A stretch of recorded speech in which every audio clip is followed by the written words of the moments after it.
I don't know Oh, how, cool. I'm like, glad you don't have to deal with that in your computer. nope, nope. Yeah, it saves right there, and but yeah. So yeah. Oh yeah. It's all right. Oh good. Oh, you were going to Facebook, Giles Facebook now, and your YouTube. Yes, does it look like it's working? I think it's working. It does. It's yeah. I see it on my side. It's linked and it's got the green check to it.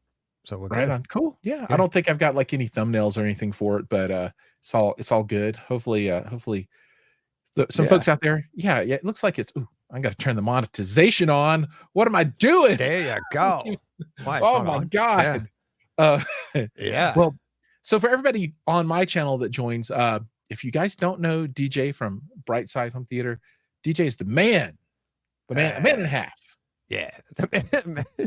a true gentleman, a Wow. scholar of the home theaterly sciences See how he's straining to find and compliments? arts. They flow forth. They flow My forth. yeah, my wife says I'm full of all kinds of CRAP, just Yeah, I was flowing forth. yeah, it's There we all go. good. Cool. Yeah. Yeah. So, how do you feel now after 8 hours, 4 minutes, and 43 seconds? Yeah, it's actually long. Yeah, it's actually 8 It's a little bit more hours, than that, 20 actually. minutes. Yeah, Yeah. 8:20. Yeah, so good. I feel really good. It's like I said, it's like I can't believe it's been over 8 hours. Honestly, I'm a third of the way through, over a third of the way through. So let's talk logistics for a minute, right? So, Sure. do I'm you in do you Douglas, eat? Massachusetts. What's that? Do I Do eat? Yeah, so you Not got really. 24 so is it like 24-hour diet going on as well? You just have like 2 gallons of water and you just chug through it or something? Yeah, actually, I need more drink. I do have to pee. I need more drink. I don't eat much. I had a DoorDash from my wife and our friend Larissa. They dropped off donuts to me, so they've been sitting here on the seat. I've had a few bites of that, but I don't really eat a lot because it kind of just gets in the way of you just like chewing away. I've had it like people watching see me eat while you guys were talking, but I didn't really eat a lot last year either. I had all sorts of snacks lined up last year. I maybe touched the crackers like twice. I had some Cheez-Its and I was like, that's it. I just drink water. I have energy drinks and I'll have maybe 2 or 3 tops. They're like a monster. It is a monster, but it's a Reign energy drink and that's it. But like I was talking with Todd the other night about it and it's like, I just like endurance sports. I like this stuff and you don't do a lot for that either. So I'm used to it. If I'm working, I don't eat. Eating actually makes you tired too, because it takes energy away from you and you'll just be like, you get, like look at Thanksgiving. Everybody talks about, tryptophan and all that. Well, you eat all that, your body has to digest it and then you're going to get sleepy. So if I start eating, I'm I just know. going to be like, I love that. My favorite thing to do in Thanksgiving is just be like, yeah, yeah. the whole day just So I get like, if I sat here and be like, all right, everybody, I got to have my dinner. Like the rest of the show, I'd be like, I'll be asleep. It's just, yeah, I don't need to eat, and I'll eat tomorrow afternoon. I'll have a good dinner tomorrow afternoon. like, I'll eat when I'm dead. Yeah, well, I'll be eating when I'm dead, but no, yeah, I get your point. That's true. We all turn into food. Exactly. So no, yeah, it's like I just stand here. Well, right now I'm standing. I'll sit back down later. I go back and forth when I'm sitting and standing, and yeah, that's it. Yeah, I think being able to move into the standing position is going to be because my back would start dying after a while sitting so long. Yeah, I'd have to, and I don't have a sit and stand desk, so that's pretty cool. Yeah, I hadn't used it in a while. The stand part. So I was sitting here for like, it was almost 6 hours. I was sitting and then my back started hurting. My butt fell asleep and I'm like, I got to stand up. And I'm like, uh-oh, what if this thing doesn't work like it did or everything unplugs? Yeah, right? it just pulls it all apart. Like, so DJ, I've been on the live stream. Oh, where'd DJ go? But, oh well. But no, it worked. So I'm up there standing away. So having fun. Yeah, and I wonder who all is out in the audience right now. I saw Don was out there and Paul was out there. Yep. I can only see the people that have commented. And did you say Ike was out there too? And Ike's out there. Nice. Yeah, Leor, 1973. Yeah, Edward. Giles is out there. Hi, everybody. Yeah. What's up, folks? How you doing? Yeah, numbers slowly starting to cultivate back up to where it was before. Yeah, it's Um, painful that you have to bump everybody off like that, you know? But it would be cool if you could just do 24 hours straight and not. yeah, I'll talk to YouTube. I'm sure they'll accommodate me. Yeah, Yeah. they'll only do 12, so I did the 8s just because that way you don't run into a hard out like where you're like, oh my god, we're gonna go away. It's like, you know, just gives us some leeway. So Yeah, I would do the same. That makes a lot of sense to me. yeah, and it's but it's all for fun. It's all for fun and raising money for Movember, and got our Greg and I got our mustaches going, and you're just that way anyways. Oh, is it No Naturally. Shave November now? Oh. Yeah, well, Ooh, mustache. It's I'm gonna Movember. pause. I think this might be a shipment that I'm waiting on. Okay. So I'll be right back. Okay, please hold. So, all right, and he did. He put us, and he's still sitting right there. All right. Not even a song while he leaves us. That's a shame. No, Huh? that's good.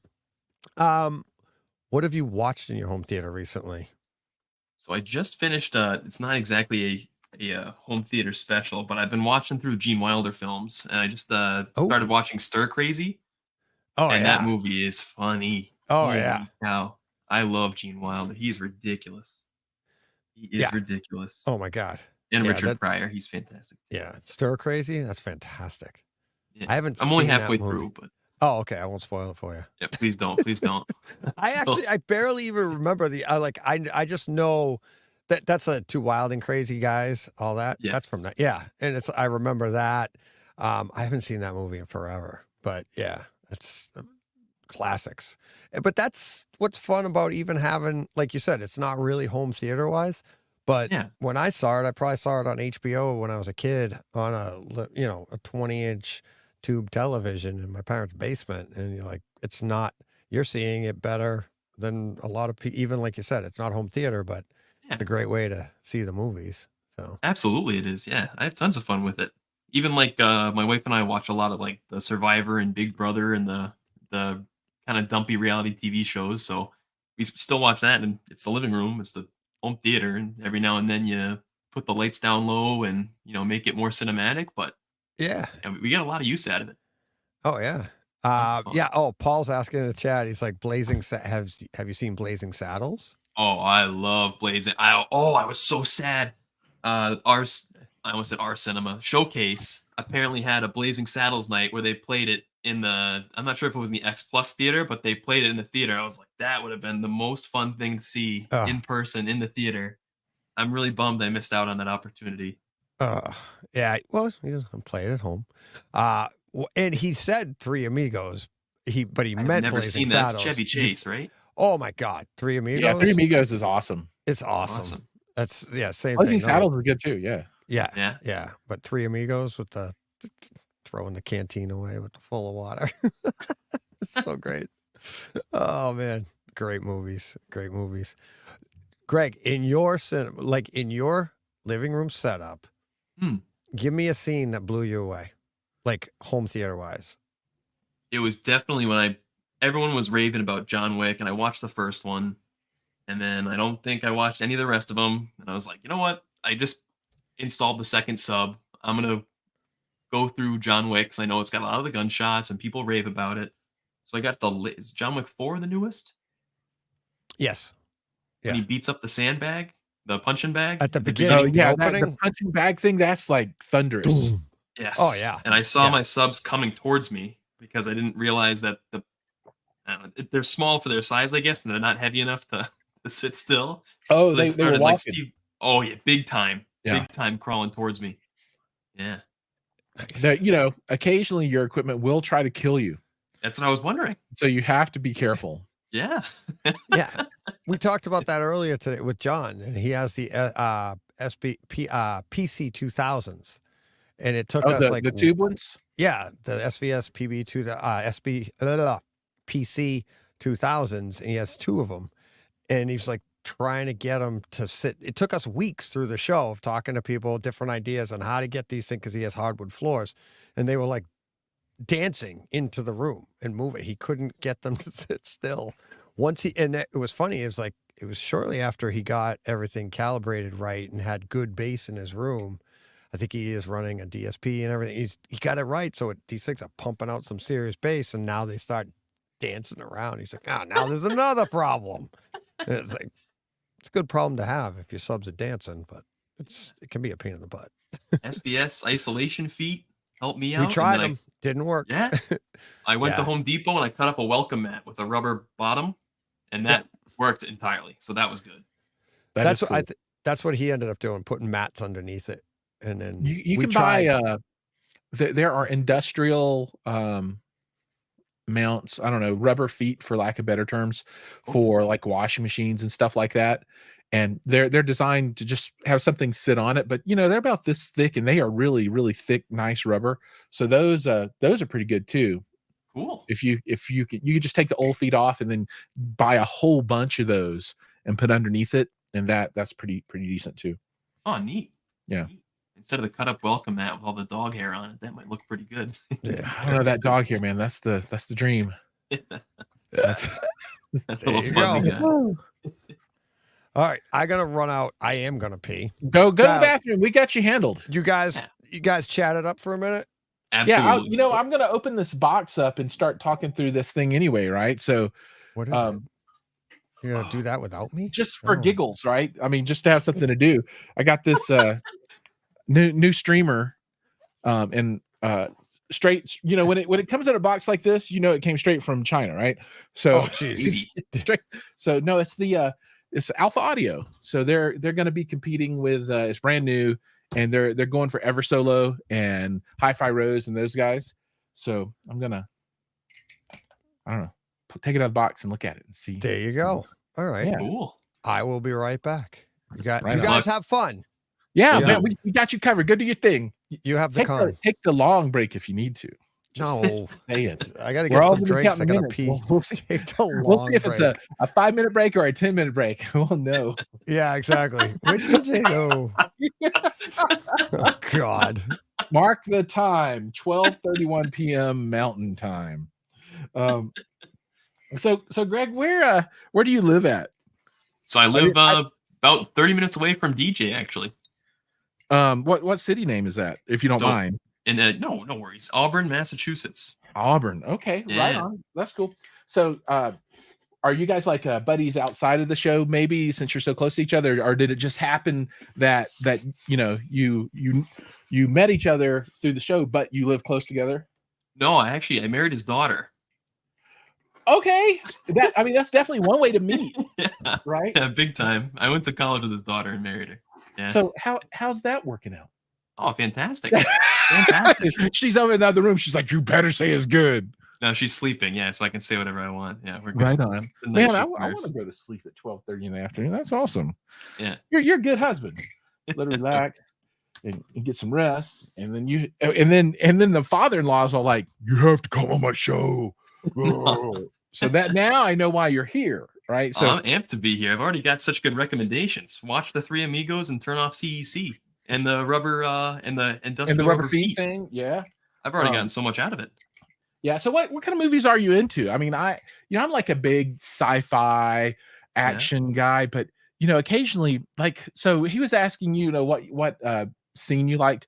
Well, there was a movie called Red Sparrow, like from 2018, and it's got Jennifer, whatever her name is. I can't think of her name. She was I don't know, she was the bow and arrow girl out of Hunger Games. Yeah, I know what's her exactly what you're name? talking about. Come on, everybody out in internet land, help us with the name of this actress.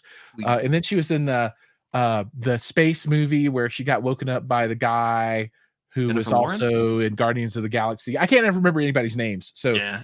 Jennifer Lawrence. There we go. Lawrence. See everybody. Yeah. If I That could put helped you up out. on screen, I'd put you up on screen right now.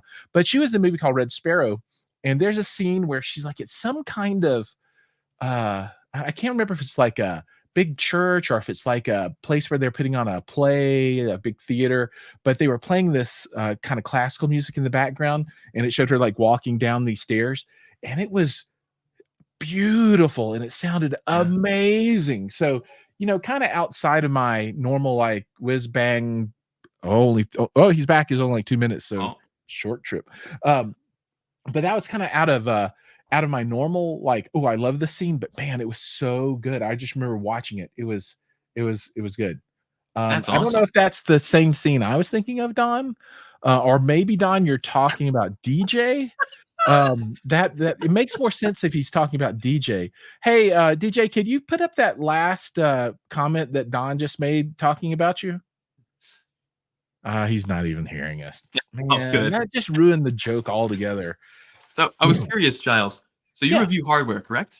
I do. I do all kinds of stuff. See, my problem is that I can't stay in my lane. But Yeah. yes, I do hardware reviews for sure. Oh, that's fun though. I was Yeah. curious, like, if as a hardware reviewer, you ever get something where it's not even that bad of a product, but just one thing on it frustrated you to a degree of you were just like, this is now useless because of this one little tiny thing. Well, I don't know if there's been a review where I found that it And was I'm back. completely useless. Mhm. But there have been a number of pieces of equipment that have, completely useless. You guys are talking about me behind my back. I'm well, right no, here, you just missed Giles. that. Come on, You just buddy. missed the comment that Don put on about you. It's like it's Yeah. the one just above where he says Red Sparrow. And I said, what is your fondest thoughts of DJ? And then he wrote in with that comment. So you Completely might useless. Yeah, that's yeah. give no, me- not that. No, it's the one typed into the comments. Oh, where is it? Yeah, I mean, Who wrote it? What are you Don. saying? Don? Oh, totally naked. He has it on a loop in his mind. There you go. Yeah. Nice. But so I was saying that there have been many pieces of equipment Poor that Don. people have sent in, and they're like, "Oh, can you do a review of this?" And I was like, on surface, I'm like, "Sure, seems good, right?" And smaller kind of companies and some big ones too. Sure. And I get the equipment and I start testing it, and it's just horrible. Like, what were Right? they thinking? It's just and those things. I've made a conscious decision not to create this kind of cut down negative content where I get a piece and I'm like, ha ha, I finally got one that I can just tear to pieces. I'm gonna make this cut I don't down blame you. content. No, so I just send it back. I'm Yeah, all like, I'm not Fair gonna enough. I'm not gonna make content about this. Here are the things that for me are complete showstoppers, and this is not good enough, and it's not either up to your typical quality, or as a new product and a new vendor, you don't want me to talk about this, right? Because it's just not good. Yeah. So I respect that. yeah, I just send that stuff back. But the amount of flack that I get from people about having that policy, What? Really? because they're all like, "Oh, this guy, all he does is sing praises of things," and I'm like, "Well, yeah, because the stuff I don't like, I don't cover because I don't Yeah. want to talk about it. I don't want to make a video where I say something sucks, right? Yeah. Other people, Right. I'll leave it to them. They can have it. They can make as Yeah. much of that as they want to. That's an But easy if I'm dunk. making a piece of content, the thing is at least average." At least an average piece of gear. It may not be the best, but it's at least average. That's cool. Yeah, and like this thing I'm taking out of the box now, I've heard it and at Toronto Audio Fest. So I think it's at least average, and it's supposed to be better than a lot of other stuff. But I won't know until I know, right? What is it, if you don't mind me asking? It's Alpha. I'm going to show you. Oh, it's Oh, heavy as cool. a freaking rock too. It's a audio, a 2-channel music streamer. So Oh, neat. yeah. So look, they even put the Alpha audio on the top. Oh, That's cool. Oh, nice. Yeah. So this, if you're familiar with the Hi-Fi Rose streamers or the other one the Eversolo streamers, like the A8, the A6, the A6 Master, and a bunch of those. These are 2-channel products, and they're just designed to connect into Qobuz or Tidal or Spotify or Right. a hard drive with a bunch of music at home. And Right. this is, the interface between that digital content and then your system. Oh, neat. Yeah. And I saw it and I listened to it. I thought it was cool. And they were like, "You want to make a video about it?" And I said, "Well, I'm happy to check it out and see if I want to make a video about it." And they're like, "Sure. So we'll send you one over that you can play with for a little while." And it just got here, and they were like, "What color do you like?" And I'm like, "I like red stuff." They're Yeah, like, it does "Red look cool. stuff?" I'm like, "Yeah, red stuff." And so they made a red one, and Aw, neat. it didn't have the logo on top there either. And I said, "You know what would be cool is if it had the logo on top." And you know what? Oh, They they put the did logo it. on top. Look So at you. that's really awesome. I'm really excited. I mean, it's really cool that they, that I have the power. No, it's Yeah. just, Well, because it was kind of, this is a power very of bland kind of suggestion. box, right? Yeah. And I was like, "Mate, you can do something to spice it up a little bit. At least, I mean, put your logo on it somewhere where people can see it." And they That's did, and they nice. made it red. Yeah. So, Look yeah, at that. that's exciting. So I'm looking forward to hooking this up and playing with it, because I don't only do 2-channel stuff. I do our multi-channel stuff. I do 2-channel, and Neat. man, my refrigerator and microwave reviews are there. Gangbusters. Yeah? They're going at it, man. Did you review, seriously, didn't you review like your Samsung refrigerator? Yeah, I'm not kidding. Yeah, I know, just 'cause did a you and I Samsung talked about it. microwave. Yeah. Because Cool. well, in the new house, I'm getting the Samsung with the digital front. I hope you use my Oh. my link. No, I had already bought it. It's sitting in a warehouse somewhere right now. I'm sorry. I already bought it. No, but I'm going to use your link for the because you and I were talking about this too. Is the frame? I want the Oh, Samsung yeah. A frame. true gentleman right here, by the way. Yeah. Right. Over Yeah. here. Yeah. Right This there, right next to you. Right. Yeah, next I've to got you. I run like a 2021 frame, I think. I've had it for a while now. Yeah. And man, we use that thing every day. Yeah. Yeah. It looks it's really cool. I want to. That's what I want over the fireplace for my display. That'll be Neat. sweet. Yeah. Are you and going to then- do a mantle mount that comes down, or are you just going to keep it fixed up there? Nope, it's just going to be fixated up there. That way, and I want, like, when it's not being used, it'll look like a picture hanging on, or 2 pictures, however, because they can, I mean, it's pretty cool how they do it. That matting, you can put things in it, like family pictures. Yeah, and then matting. you can even Wow. change the actual physical frame of the yeah. television too. Yep. Really? Yeah. And so then it's kind of discreet. Like, when it's not being used as a television, it just looks like a normal picture hanging on the wall or something like that. Yeah, so And- we have one in our little breakfast nook area, and that's like where we do most of our food consumption. And I mean, just that little tiny spot is funny. It gets most action of any place in the house.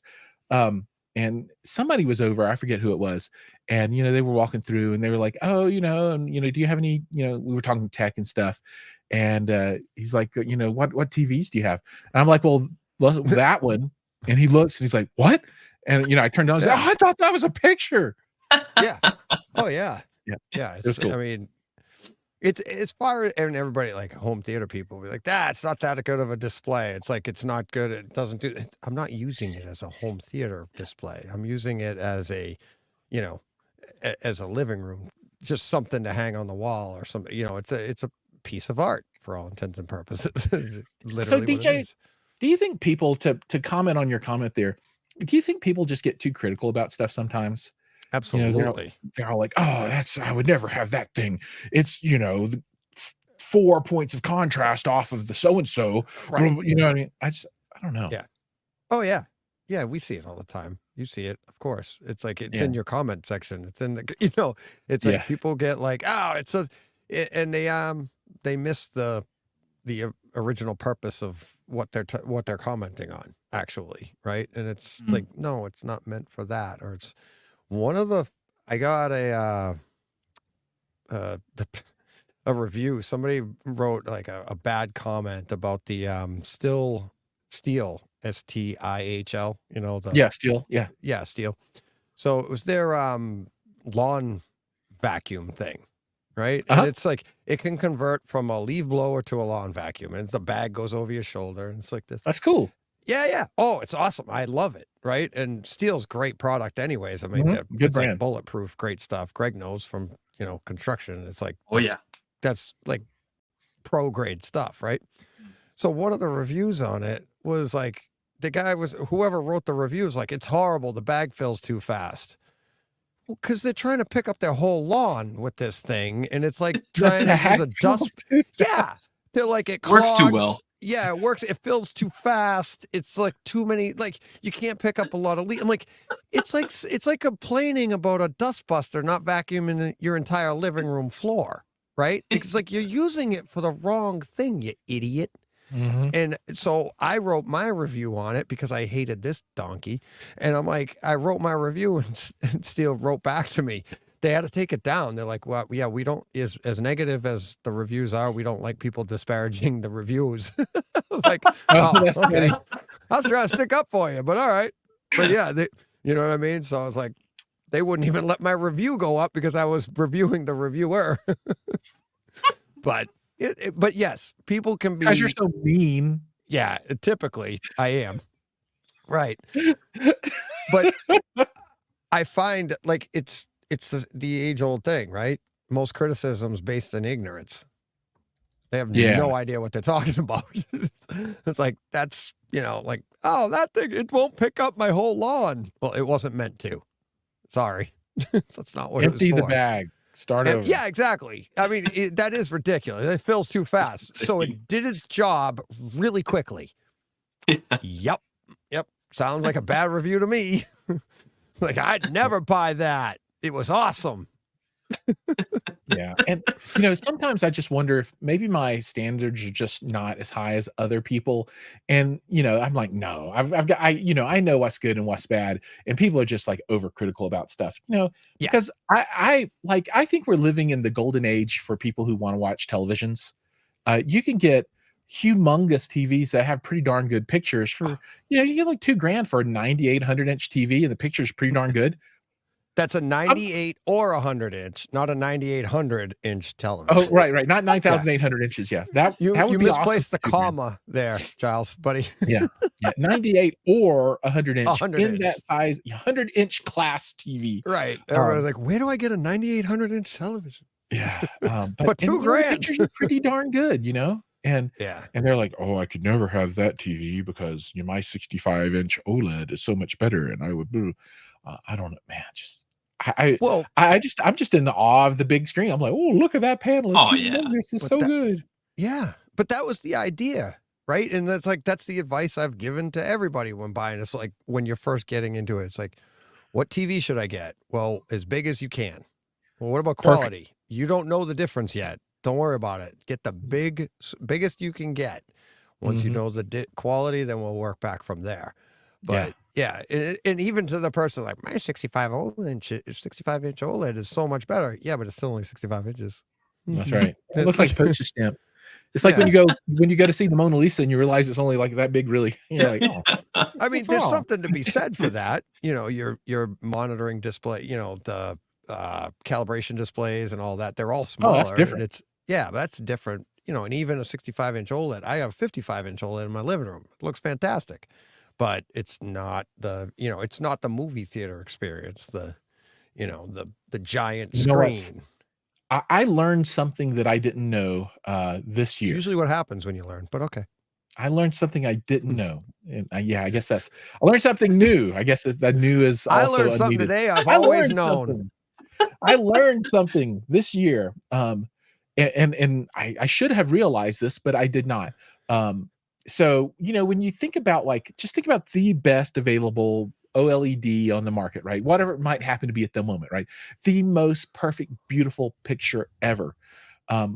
Well, that screen is merely a consumer grade screen, and compared to the pro stuff is a big old turd. Yeah. And I had no idea how good mastering screens are. Oh my God. Where did you learn this? Did you talk to my buddy John? No, I saw it with my eyes. Oh, okay. You experienced it. I experienced it. Yeah, I had heard it before, but it never really sunk in. I'm like, how big can the difference be? So Sony at Cedia, they had their really good OLED, and then they were showing it compared to their mastering panels. Yeah. Oh my God. Yeah. It's the mastering panels are only like this big, right? They're small. But it's beautiful. Perfect. So John Thompson, who listens to the show, talks to him. He's over in England. He's works for Hollywood, works as a producer. He does all of this stuff. We've had arguments. Him and I argued for 4 hours about this very subject, about DJ, you don't know how good this is crap. He was telling me this, physical media isn't good, or this isn't good. And I'm like, he goes, this is so much better. And we went back, and he's great about it. I mean, it's civil, right? It's a discussion. This is how you learn this stuff, right? And then I realized what he was talking about, and he was talking about like what they do, the mastering stuff. when Yeah, they're on the behind back end, the production stuff. Yeah. yeah. And he goes, and I was like, he goes, the stuff you're seeing isn't as good. He goes, it could be so much better. I'm like, no, it can't. And like I said, back and forth for like 4 hours. And I was like, wait a minute, you're talking about something. He goes, yeah, that's not open to the public. This is just what we see. I go, then this is just this physical media or kaleidoscope. It is just, that is the best. He goes, no, this is the best. I go, that's not available. It's like, it's not an option. We don't have that. But that is how good it could be. I wish everybody But could that's see not it just so they mass-produced. can know. Yeah. Because I mean, they were showing the scene, and it's like a really hard to reproduce scene. So it's like in a desert, and then there's like some really dark colors up front, and then it's like the sun is directly in the frame, and it's like super bright. And on just your normal OLED, the sun is like, it's not like Yeah. super defined, but like on their display, it's like you could see like the edge of the sun. There is just Yeah. so no white crush at all, no black Nope. crush at all, just perfection. Yeah. And So it's good. yeah. And then, but doesn't that kind of like ruin you? Like you go back now and you're like, never mind. It ruins an OLED. Never mind what it's going to do to like your or projector or anything below an OLED or something like Yeah. that. You're like, It doesn't hit me like that, honestly. I can be just as happy with just normal kind of stuff. That's why I said maybe my standards are kind of low, because I've seen, and I've been to, on the audio side, I've been to mastering studios, right? And you walk into the room and it's like a completely treated room, like treated in a way that you would never treat like a home theater, or at least none of the ones that I've ever been in, and I've been in some pretty nice ones. And when you go in and you just talk to people, everybody sounds like Barry White in there. You're all like, hey, how you doing? You're like, my God, you sound good. And then they start playing the stuff and you're like, oh my God, it sounds good. Right.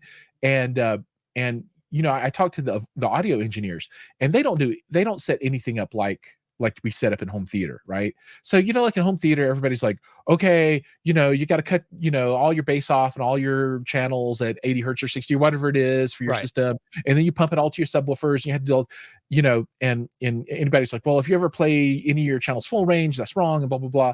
Well, on their side, they're like, every channel has to be full range. We do not, we do not mix any of our channel space with the LFE channel. That is discrete. So it's like a different methodology that they use to design those rooms for mastering, or at least where I was at. Maybe other places do it differently, but this is how they did it there. It was just amazing.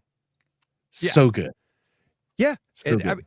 and what we're trying to, like when we do what we're doing, we're trying to recreate what I was going to say is the environment of a movie theater.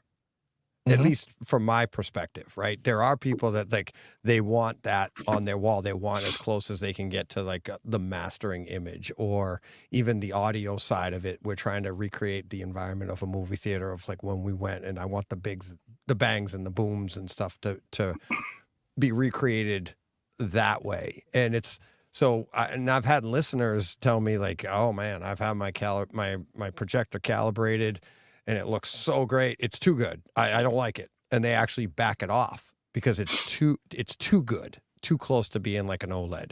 And they want, a little bit more subdued, like when you go to a movie theater.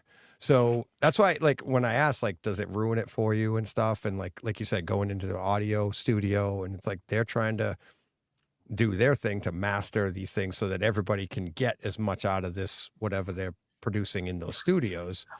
Everybody has the option to, you want everything available to the customer or viewer or listener. But on our side, tuned to taste, whatever you want. And it's like, that's like when I saw, what was it, The Wall or whatever, the Sony Wall, when I came to you afterwards, I go, all right, you were right. The Wall's good. So that was the one thing that really hurt me. So the pro stuff, I know it's not really available, right? But at Cedia, in that Sony room with the their wall, and so it's a big LED wall. And then who's the sound in there? Oh, Who was the sound? Wisdom Audio. I think it was Wisdom Audio did the speakers Okay. in that room. That's the one thing that really broke my heart and just makes me pine away for something. That LED wall that they had implemented there, that's the experience that I want to have every time that I watch something now. Oh. And I don't have anything like that at all. Oh, it's I don't know if anybody that $200,000. does. No. It's It was just insane. it's It so was. good. Travis, how you doing, buddy? So Doing all right. How you guys doing? We're doing all right. Hey, We're getting Giles. on. welcome, man. Greg.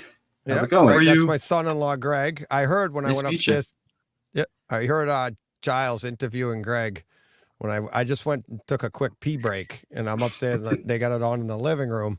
And Giles like, so how did you meet DJ? Greg's like, I married his daughter. Well, that's one way to do it. So there you go. How many daughters you got, DJ? We can count I your was friends. just gonna, Giles, we're like me and you, buddy. Me and you. I was just gonna say I only got one daughter. So yeah, I got a son. He's already engaged, so he's getting married soon. So I'm tapped out for kids. That's it. Right now, well, I got two boys, 15 and 13, so they're not quite ready yet, but they'll be looking for some ladies here one of these days. Hey, there was a time you could marry him off right now. There was a time and a place for that. Guys, yeah, back in the good old days. Yeah. The good old days where the kids left the house early.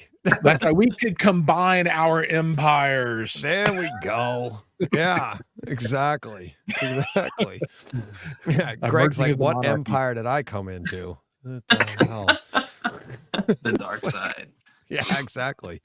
Yeah. It's- Are your kids into this? Well, DJ, obviously your kids are, but like I have an 18-year-old and I've got a 65-inch QLED upstairs that I'm trying to offload.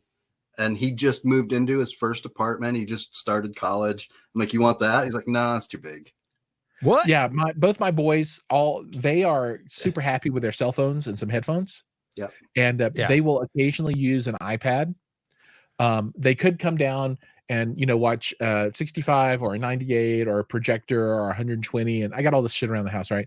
But they don't want it at all. They don't care. He loves watching movies in the theater here, but like for his apartment, he doesn't have much space. And it's more important for him to have his 20-inch tube TV for his retro gaming habit than it is for him to have a big screen to watch a movie on. Heck yeah. Oh. Greg's upstairs. You're upstairs, right, Greg? In your I am, yes. your version of a podcast studio. And Yeah. you got quite the set. You had a whole rig set up there for like what was from like Ready Player One, right? Like you had my VR headgear, setup. like- yeah. Yeah, it's all Yeah, like. look at the. I mean, If I he's drag got it over this- here. Yeah, he's got a while whole. he's dragging the stuff over, I'll show my new toy. Oh, is this appropriate? So this is totally appropriate. Oh, I haven't there even you opened go. it up yet. The MetaQuest 3S, Oh, okay. the new guy. I gotta make a video about it before. There the he holiday goes. season. Yeah, see, Greg, we can't see his head, but yeah, he's got Oh, he's got a wandering. rig. I'm in space now. Yeah, but- Oh. He actually ran like so he can walk around the room and still be connected to this thing. There it Nice. is. And he Yeah. had this whole. I'm like, what the heck? which is this headset thing? is it? We couldn't see. It's the Steam Valve Index. Oh, nice. Right on. That's super cool. Yeah, I know just that's- enough to know what that is, and not enough to ever Yeah, really. I'm not a gamer. I was an Atari 2600 kid. Cool. And I loved it. And I had my Intellivision, and I loved my Intellivision. And then television was insane. I picked up a guitar and started doing that. And by the time I got picked up a video game again, it was the NES, and there were too many buttons. Like, give me like a joystick and one or two, maybe two buttons. Yeah, That's all I can handle. And I haven't been into it ever since.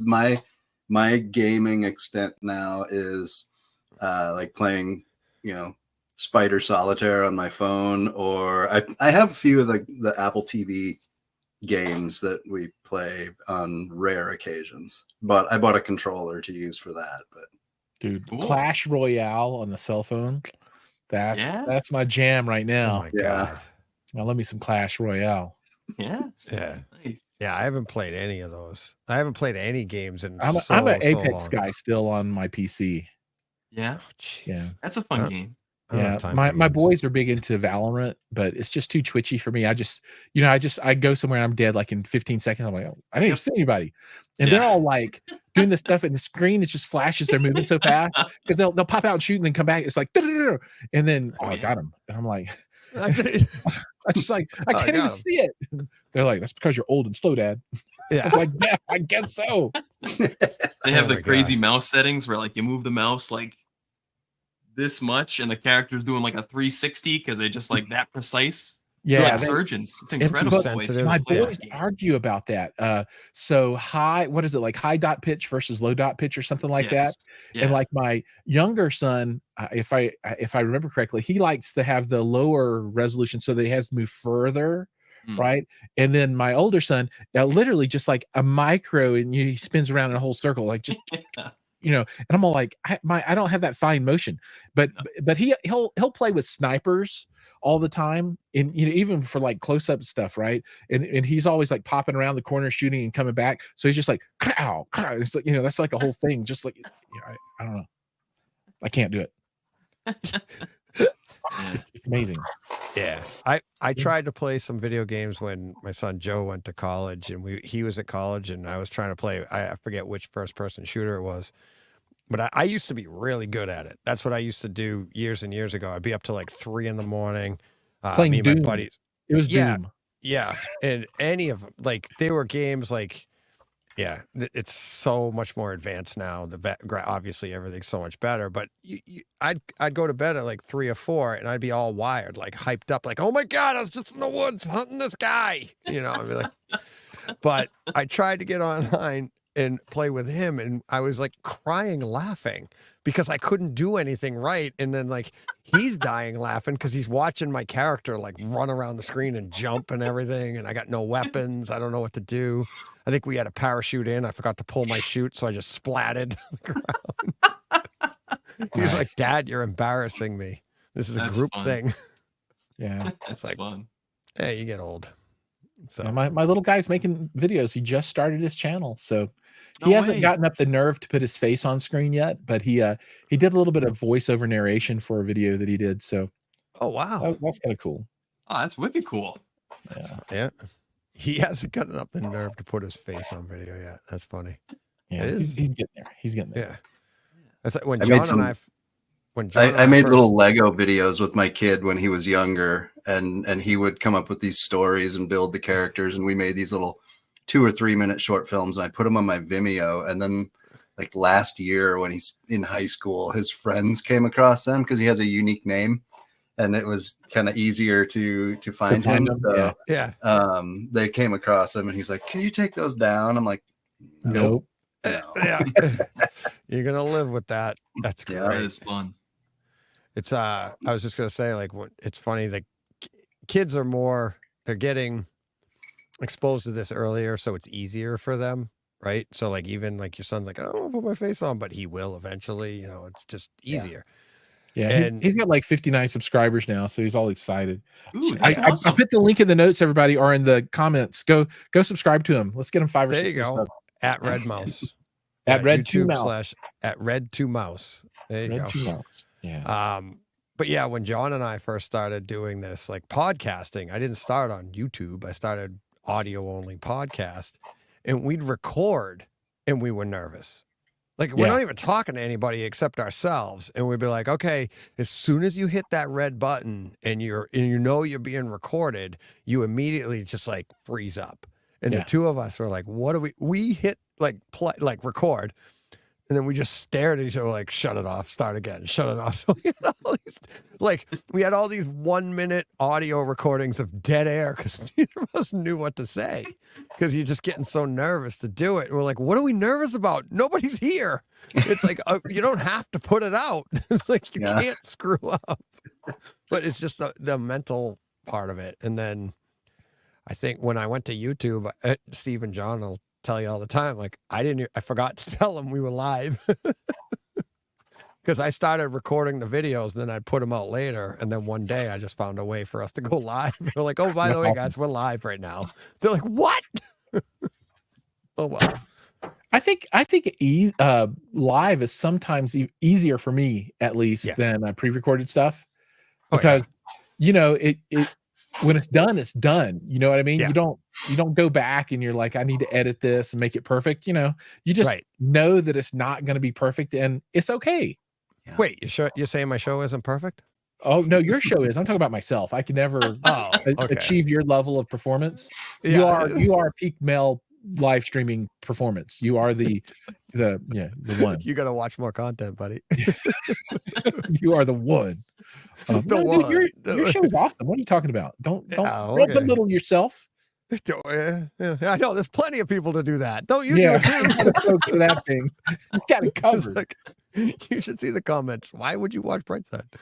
Oh, no. Oh, I think, dude, I love your show. Thank you. Shane Lee loves it too. Yes. Oh, there he is. You Shane, see? how you doing, buddy? Yeah, it was $200, dude, not $199. Come on. What's he saying? $2 or 200 entry fee to stream with you. Because we Email have to me. pay you to come on I your show for pop. did. It's like advertising fees. Yeah, it's funny. I did email him. Where I swear I emailed him already. This happened last time. I think he just does this to make fun of me. Let me see. Where is it? Text me the email you want it sent to, because I sent you. I texted Shane's listen. I'm like, I texted it to you too, buddy. Where is it? It's Shane. Doop, doop. This is what happens during it. And I got other people to add to. I thought I already did send it to him. Boom, boom, boom. Yeah, there we go. Oh, is that? No, yesterday I sent it. So you can't do it from your text? So this is like a baseball play-by-play. Yeah, exactly. You guys carry on. I'm going to get this over to him. Yeah, Shane's like joke went over and said, I know when I have to explain the jokes to you, DJ, maybe you do need coffee. Yeah, well, I don't know. I'm trying to run this thing. I'm afraid he can't get on. I mean, you can't make a joke that you need something and tell me, and I'm in the middle of trying to get everybody that thing, like the link. So, okay. I just texted him. What email? Now he's probably dying left. At least he's awake, right, Shane? You're awake. You're paying attention. Last time he was on the show, he made a comment, and then he's like, "Yeah, usually I fall asleep watching your show." He didn't mean it that way, but that's what he did. He's like, really appreciate that, Shane. Thanks, buddy. Travis, that's a pretty cool art piece next to you there. With the orange, This- yellow, and this black. one? Yeah, that's neat. Yeah, those are okay. So those are acoustic panels they're just ATS panels off of Amazon. But we went and we found online, just like an indie artist that was selling his digital artwork. And I reached out, and I think I paid him like $75 for a high-res digital copy of this piece. And I had it printed on fabric and split. I split it down the middle across two panels, and it worked out really, really well. Oh, cool. Yeah, it looks great. Thanks. Absolutely. I wish I could remember the artist's name. I've got it way deep in my email somewhere. All right. So do you want me to tell this story right now, DJ, about the Which- TCL QM7? Absolutely. I've got another, 20 hours to go. All right. Sure. So this is a tale of woe and despair and it's not finished Oh, yet. this story is coming from Don, who with the $5 super chat. So I really appreciate it. So why don't you read the question, Giles, and then tell the story? So Don says, Once upon a time. Giles, how did you like the 98-inch TCL QM7? I'm looking at buying the QM8. So here's the story. So in my theater, I am revamping everything as I get ready to hopefully in the future do some LED wall reviews and that kind of thing, right? Because like I said, that Sony display that we saw at CEDIA kind of ruined me, right? And I want to dig more into that and understand what that's like from a consumer's point of view, because it's different technology than a TV or a projector. A TV projector, you kind of just plug in a HDMI cable, all kind of just works, right? Some work better than others, but it's just one cable. Well, LED walls have controllers and this, that, and the other, and so there's a little bit more to it. The install is a little bit more rigorous too. Well, As a first step, though, I wanted to do some large form factor television reviews in the room, right? Before I get into the LED wall, because once I take the TV mount down for LED wall, it gets a little more difficult to do that kind of stuff down there. So the first one is going to be the 98-inch TCL QM7. So it's not their top of the line unit, QM8. So if you're going to be in a room with light, ambient light, then you want the QM8 for sure. The QM7 I thought would be really good for a room that's light controlled to a certain extent. I mean, you can still have like your lights on and that kind of thing, but if you got like super bright lights coming from outside, maybe it's not the most perfect. The QM8 would be better because it's brighter.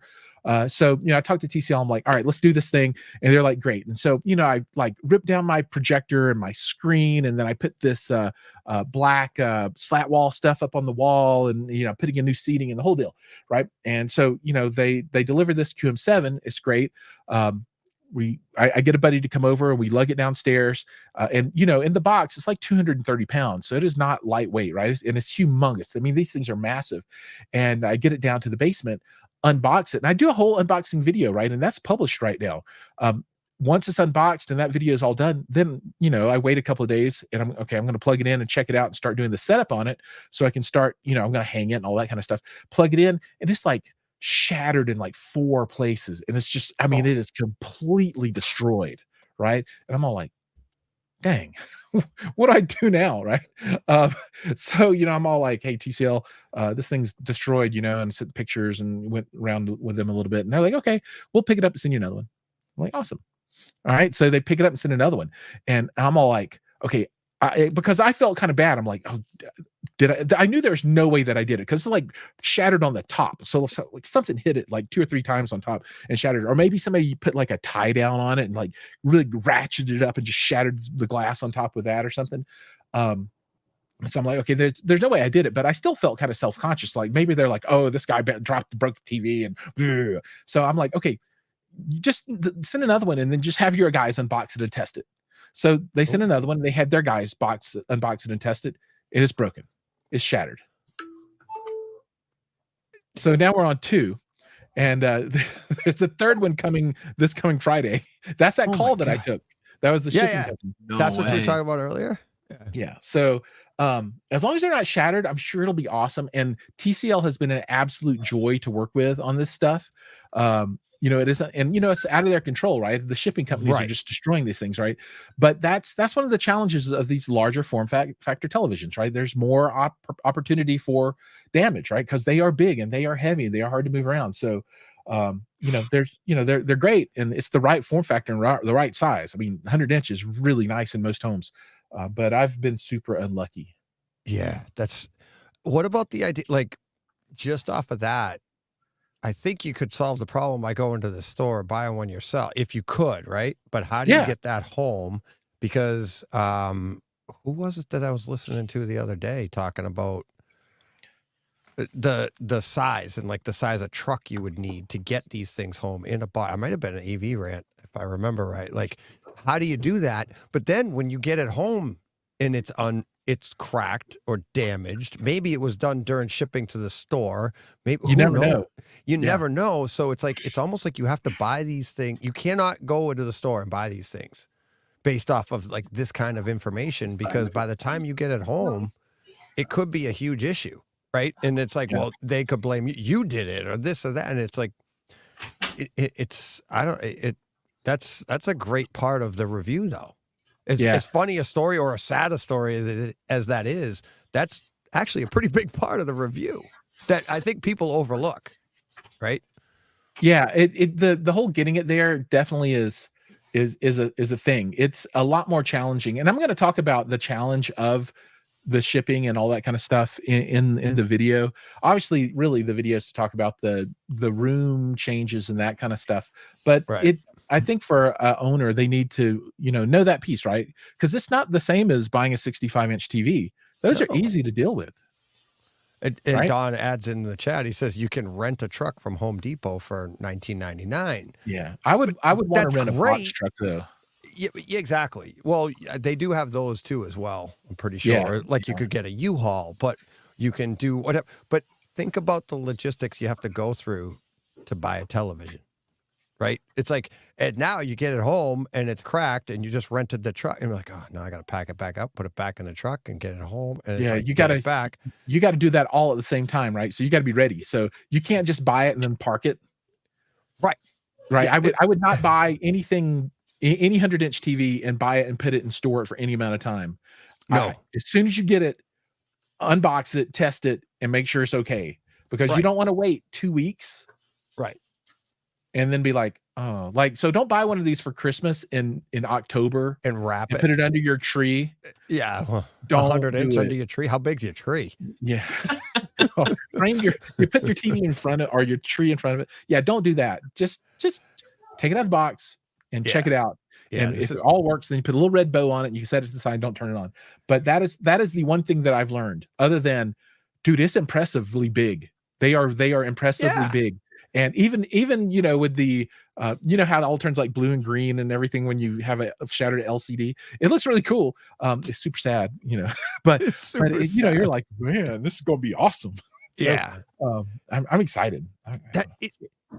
It's exciting, but I'm man, I kind of feel bad for the consumers now for this, for people that are going to do this, because I am everything- sure that my experience is not representative. it doesn't. I'm sure it isn't, but I'm just thinking of the legit. Like, I know when I've gone and bought a new display, going all the way back to like when I got my Sony Trinitron 32-inch Trinitron, and how excited you were to get that home and everything. And it's like, and put it onto the the home theater, whatever you want to call it, or that I had to fit it into, your cabinet. Yeah. Right. Mhm. Yeah, You yeah. gotta the furniture. logistics you go through to set up for this new piece, right? You're all excited. I'm getting a 100-inch screen. So you take down the old 65. You got here it is. It's Amazon shipping it today. You've rearranged your entire wall of your room. You open the box and you're like, there's oh my God. It's like, It's not cool. no, but it's not a simple thing. It's like, now I got to put the other TV back up, but now I got to do this. It's Or disappointing. you just let the room sit idle for 3 weeks while there's no display there, right? Yeah. Because I'm not. I've already taken the projection screen down and moved it upstairs and mounted it, so it's not coming back. Right. So for me, when I think about the future of large form factor displays in the home, really, this is a driving reason why I think that the LED wall, when the technology becomes more Right. available to consumers, will be the right way to go, because you get away from, okay, I'm trying to ship these huge panels, because they're all like 600 millimeters by something like that, right? So they're like this big, right? So it's just a whole bunch of small panels. You just slap them up there, and if one goes bad, you just swap Yes. that one out, right? Or if one's damaged in shipping, it's not like the whole thing's bad, and you could even watch it with that one panel missing if you wanted to, right? So you can still go through the setup and get everything ready, and then just add that last one in later. So I think it would be absolutely it's absolutely the way to go, and we just got to get there. So Yeah. Don was saying use it as a tabletop. Did you use the stand or a mount? I didn't get to the point where I mounted the TV. I took it out of the box and I stuck the feet on it so it could sit by itself, and I didn't actually realize that it was broken until I fired it up. So if you watch my unboxing video, you can't really tell until you fire it up, and then you're like, oh my God. But it was, it's destroyed so badly. I think if I took the plastic film off, chunks of glass would come out. Oh, yeah. It's really messed up. Yeah. Yeah, this was not a minor little thing. I mean, something just got it. Yeah. Not Anyway, there's my sad story of woe, and my cautionary tale. If you buy a big TV, if you buy any TV, open it up pretty quickly. Don't let it sit. Yeah, absolutely. Yeah, that's dangerous. Well, not dangerous, but Travis, Yo, what are you doing, buddy? I'm just looking to see if my game is on here at 12:30. Put it on my phone over here. No, I'm actually, speaking of TVs, I am looking for we rarely watch our TV. And when I'm replacing the 65-inch TV upstairs with a huge piece of furniture to hold my vinyl collection for the 2-channel system. So I'm just looking for a decent 42-inch TV for the bedroom, and you can't find them anymore. Yeah. 55 and up, is where the 90% of the selection is. There are some really good ones. I don't really care to spend $1,000 on a 40-inch TV for the bedroom that we're going to watch once, twice a month. Yeah, with your eyes closed. Yeah. So like to me, I have no interest in these 9800 and up TVs. I honestly have no interest in a video wall. Watching a big even watching our 65-inch TV upstairs is fatiguing on my eyes if I try to watch a movie on it. Yeah. I don't like it shining at me. I like it being reflected in front of me. Yes. Off of the projector screen, the feel that you're in the same camp as me. And that's what Giles and I go back and forth all the time. Yeah. He's been saying video wall I mean, we've been busting each other on it for a while. Yeah. But seeing that video wall, I'm like, when I saw it this year, it is super, super impressive. Oh yeah, I did a project for a client earlier this fall down in San Diego where I was editing content for a conference that was going on, the huge video wall behind it, and the image is fantastic. But anytime I've ever tried to watch a movie anymore, like lately in the last 10 years, if I try to watch a movie on a display like that, my eyes get really, really sore and tired, and I'm like ready for bed by the end of it. Like when we moved, there was like 6 months or so before we were able to get everything up down here in the theater, and we were having to use the TV upstairs every night for watching whatever we wanted to watch, and it was just painful for me. No one else in the house seemed to be bothered by it, but for me, I don't know. I'm old. You can also I know about being old. Yeah, got that. You can calibrate that down though. You could back that off. Oh right? yeah. Or do you think the reflective part is actually a big thing? Like, do you think that's like a real thing? I do. Me too. I honestly do. I think it's less. It requires less energy, whether it's dialed down or not. I feel like it's like looking into a flashlight, right? Versus looking at a painting on the wall that's lit. And to me, it's just like, I don't want to say stressful, but for my eyes, it's a stressor to watch a TV anymore. Yeah. It's I'm not saying like and being it's a stress to me, but I completely understand what you're saying.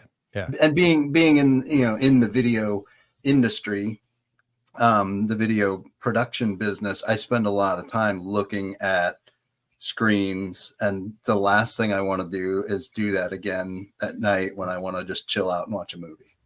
Right. For me, and what I've said, like when we've gone back and forth, when Giles and I have gone back and forth about this, and I only use Giles because one, he's sitting here, but even when he's not here, that's what I say, because you are such a proponent of. Oh, I'm the poster boy for sure, no doubt. Yeah, absolutely. Yeah. I think it's completely the way of the future. Yep. And projection is going to be the vinyl of home theater in 30 years. Right, and that's why so it's going to be making a huge comeback.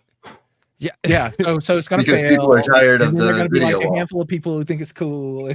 Yeah, and that's why I think it's. I mean, we bust each other on it and stuff like that. And but I do agree with you that it is going to be the future, and I think that the projector will be like the vinyl, because it'll be that part where I said, like, I always want that light behind me when I'm watching them. I want that. The only thing missing in our theaters, right, Travis, is the sound of the reel coming up, right? That's that's what I need next, which now that I think of it, I'm probably going to add in a recording and it'll fade out at the end. That would be cool. You laugh, and cool. Greg's laughing because he knows, he's going to do it. Trust me, he's going to do it. It's like, and then Greg's going to be like, I know what I'm getting him for Christmas. Like, here's a recording.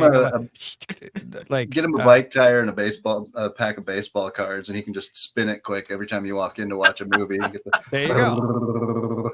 See, and there's the noise. There you go. Yeah. That's how we start our segments. It's like, that's the noise that we grew up. All right, the movie's starting and the light came on. But it's that idea, that feel of the light shooting over your head. And Giles, of all people, it just hit me. of all people, how do you not see a projector in your future when we're in sound room 4? Brett's getting all misty-eyed. We're in like a multi-million-dollar theater, and Giles is in the front row making like animals on the screen while Brett's trying to talk. We're all in there. This is supposed to be like the big event. Like all of these people, what do we have? Like 12, 15 people for Yeah, it was private full, and it was nice. screening. Yeah. So it's a private screening. Brett's trying to thank everybody. He's literally getting not visually emotional, but he's proud to have been brought all these people together. He looks over and Giles is like, he's making dinosaur things. He like smacks him and goes, "Would you stop? I'm trying to talk here." Giles like, "When do I get a chance to do this with the Christie?" Yeah, you never get that chance, right? No.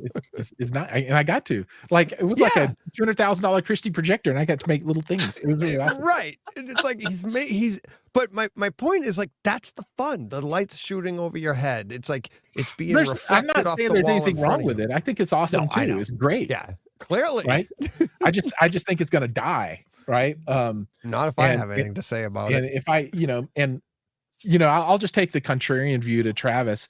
For me, and that Sony LED wall that you saw, that's a much closer experience to perfection for me than than any of the $250,000 and up projectors I've seen. You sit me down in a $2 million home theater with a projector. It's awesome. It'll blow you away, right? But I'd still rather watch that Sony display. Yeah, I wouldn't. Yeah. So I mean, it's all preference. Yeah, absolutely. And you can have a wonderful experience with both of them. So I'm not trying to disparage. Yeah, I mean, it's great. The important thing is people watch what they want to watch, and absolutely, and keep consuming the content. And if you enjoy it, then it's the greatest thing ever. For sure. I just come from, we're probably about the same age, but I come from I've been in this industry since I was 18, and working on production. I work with cameras on a daily basis and lenses and stuff like that. And so I'm just like, I'm full Quentin Tarantino mode when it comes to this stuff. I like the classic vibe of everything and the feel. And, if I could put a 35 millimeter projector in here and get content for it, better believe I'd try it. That'd be cool. Yeah. Oh man. Yeah. Well, if they're going to re-release Interstellar on 70 mil here pretty soon, I heard, and I'm dying to see that somewhere. There's just no place close to me anymore where you can go watch that. No. Yeah. Oh, where am I in here? Are you okay, DJ? DJ's like, I see the guns. I see them. They're here. Yeah. No. I'm over. I got too many windows open here trying to run this thing. And I was like, and I just went, yeah. And I see myself say it, but I'm the only one in the room. Like, where'd everybody go? It's the old StreamYard one. That's funny. Oh, well. Sorry, guys. Fair Squirrel. warning. I think all hell's about to break loose here because I think our puppy's about to get out of the bathtub. Uh-oh. That's why they invented the mute button. No. No. Yeah, sorry about that. I got distracted. I don't know. Leave and open. Oh, searching. I'm gonna shut that off. It's not easy to do this behind whatever. Ow. We just went sideways. Even Giles, are you frozen or are you just standing still? I don't know. There we go. He's moving. Thank you. You're scaring me. I don't know what's going on. Crap. Our pets' heads are falling off. All right. Where were we? Sorry about that. Sorry, everybody. we were figuring out how we were going to get Sony to send over a 200-inch LED wall for me to review. Yeah, never going to happen. Send over. Just send one over.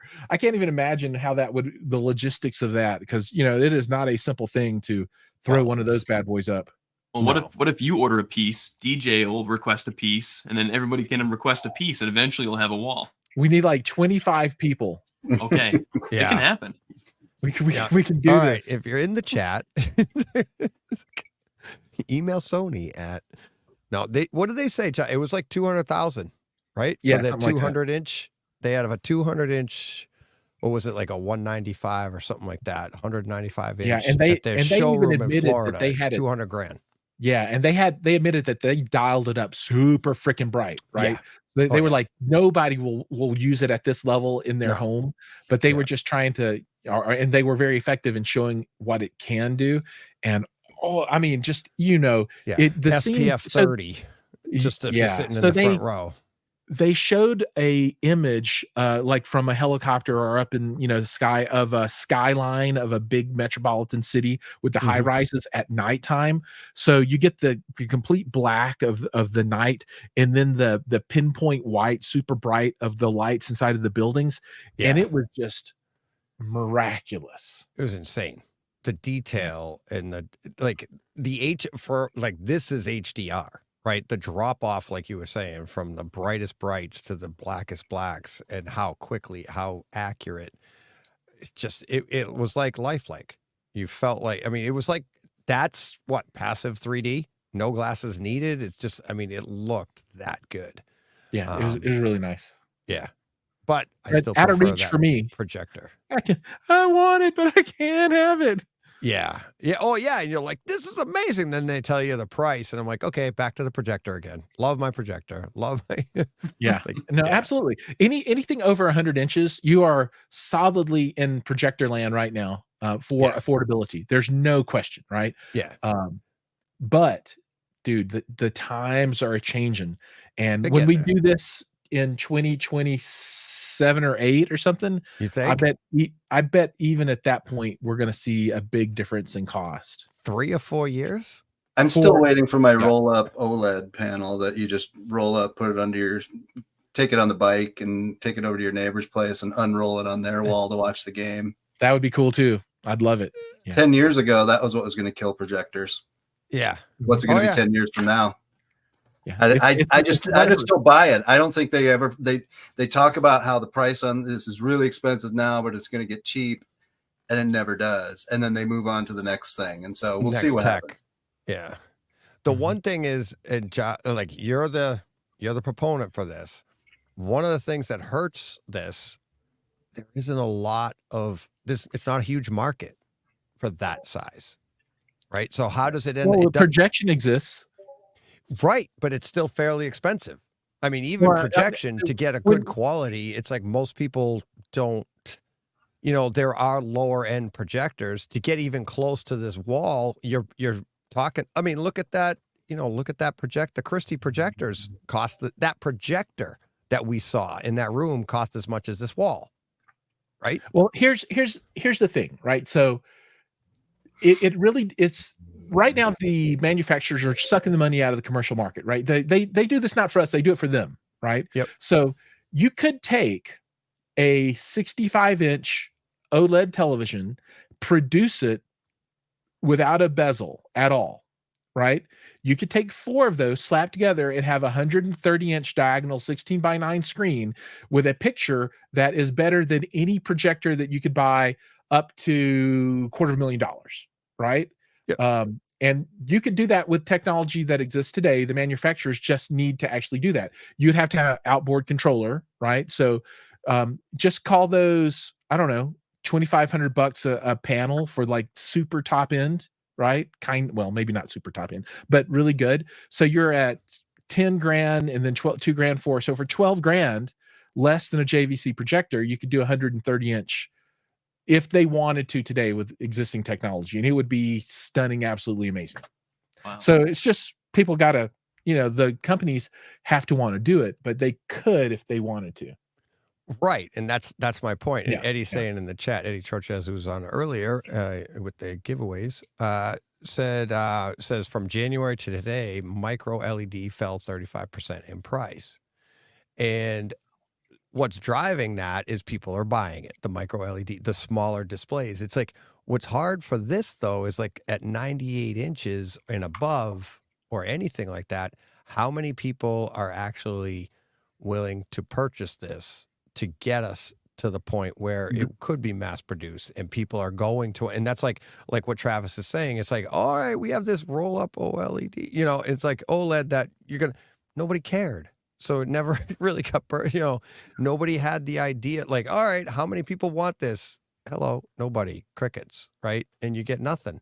So that's what's hard about that. Like in the projector world, there are people like that want those projectors, and it did trickle down to us in smaller size. Like you can get a really good entry level 4K projector with great HDR, great, 4K, great image, but it's still going to be $5, $6, $7 grand.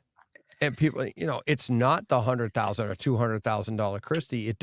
You can tell the difference between the two, but that technology did trickle down to us, and the lower end is getting better, but it's still not as good as that $200,000. How do you do that with these? Well, like, do you have because all the tech is putting these things together. Can you have a lesser quality, wall version that's not as bright, that's not as, I don't know. I don't know if that tech can. You can. And it really comes down to pixel pitch, and that's what drives the cost. So, for most average size screens, you'd want a pixel pitch of like P0.7-ish or something like that. If you're far enough away, you can do a P1.0 or P1.2 or something like that. And it's still pretty good. And the P1.2s, if you buy directly from the manufacturer in China rather than a reseller in the United States, which more than triples the price, you can get like 120-inch screen for like 15 grand or something like that right now. So, if you're brave enough to go direct, and you know what you're doing, and none of us know what we're doing, that's one of the problems, right? You can buy this stuff, and for less than a really good JVC projector, you can put in an LED wall right now that would be stunning and blow you away. But it is not accessible to the normal consumer. It's not a easy thing to do. It's out there, and I'm talking to some companies right now, and I might do some of those, right? Just get their stuff and then do it myself and show people what can be done. And I want to do that, but it's not easy. It's way easier to go out and buy your Epson new version projector for $5 grand, slap it up and put a screen up and have a wonderful experience. Yeah. That's way easier. Yeah, it's way easy. Obviously, ease of use, everything, entry into it. That's what I think, like what Travis and I are saying is like how hard it is to get to that next level and do those panels or anything like that. And will that market ever, come? I feel solidly. I do believe that market is gonna make it. Like the roll-up OLED, I never thought that would make it, and I always thought that was hype. I mean, you still see those things at shows every once in a while. LG will be like, "Ooh, here's our roll-up OLED," right? And, they have the screen that kind of comes up out, right, and it unrolls, and they're like, "Oh, we can put it around our wrist and have a phone." That's that's kind of janky stuff. No, well, not janky. That's not the right term. I think it's niche technology that will never, in any reasonable amount of time, have practical application. The difference between that and LED wall is that LED wall has significant practical application today, right? But you see it mostly in commercial signage. Right. And so there's slightly different. And now that they have chip on board, which is much better than the older technologies, it's of a quality that can compete in the home theater realm. And now it's just figuring out how people can have the correct sales and installation channels. So I think it can happen. And I'm not saying that just because I want it to. I say it because I see people trying to sell me this stuff every day, right? I have 15 different companies that have sent me quotes of varying amounts of money for home theater grade LED walls. That's all direct manufacture in China that they would ship over in a container that I can install. But there's no sales or support channel in the United States for it right now. So it exists, but it's not ready for, I don't know. And to Travis's point, maybe it never will make it.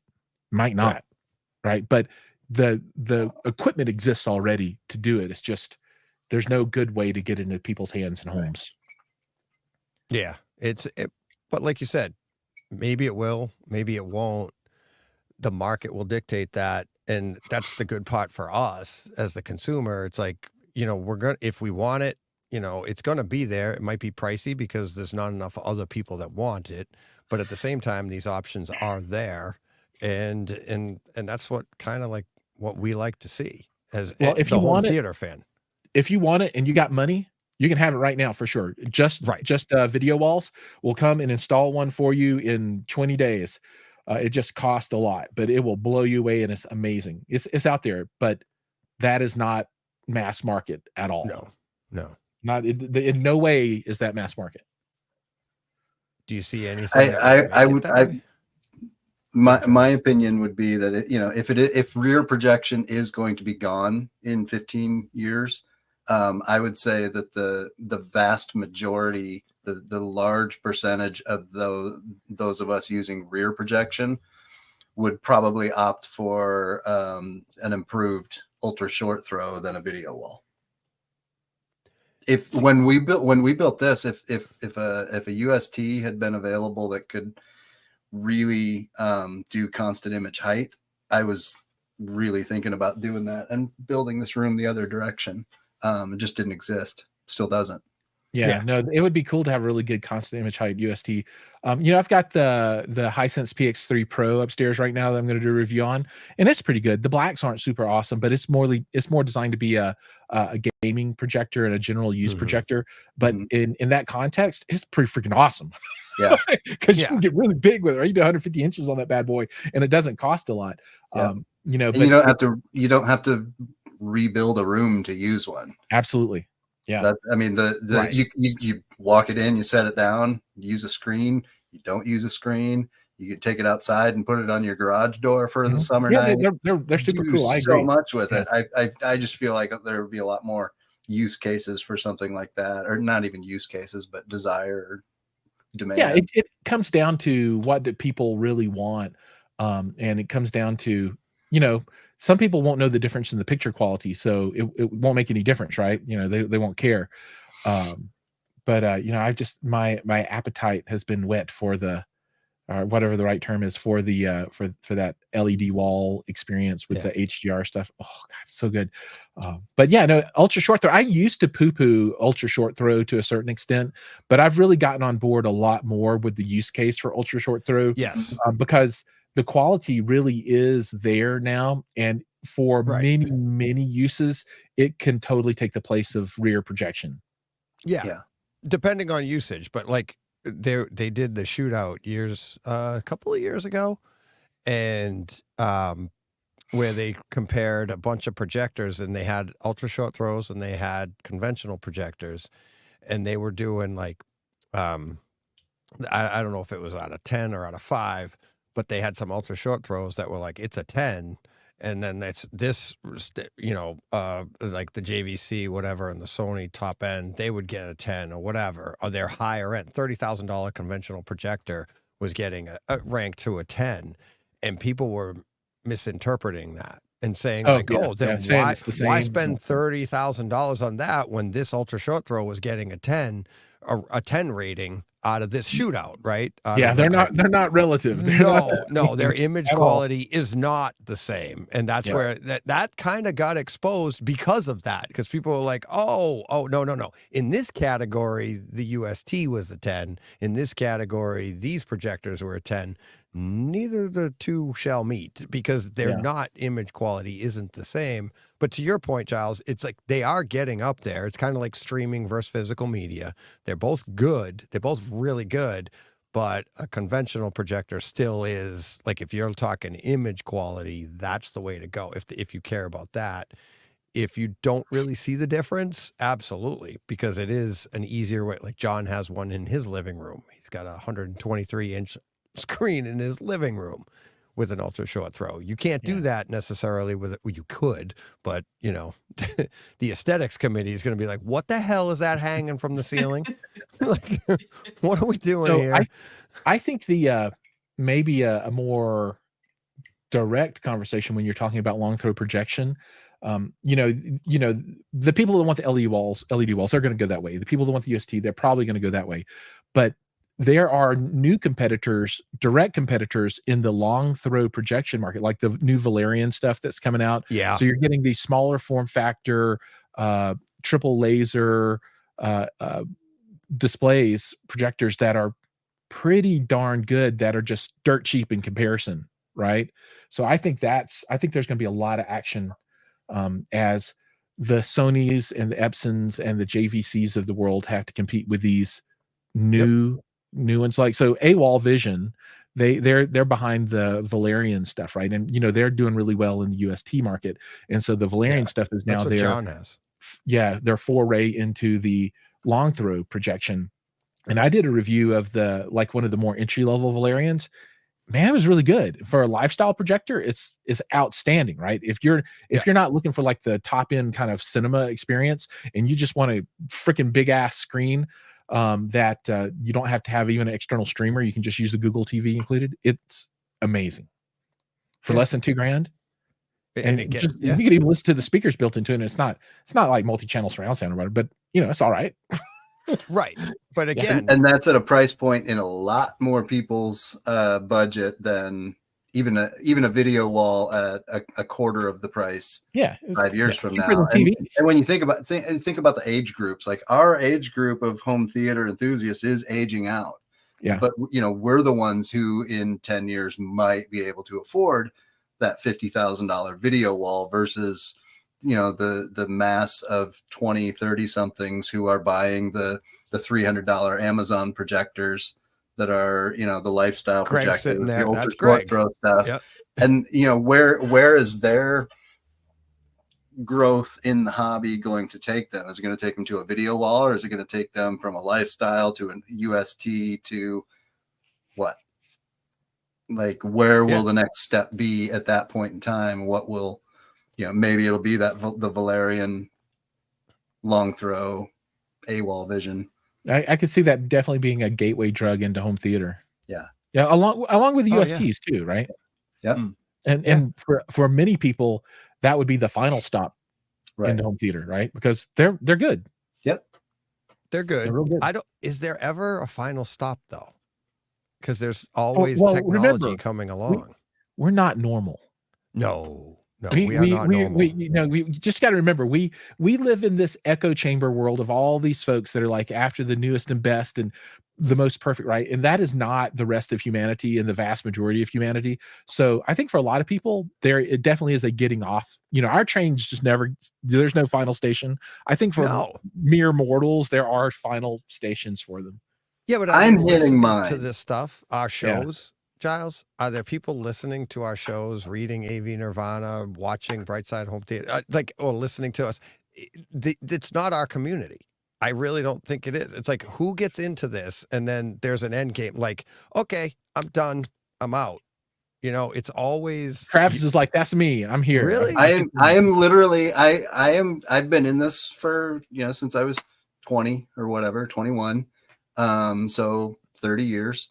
And I am getting to the point where a couple more upgrades and I have hit a point like these speakers that I have in here. I've had them in here for what's it been, 2 or 3 years now.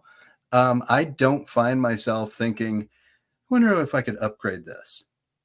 Like there are things that I've added that have really even I definitely I'm still on a 4K E-Shift JVC, so I want to buy one more projector. I've got these speakers. I'm probably going to need to replace my processor at some point just because it's also 6 years old. But I'm looking at last projector purchase. My next one is going to be the last one because then I've got 10, 12 more years before I retire. There's not 8K. There's not realistically 8K content coming. It's not coming. I'm going to get one of the probably one of this generation JVC, and then I'm done. And then when we retire, we're going to be living on a beach somewhere, and I'm not going to, it will be good enough. I'll be able to load some new movies, and that's all I'm going to care about. Yeah, that's what Paul's saying in the chat. Good enough is the goal for most people. Yeah, but I'm well past good enough. Oh yeah, you're already way past good enough. To me, it's amazing that I've gotten to a point where I've never even thought, I wonder what those speakers would sound like in here. I just don't, because these are lacking nothing. Right. They're lacking nothing you could afford. Right. There's also that part. A what? That you could afford. Right. I honestly don't. These speakers. I've done the Cedia thing several years, many years. I've worked with Grimani and with Ascendo and demoed all of the rooms. This sounds just as good to me. Yeah. I mean, I also toured as a musician for 3 years, so my hearing is not quite 100% Shot. or even No, it's- remotely close to it. Maybe not even 50%. But quite frankly, I still, when I leave Cedia, like all of us do, we come home and we play all those same clips in our room and we compare. This room sounds to me like the Storm Seymour Ascendo room from 2 years ago, 3 years ago. Yeah. And I have zero complaints with how my room sounds or looks. Right. And that's what I felt like last year at Cedia, my first Cedia. And it's like, Mhm. I'm like, my room is really close to these $1 million rooms. And it's like, and you and I were talking when we were there, it's like where the money goes for this is in the size of the room, right? Yeah. You need a more expensive projector the further away you get. You need more expensive More light for a bigger speakers. And, screen. yeah. And it's like you need more expensive speakers and amplification for the larger room so that everybody in the room can experience the same thing. That's where the money goes. When you shrink down to our size, you don't need to spend that kind of money, and you're getting sometimes a better environment because it's that much more intimate. It's like so like for everybody that like listens to our shows, listens to us, it's like, trust me, like you're there. And Mike Schramm, who went this year, because Brett, had his little, giveaway. Little, I said it's huge. It was like a once in a lifetime. And Mike came away from it thinking the same thing. He's like, oh my God, that's my room. And he has an open space basement theater. Yeah. And he's like, I'm very close. Good enough. I mean, good enough. yeah, it's like it's we're limited by our environment. Our limitations are the room itself in a lot of cases. But we're still 98, 99% there compared to these $1 million rooms. And you're right. It's like, but my thing is, but we never stop trying. Right. It's like the good enough is never there because we never say, Travis, you say you're like, I just want to get there, but you won't, buddy. You'll be sitting there. I mean, it'll take you like 2 months to go, I got to do something. I disagree. I Really? disagree. You know what I want to upgrade? Maybe the size of my Kaleidoscape server. I've got the 48 and a 6. I'm jealous. I wish I had a 48. I'm so jealous of you right now. I'm so jealous of you right now. Oh my God. It's about halfway full. And the only I love when I have a lull in my review schedule so that I can just come down here and enjoy movies. That's what it's all about for me. Is watching the movies. And I don't, when I'm watching a bad movie that I'm not engaged with, that's when I start looking around at my room and go, I wonder what would this sound like? Wonder what if I did this? But even now, when I put on a bad movie, I look around and I think, there's not anything. I know I want a laser projector that's going to have a longer life, some more output. But other than that, I put the Lumagen in a year and a half ago, and that's like one of those things that it's, you put that in. Oh, now I have really high quality tone mapping and, better control for the scope screen.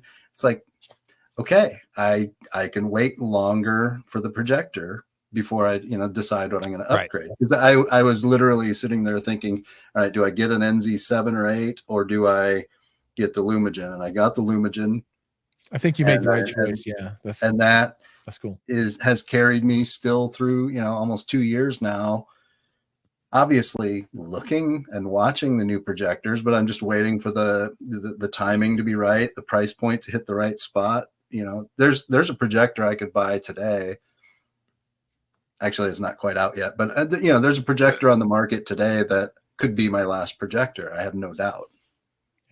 And it's not because this one looks bad. It's because I do want to get a little bit more output, but it's more just about the longevity. Yeah. Hey man, I gotta peace out. My clock is ticked down to 0. Oh, there you go. Yeah. I told you I'd last longer. Yes, you made it. You did it. But I'll if you don't mind, maybe I'll jump back in later today. Absolutely. You got the links, right, buddy? Yeah. Anytime. Cool. Pop back in. Appreciate it. All right. Well, Travis, good to see you. Greg, nice to meet you. too. Nice to meet you too. I'm actually gonna head out as well. All right. Cool. And Thank you then so there much. were Thank you. two. Thanks, Greg. Thanks for Nice to hanging meet in. you all. The Yeah, future thanks for of having home me. theater right there. And the Oh, tons of past. fun. Giles, the past of home theater is leaving and the future of home theater. The experience. All right. See you guys. All A right, good one, Thank you later, very Giles. much. Later, See ya. later, Greg. Thanks you very much. Talk to you, buddy. Bye. There we go. And Giles is gone. I'm trying to Yeah. drop them out, and they're dropping themselves out. All right. Finally, Travis, we're alone. No. Hey now. Hey now. So I haven't heard back from Chris. I don't know if he's going to pop in now or if he might Oh, pop okay. in later. But Did just you keep send an him the eye out link? for him. I you did. send him the link? Okay. Oh, that'd be cool. Yeah. We got. I know he had few minutes. he has a busy weekend, but he thought that maybe tonight after his daughter's asleep, he could pop on for a while. So it'll more likely be later if he can. Okay. Did I send you all the links? Did I Yep. send you the other link? Okay. So he knows which ones to use. Okay, cool. Yep. All right. That'd be fun to see him pop in. That's how we did it Yeah. last year too. He just popped Yeah. in. Like, hey, look who's here. Yeah. Yeah. Awesome. What's your latest review? I just reviewed the Sofa Baton X1S remote. That's funny. Which- Greg just left. He's using a earlier Sofa Baton that he wasn't crazy Ah. about. Or Yeah. he loves it, but he has to. It's finicky, so he has to play with it. He loves playing Hmm. with it, but he doesn't love that he has to play with it. Yeah, I find like the way the Anthem processor works. It doesn't have direct commands for input 6, input 9, input 1. You have to cycle through the list because they're all virtual inputs. You build your inputs. Like, okay, input 1 is going to be HDMI input 4 with optical audio 2, and you build and this speaker profile, this sound room correction profile, you build your own virtual inputs. So they don't line up just 1, 2, 3, 4, 5. So the Sofa Baton got out of sync with that. But other than that, which is really kind of an Anthem thing, it had you put in what your input list was, what's on now, what happens when you power it off and power it back on, and then when you select a different input, it like click click click click click click click click to the one. It cycles through the input up Oh. to get to where you want to be. And that frequently got out of sync. But other than that, I found the code to be really, really good. It's the ergonomics on that, where the bottom half is the remote for the device that you're controlling, and then the top half is like the remote for the remote. There's, the back button and the scroll wheel and the screen that's not a touch screen. But I would love to see Sofa Baton put out like a more premium hardware with their code, put a touch screen on it, get rid of the scroll wheel, use something other than plastic to for the body of the remote. And I think it'd be fantastic. I think they've got a good thing going there. Nice. Yeah. So would you use it all the time though? No. Well, I mean, Yeah. would I, if they came out with that premium one, I'd consider it. Yeah. I really you- like my unfolded circle remote too. I really Yeah. like it.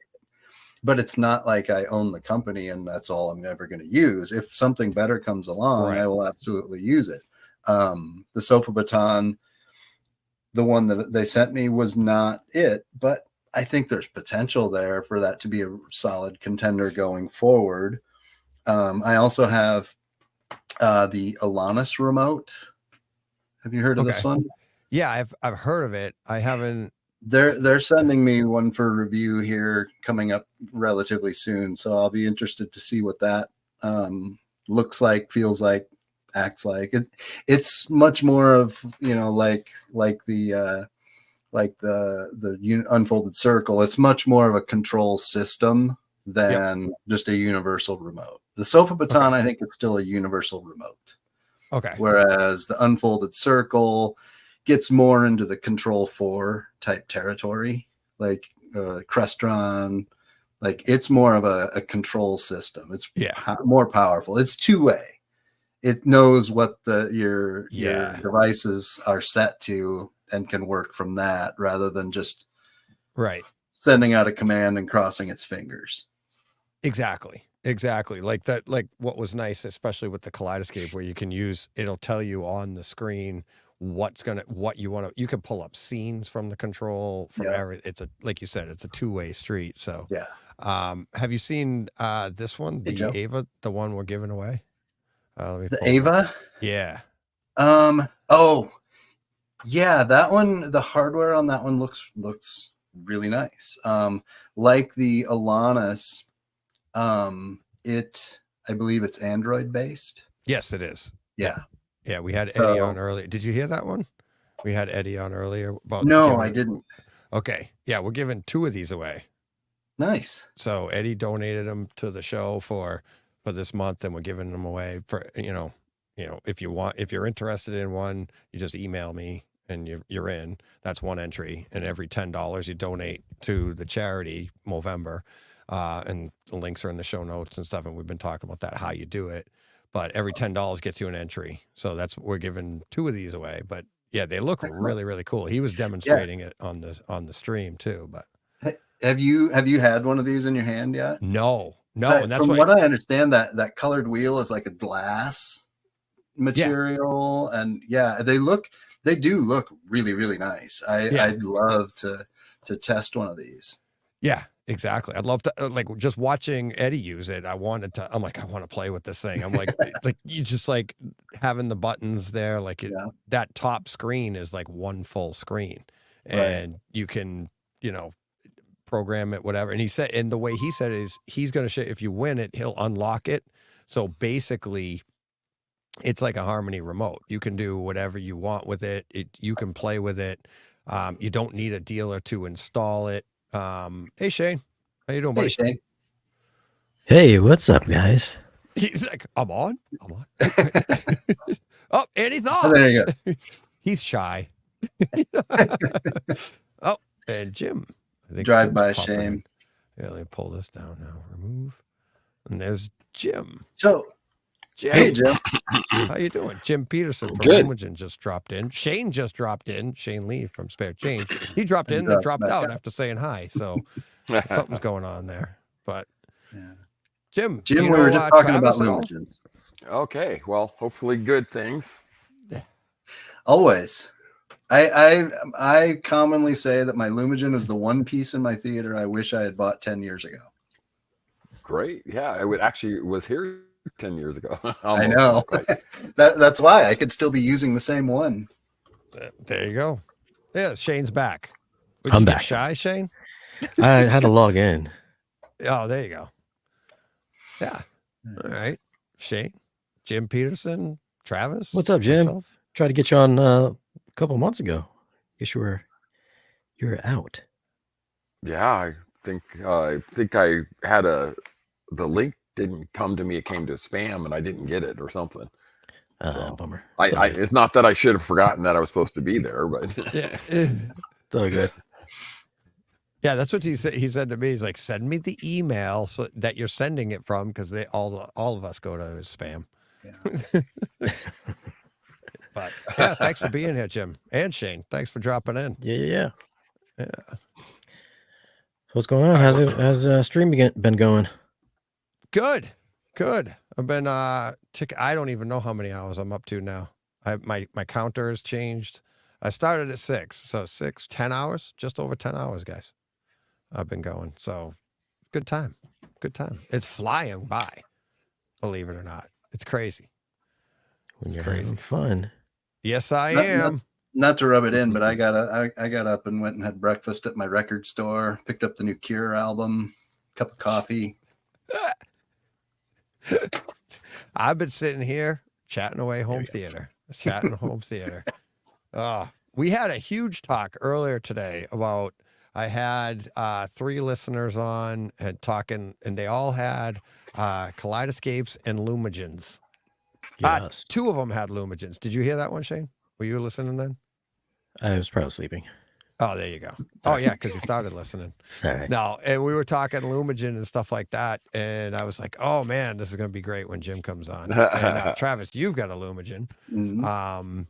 Let's start off with the Kaleidoscape And the Shane, did you get the V yet? Strato V? No, because kind of no point.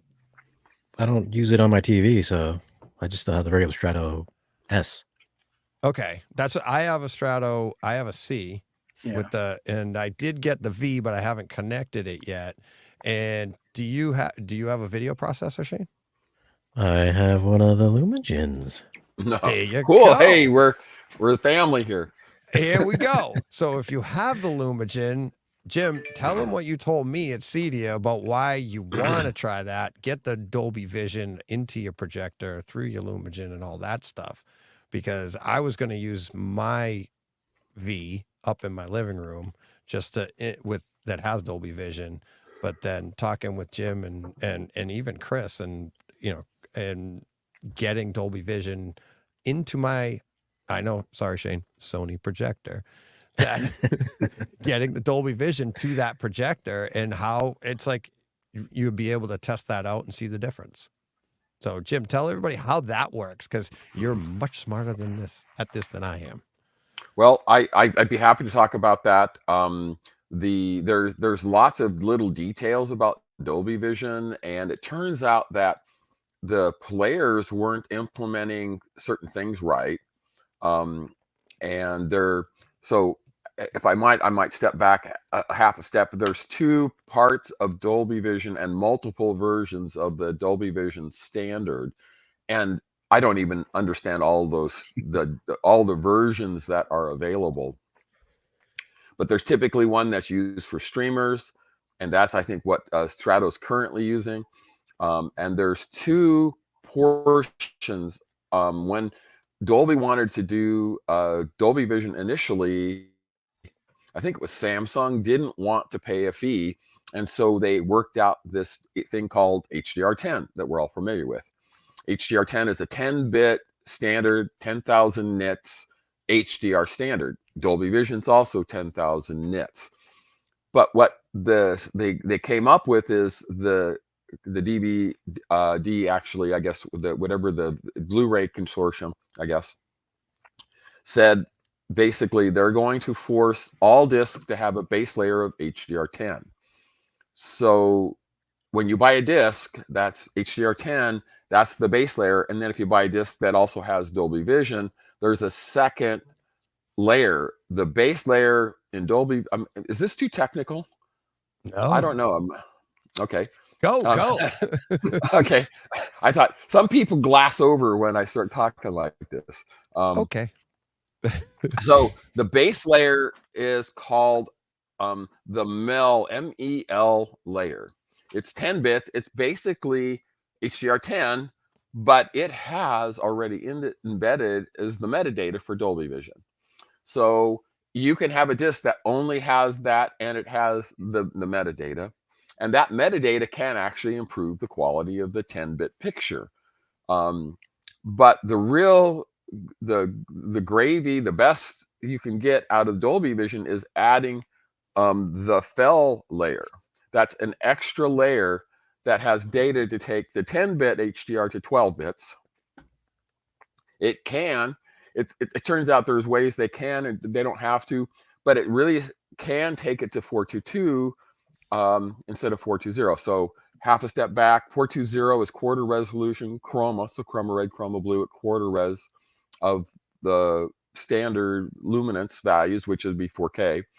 And then 422 is half res chroma. So every line has its own chroma, but it's only half horizontal res for chroma resolution. Chroma, you can only see about 1/9, and that's why they decided to have this 420. It's actually a very good trade-off, one of the better ones that they did. But 422 is going to be an even better quality image. So let me pop back up to where we were, is if you have a disc player, like an Oppo or a Panasonic 9000, they can play discs that have the FEL layer and have more data and give you a better picture. If you got a really good projector, you're going to be able to see that difference, I believe. Now, the problem you get is streamers typically use only the 10-bit MEL layer, and it turns out that, from what I understand, the current Strato V is only using that MEL layer, so it's only 10 bits. So then there's a discussion of, well, there's still metadata. Can you that metadata make it look better enough that you can see that improvement over HDR10? On the flip side, there are some player issues creating that Dolby Vision LLDV. We support now LLDV. That's different. That's basically player led instead of television led, display led. Okay. And so the player has to do all this. And in the players, there's two aspects. There appears to be a slight issue in the Dolby Vision SDK, the development software that they give to vendors, and they all have a raised black level. So you're contending with the raised black level if you're watching Dolby Vision. We have put some stuff in to allow you to undo that raised black level. So for like the Oppo, I think the base black is, I think it's 72. Some of them I think are 69. Some of them are 72 levels, and 64 is supposed to be black. So we're basically taking it down, and then some of them actually truncate it so that the 64 to 72 is just gone. The Oppo doesn't truncate it; it raises it if you set the level in the Lumagen correctly. I'm getting down into too many nits, I think, but the net is, if you only have the MEL layer, got to keep them straight. There's very little difference between HDR10 and Dolby Vision, and there's a negative in the players at this time, where they can't do true black, and you can actually, in that case, you get better blacks straight out of the chute with HDR10. But we have the way you can go in and you can adjust for that in the Lumagen, so we can fix that. But when you fix it, you're basically back to a 10-bit equivalent of HDR10 minus this metadata. Now, I've not really been able to see the difference. I have a Strato V, I have a Strato C, actually, I'm not really doing A to B much, but my friend John Thompson, who was probably going to be here, maybe he'll be on later, was actually, he has all the right equipment.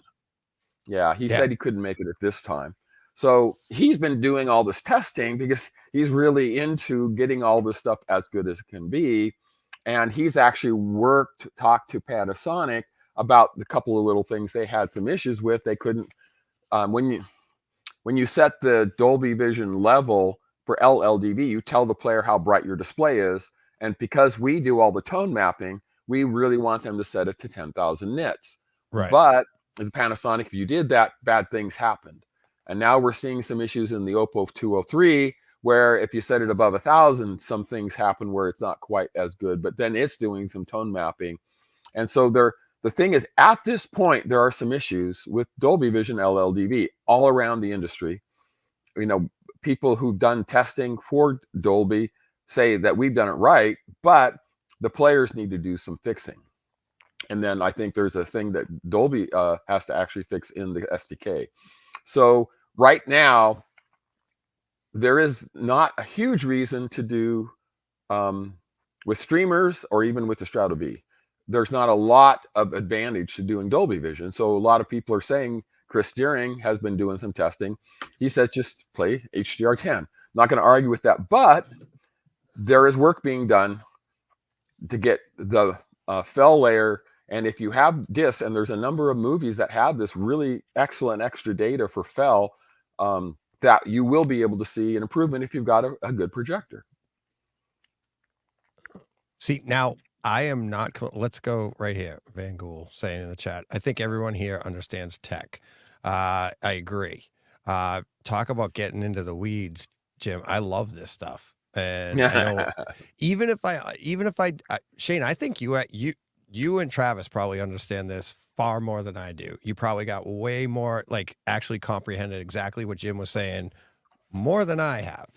But what I like about that, and for anybody listening, is like, this is the complication that goes into getting that image onto our screen, right? And it's not as simple as, you know, like, oh, this great image here, and how did I do this, and why did it, like, why did my black levels get, but why does my projector seem like it's brighter and darker all of a sudden when it's the same exact projector, but all I did was add in a video processor like the Lumagen in line? How did my black levels get better? And then hearing like Jim, what you're saying is like, well, it's got a raised black level here. It's like that I comprehended.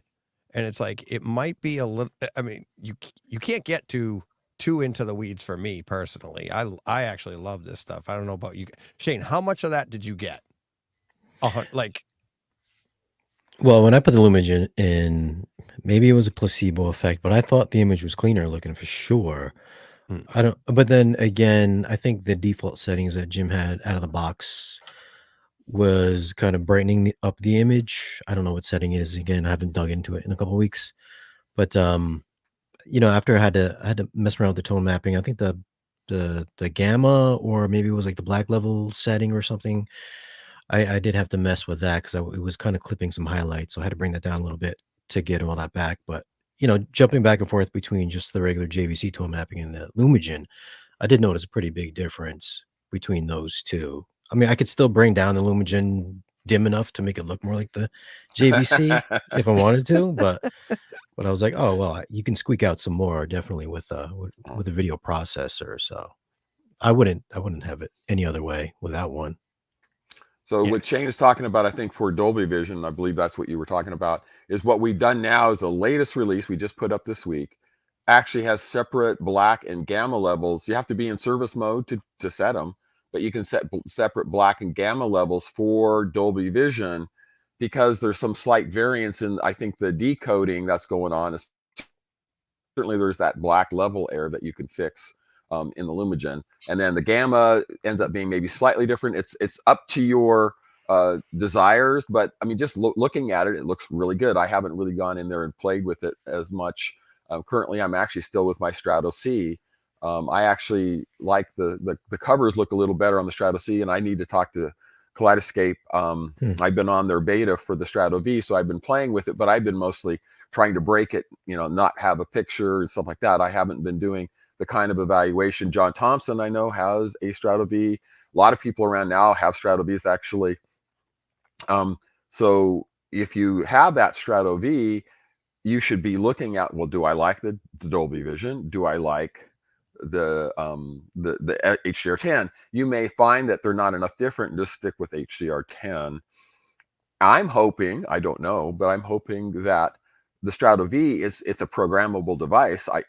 I'm pretty sure that they have that, and they might be able to improve and add more bits to their data. That was what I've been pressing them for years, is I don't need 8K, but give me better 4K. That's what I want, and more bits. And whether it's Dolby Vision or just more bits, 422, 420, you can still do with, if you had 12 bits, you can get better content, higher bit rate, so that there's still limits on the bit rates that you're putting on this content. So it's not studio reference quality because you are doing a lot of compression. Give me more bits. I asked them, I said, listen, since you guys aren't limited to file size, which means they could, theoretically, they can go higher than 100 gigs, which is like the disk limit, but yet most of their movies are limited to essentially the same as the disk size. So I was like, why don't you just keep it at minimum 100 gigs per file? If you want to go a bit bigger for those 4-hour movies or whatever, go higher, but why not just give us the max bit rate? And they were saying that you won't tell a difference between a larger file size with higher bit rate than what we're doing. I was like, I know that's not true because I edit videos all the time.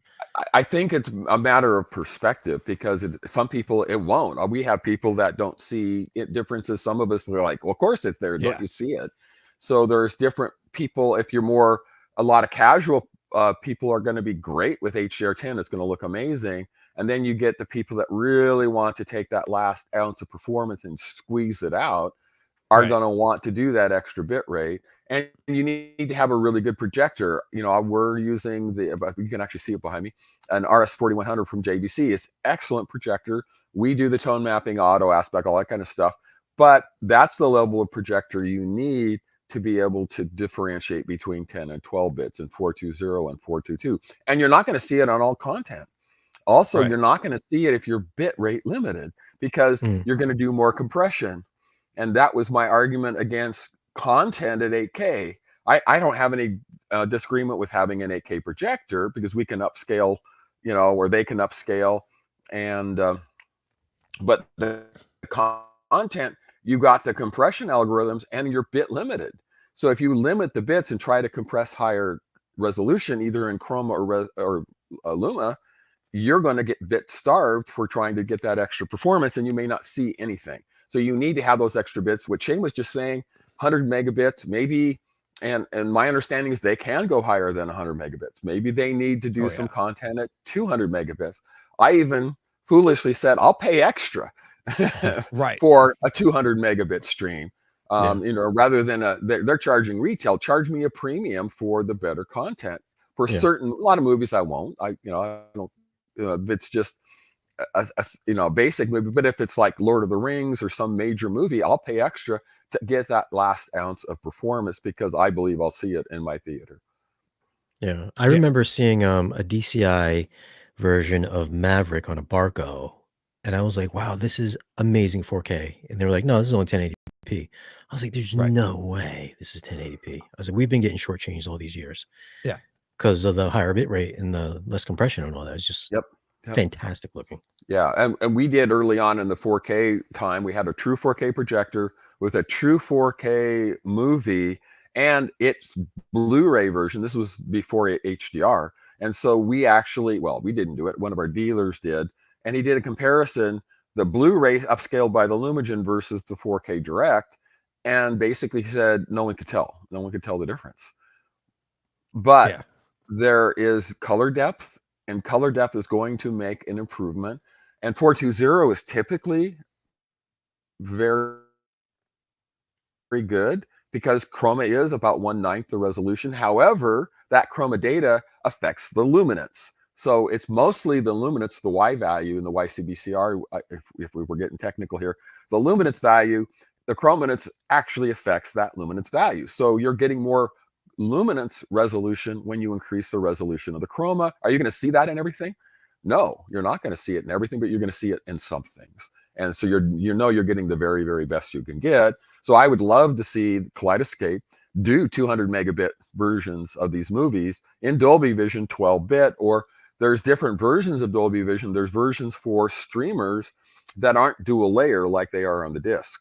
And the disc, I think, is dual layer only because they couldn't get everybody on board to sign up for Dolby Vision. Otherwise, there would just be Dolby Vision and then maybe versions of that. So there are versions of the streaming that are not dual layer that are 12 bits. And so you don't really have Melfel layers in that case. And that's, I'm hoping that we can convince, and I think it's up to the customers for Kaleidoscape to call them and say, I want this. I want better content. And, people can argue all day, you can't see it, but some people do see it.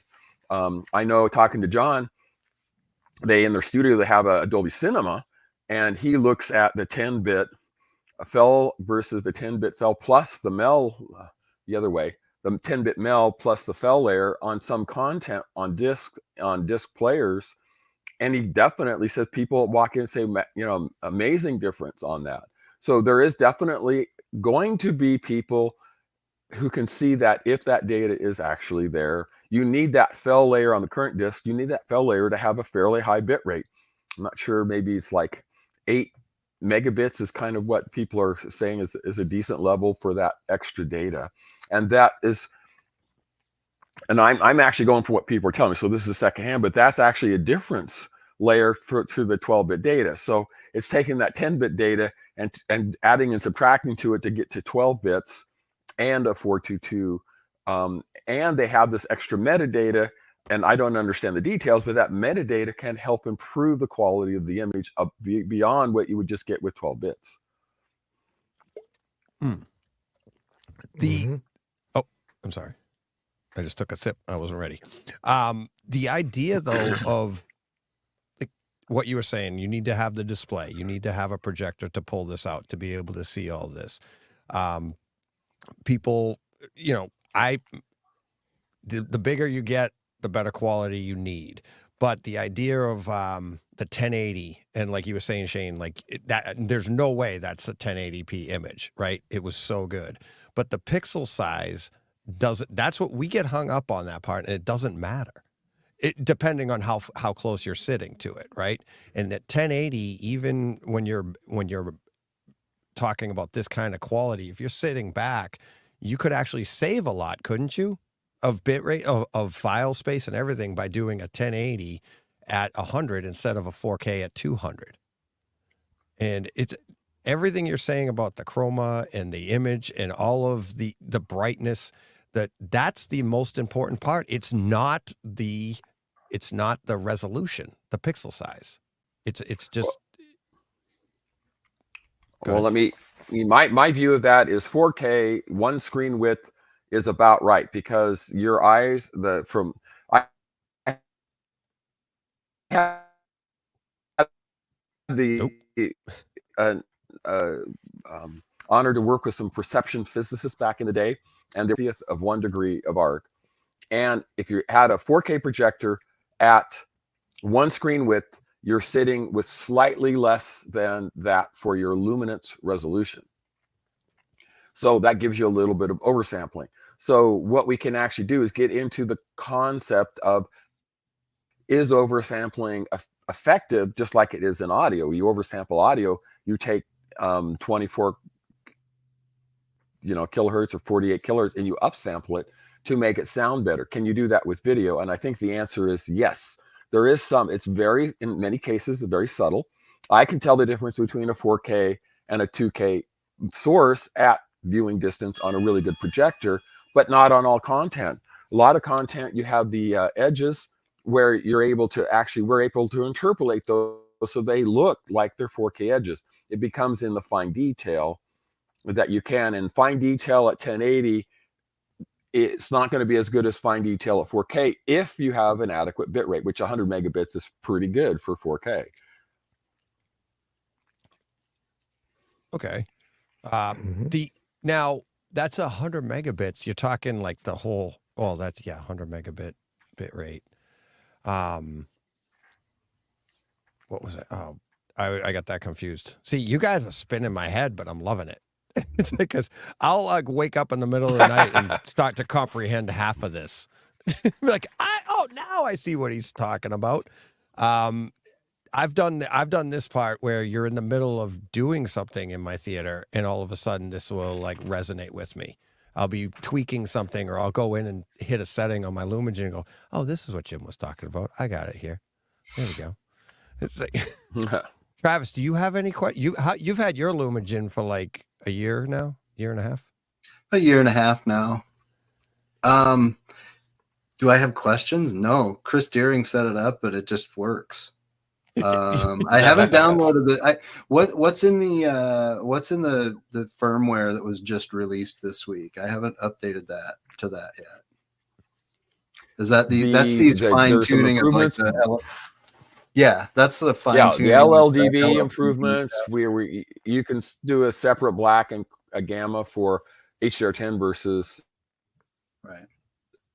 LLDB. So we're really trying to be a set and forget. So before people are saying, well, I can dial in my LLDB, but it's slightly different than what I want to dial in for my HDR10. And so we put in the ability. You have to be in service mode because we don't want everyone to be messing with these controls. So service mode, you can actually set your black level different now. We also had a bug with our Stewart masking control that we fixed.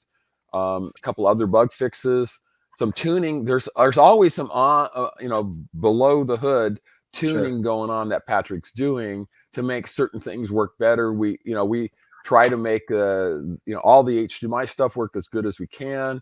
We're stuck with HDMI. That's what I'll just say today. I won't get too negative. The thing is it's really difficult. So we actually, are trying, and John Thompson's a friend of the company. He does this gratis because he loves the product. He loves the best video.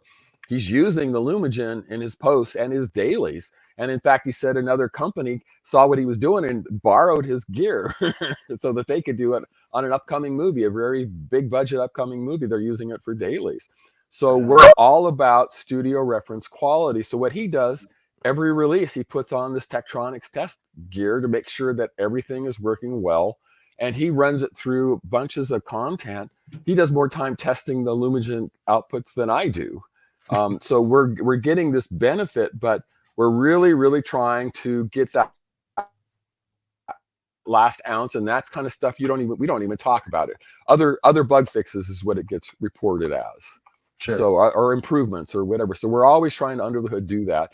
We're very hopeful that this will become a production release. We haven't had a production release now for 1.5 years because every time we were thinking, okay, we go to production, no, we want to do this too. So we just kept it. They're good releases that just we want to get to the production. We hope, and if this lasts for a few weeks without any major bugs, this probably will become a production release because it is so good. Sure. Cool. Nice. I'm still waiting on my my Seymour masking control system so I can trigger that with the Lumagen. But we talked about that on email a little bit, because I'm also already using my Lumagen's 232 port for Home Assistant control. But you seem to think that it's not going to be an issue at all for me to split the 232 and go off the two devices. Yeah, that's really down in the nits. But yeah, so basically we run a 9600 baud for control. The Seymour runs at, I think, 119K baud. The two don't talk to each other. So if you send your control system 119K baud screen masking commands, they're just going to ignore them. At least that's true in theory. So Nice. I had this. I didn't get a chance to ask you this at CEDIA, and the question about masking control. So Kaleidoscape has been doing it with flags. I know that. So a scene, movie comes on that's 235. The flag is sent, and your masking system, but it has to go through a Control 4 system or a Crestron or something. You have to have that system available for this flag to trigger your masking system. The new, like through Lumagen, just came up this summer. You came up with this. Yes.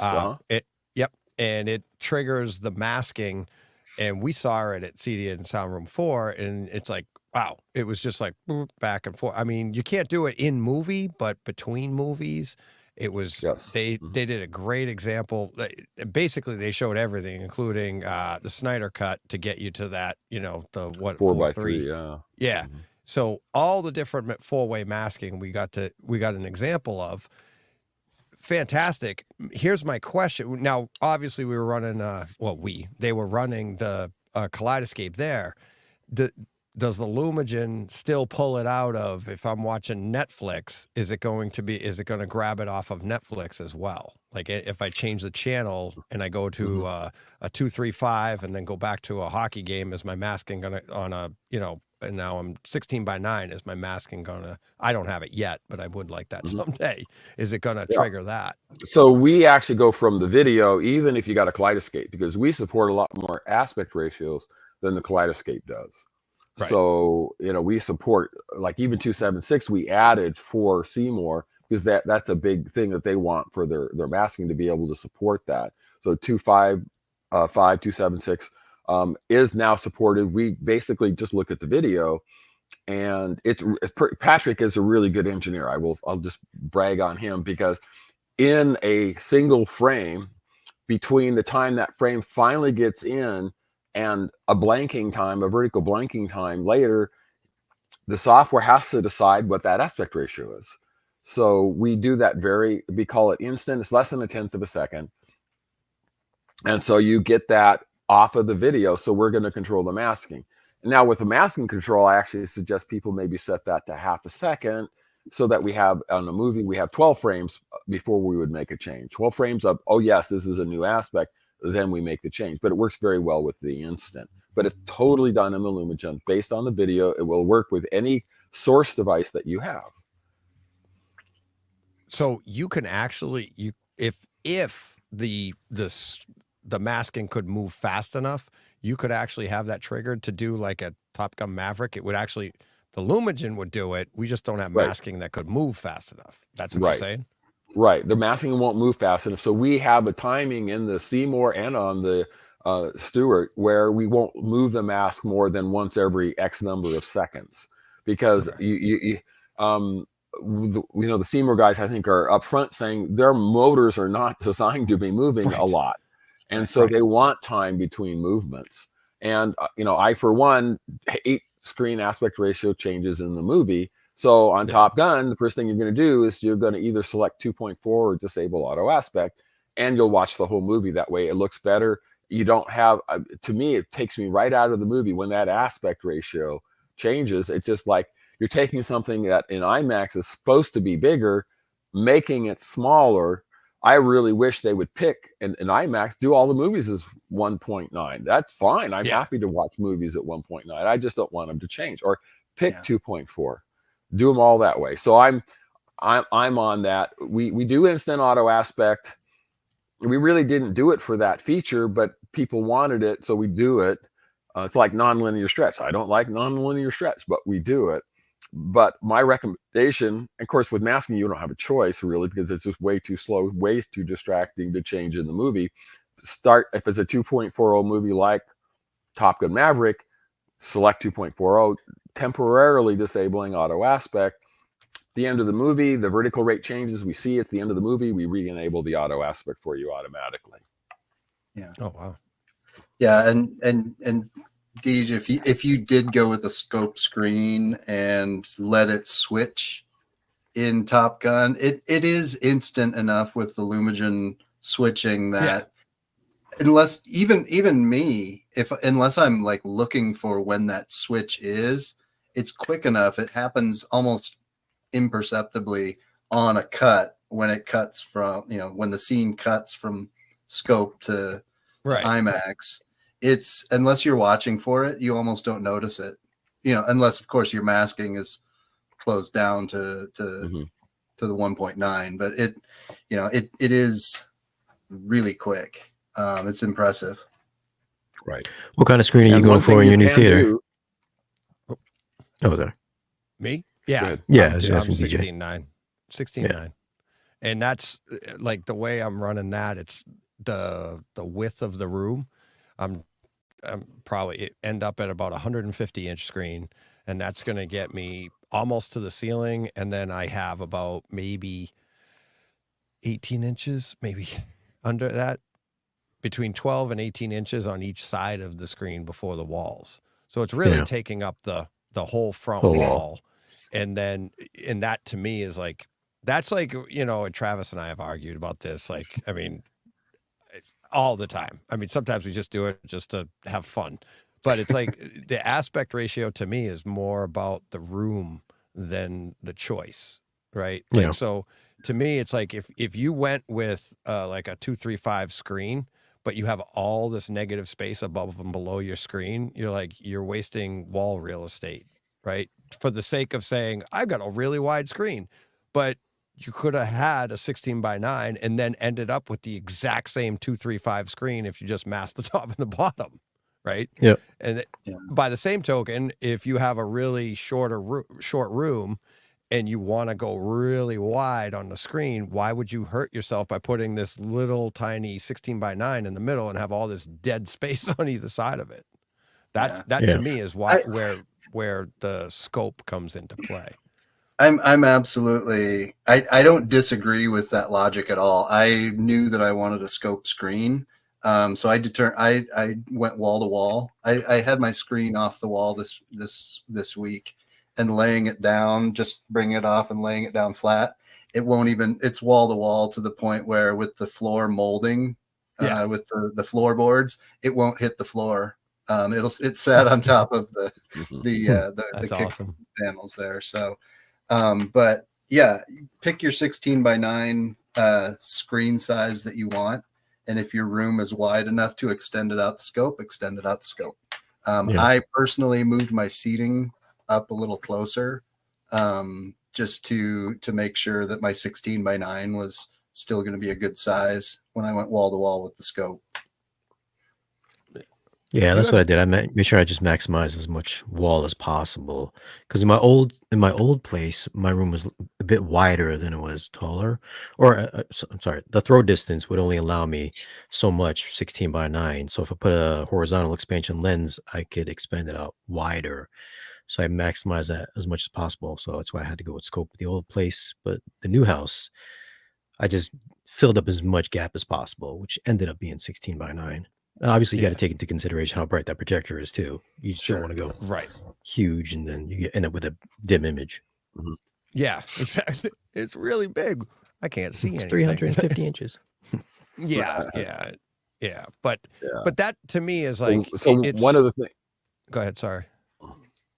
No, I was just going to say one of the things I've been talking people to is 2.0, 2.1 or 2.0 being a good compromise. If I ended up with a scope screen 240 because I'm pretty much 95% movies, and if we watch a show, I watch a documentary, and I don't care. It's not quite as big. I do actually have the height to go higher, and now I'm wishing maybe that I'd gone to a 2.0 screen. And we have a lot of clients, especially in the LED wall area, where they just want a really big TV. But 2.0 with the Lumagen, you can basically fill the screen with 178 content, the 16:9, or 240 content. We can actually stretch and crop and do all sorts of stuff, and they love that because all their content is filling the screen, and they don't have to do anything. We do all the aspect ratio adjustments. My last house, I built it was a 16:9 screen, but I had always wanted a scope screen. I was messing around. I had an extra plank that was left over from the frame that I built. I had extra velvet, so I wrapped it, just friction fitted in there, and the measurements just happened to work out, so that made it exactly 2:1. And I thought, well, I could just pop this in and out, and I never removed it. I just framed everything up, cropped a little bit of 16:9 content, very few pixels of 185. 2.0 was, obviously perfectly framed, and scope, the bars were minimally visible. I loved the 2.0 screen. I thought it is a very good compromise. See, I like all these masking systems. Like, they're cool, but if you really want to be more like a cinema accurate, those guys, they don't use masking systems. You're going to get the black bars. So I opted not to go masking, just so I can be slightly annoyed that there are black bars there. Well, I want to do masking, but I don't need full way. I don't want the full way masking. I want curtains for the side. Like, if I'm running a 16:9 screen and I'll hang the curtains on the side, and then if I'm gonna watch Snyder Cut, you just bring those curtains in. And I think that's because that's kind of what they do in the theaters, right? I was talking about that earlier. It's like I go to my X Plus, and it's like you get that scope screen, and all they do for the IMAX or the 185 aspect, just the curtains come in on the side, and that's it. It shrinks your room. It's like, Travis, you could do that too. It's you put up a curtain system connected to your set. That's, I don't want to say easy to do, but compared to all the other stuff we do in our theaters, it's a relatively easy way of doing it. Shane, I think I told you about this once when we were talking about the screens and the scopes. But then you get shadow. Not if you the run beauty it of the tighter. masking system is it's about 1/8 of an inch off the surface of the screen, and there's no shadow from it. Right. But if you run it tight enough, and I've thought of that, it's like you can pull that in, and it's like and the other thing is, how often, if you have a 16:9 screen or a large, the taller screen, how often are you bringing in the sides? It's like we all just go right to Snyder Cut, or you're watching like an old rerun of Hogan's Heroes, maybe. I don't know. We watched The Apprentice last night, and it was 133, and like Saltburn was 133, and God, I hate some of these things that are. The Whale was 133, or was that 166? But yeah, I can't stand those taller things just for the sake of being artsy. Taller things, like IMAX, I get it. I think the four-way masking, where I think it's a really cool idea, is when you do have just a huge screen, but then you want to watch a football game and the motion is too much. You can create a secondary, smaller 16:9 screen in the middle that doesn't make you motion sick. I like the flexibility for stuff like that. I think it's really cool. Right. That would be cool.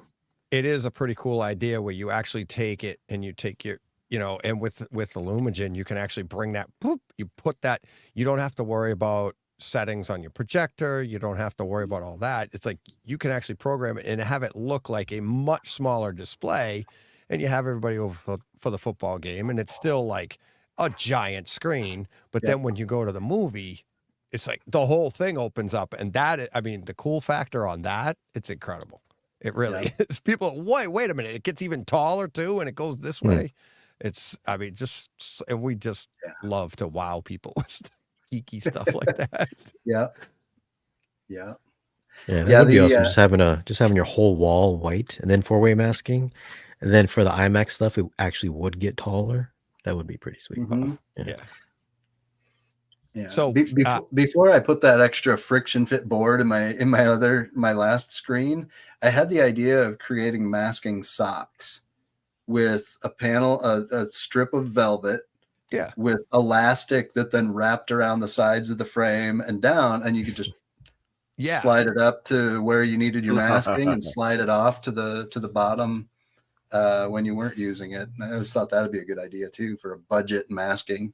I've been working on that idea of an elastic piece with a piece of velvet. I'm trying to get the piece to hook around it, because right now I'm just doing, like I said earlier, I have my masking, which is that pink Owens Corning insulation wrapped in velvet, and it just like tension stays. The top one stays in by tension, bottom just sits there, and it works perfect. And it is such a difference. Like Shane, you said earlier, it's just annoying to have those black bars, because on a projector system you don't get that dead black like you do on an OLED.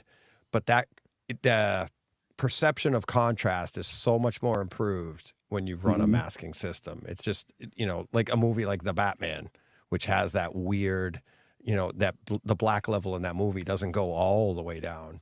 But and you could see that if you don't have your masking on, you could see how much darker the black bars are, even on an OLED or something like that. But to have that masking, it makes such a difference, and it really does change the perception of black level and everything in your room. It's probably, honestly, I don't notice it that much because I got the JVC. Maybe because you have the Sony, you notice it more. I knew you were going there. I knew you were going there. It's like, I was going to say that too. It's like, I find with the JVC that the masking isn't a big issue because I'm watching 16:9.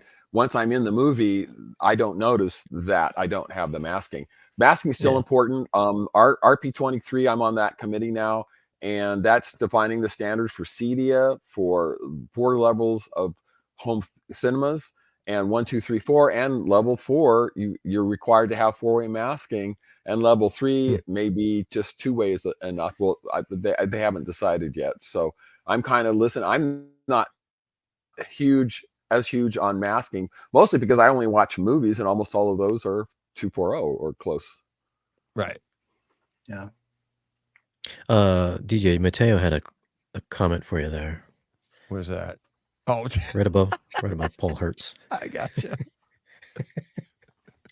Shade. I hate Oppenheimer. The movie or the individual? It's like the fun. It's like So it's when that was like last year, right? Right when it came out, you pop on the show, and I'm like, I love it, and you're like, I hated it. I was like, I've seen it, so I love that movie. It's. Is it still behind me? Yeah. Yes, it is.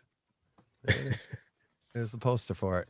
Love that movie. I've seen it so many times. I cannot see it enough. And then Shane and I start, and he's like, I can't finish it. I hate that movie. And there are people in the chat talking. I think that's why it came up, is the aspect ratio. It has variable aspect ratio in that. And again, Jim, talk to John Thompson all the time, and we go back and forth. He saw Oppenheimer in the theaters more times than most people have seen like anything. Like he probably saw that more times last year in the theater than most people went to the movies, period. It's like him and I love that movie. Absolutely love that movie.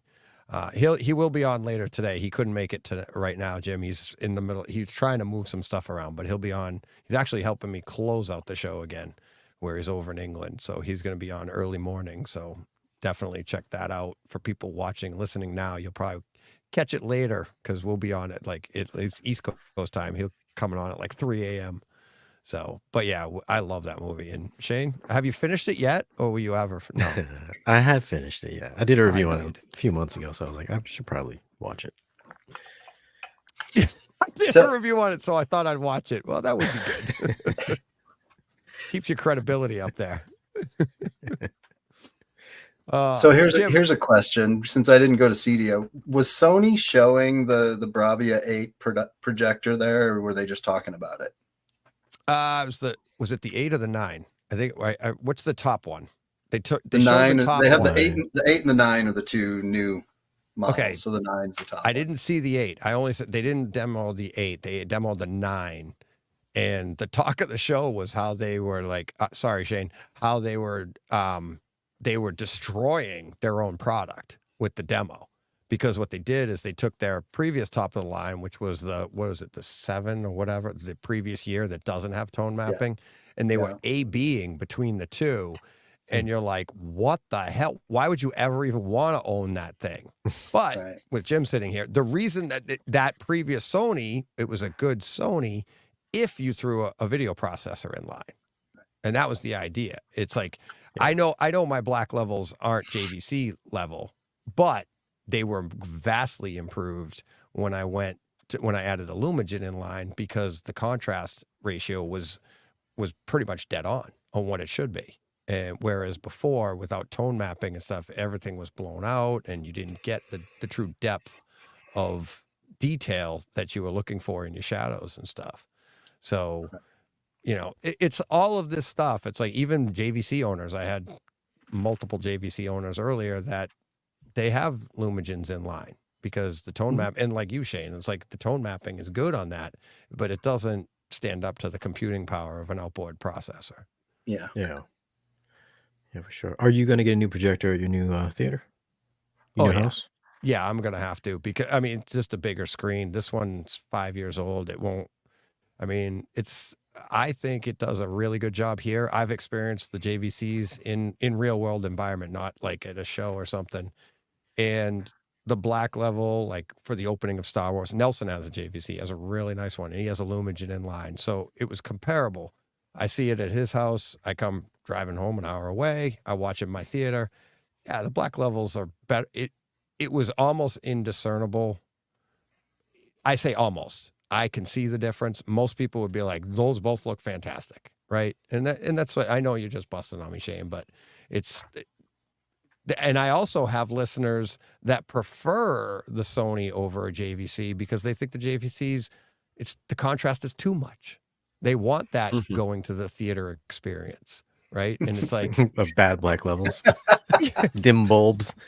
seriously, one of my listeners had Chris Deering to his house, calibrate the entire system, and he had it all undone. He didn't like it. He thought the contrast was too much, because he wants that going to the theater. You're right. We're laughing, but it's like you want that a little bit less contrast, because his theater going experience is so important to him and what he was brought up on. He wants to continue that. And it's like to each his own. Everybody's like, they would take something and dial it back because that's, tuned to taste. And that's what they want. And I'm kind of in the middle. I'm not as much to the degree of like people like yourself, Shane, but I don't want it, like what my listener was talking about, who has actually asked to remain nameless.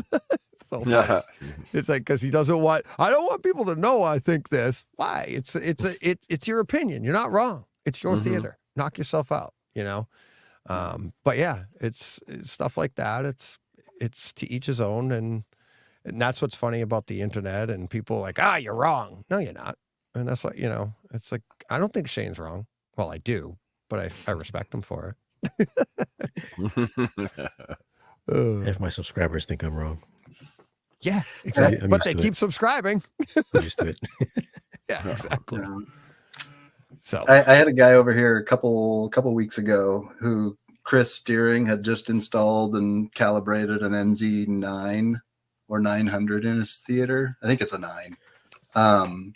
But he was curious about the Lumigen, and he came over here. And this is a X790R 540, so it's like 6 years old. I'm on my third lamp, but he sat here and was looking at this with the Lumigen, and he's like, "Yeah, I have some more, output, but I don't feel like anything else in this room is missing." Right. So I mean, that says a lot about the Lumigen, that the tone mapping on a 6-year-old projector is performing as well as the top of the line JVC, basically. Yeah. What's absolutely. what's the status of the 8K version, Jim? Oh, I thought we would get to that at some point. Yes. Basically, yeah. When are Thank we you for the getting that? plug. Yeah. Well, we are only publicly saying 2025, so we are talking Well, about this it. isn't It's the going to public. be It's just us. just you guys. Yeah, well, I'll tell you Yeah, just us. more. It's going to be in 2025. So I guess that wasn't more. Yeah. We are working on it. I have one of the boards back. I showed that at CEDIA. We are now having to ping pong between the current generation and the new generation with Patrick's time. I fortunately able to spend a lot of time in my evenings, mostly evenings and weekends, doing the design. So the design is in good shape right now, but we have a lot of work ahead of us. So we're just going to leave it to 2025. We are going to talk about a little bit. People are asking, well, what is it going to do? What is it going to do different? It is, I think, targeted at gamers a lot, because it'll have 8K, but it'll have 4K 120. Mhm. It'll have a 444 pipeline. So the handful of people that want to use their projector for a daily driver for their computer, they'll have 444. Doesn't really do anything for movies or TV, but for computer generated images like gaming, it can actually be somewhat of an advantage. So we're going to do that. We're looking at precision, always looking at precision in our pipeline. We think it's really, really good where we're at, but we're going to look at, well, are there areas, tweaks, and stuff we can do. We're looking at some other features. I don't really believe in pincushion correction. I think that's the wrong thing, but we could do a pincushion masking, so a curved masking kind of a thing for people with anamorphic lenses that have that pincushion. And there's a few other things. In fact, one of the things I'm asking people publicly for is, do you want 4K Darby or don't you want 4K Darby? Do you want Darby at all? So I'm kind of getting, it's almost 50-50. Some people love it. Some people really don't like it. So it's definitely a love-hate kind of feature. But hey, we got a lot more gates in this. We might be able to do it. This FPGA we're doing is over 4 times the lookup tables, which is 4 times the gates. But it's almost, I've got to get the right memory, but I think it's almost like 7 times as much for the multiply accumulates, which turns out to be the big thing that we use in our pipeline. So there's a lot of horsepower there. We have to figure out what we're going to do with it. But it's, basically the same tone mapping. We may do some new things. I don't know as far as precision in that to improve it even further, because we're looking at, well, when they get, 12-bit is great, but with 10-bit data, but if you get 12-bit source, we're considering, well, could we do 14? Not saying we will, not saying we won't, but we're looking at what can we do to take this new Dolby Vision LLD 12-bit with both the FEL and the MEL layers and do that as best we can. And I always like to have a couple extra bits more than the content. So we're looking at all this. We're not really saying anything what we're going to do, what we're not going to do, but 2025 is what we're saying for the release of this. We have talked about the price point. Because it's going to be 8K, it's currently going to be $12,995 retail for this 8-in, 2-out. So we still do the switching. It has all of the tweaks I did for the linear power supplies in the Radiance Pro 5000 that was for audiophiles to really reduce the output jitter. So we'll have, I believe, we haven't tested it yet, but we'll have very low jitter. It should help with audio. And in fact, what we see here with the DILA stuff is you can actually improve the video with a little bit lower noise, a little bit lower jitter. You get so much better video as well. So, I don't to say that it's going to be as obvious as the audio improvements, but that's there. So that's what we are on the Artisan. And I have to thank John Thompson. He's the one who proposed that name, and we loved it. So that's what we're going to call it. Is there going to be Awesome. IP control? That is a very good question, and I take heat for that. So we are working on, I should say, we are working on an external IP control. We have tried to do it kind of on the side, and we've had people who were going to work on it. They have a day job and they were going to work on it in their night job 3 different times and 3 different fails. So we are looking at a company that we could actually work with that's their full-time job, about doing an external box for those who need it. Not everyone thinks they need it. For example, we have a Crestron controller here in the Lumagen demo theater, and we have a new driver. I actually have iPad control of the Lumagen through the Crestron. So there's ways you can get around it. Other people have done similar things. So the answer is yes, we're looking at how to give IP control to the Lumagen. It would be control and hopefully update. But we're focused, our main focus internally is the video quality, 8K, 4K 120, whether we can do the best job on that. And then we're going to try to have it higher done for doing an external box that will do it. So looking into that.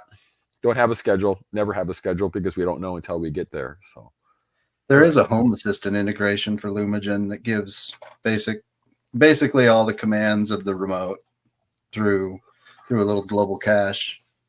Yeah. Yeah.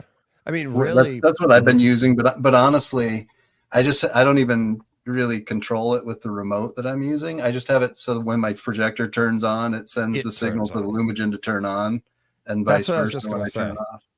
The Lumagen, like when Jim, my projector guy, Jim Doolittle, he's like, this is a set it and forget it.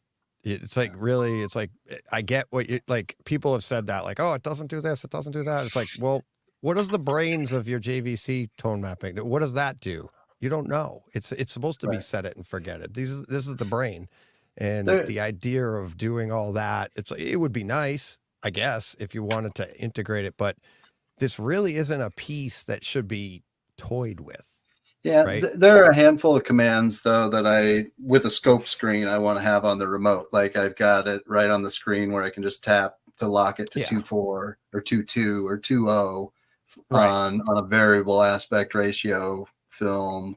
I can use the arrows and get in and adjust the dynamic padding a little bit if something's blowing out. But yeah, for the most part, that's the other thing that I absolutely adore about it is you never have to go back and reset everything, because when the movie ends and it senses that break in the HDMI signal, it resets it back to where you had it when you started. So all your little tweaks go away unless you purposely save them. And to me, that's that's a genius move. Let me ask. I've screwed up so many things by accidentally saving things or not changing them back and forgetting. So it's fantastic. Let me ask you this, Jim. The Artisan, with all that horsepower, like you were saying, will that help smooth out some HDMI handshaking? That, when you switch from one source to another, sometimes there's a big gap there, depending on what you're going from. Will that help to smooth that out? Because I'm using the 5244. I use that for all of my switching. I have one audio out to my Marantz, and then everything else goes to the projector.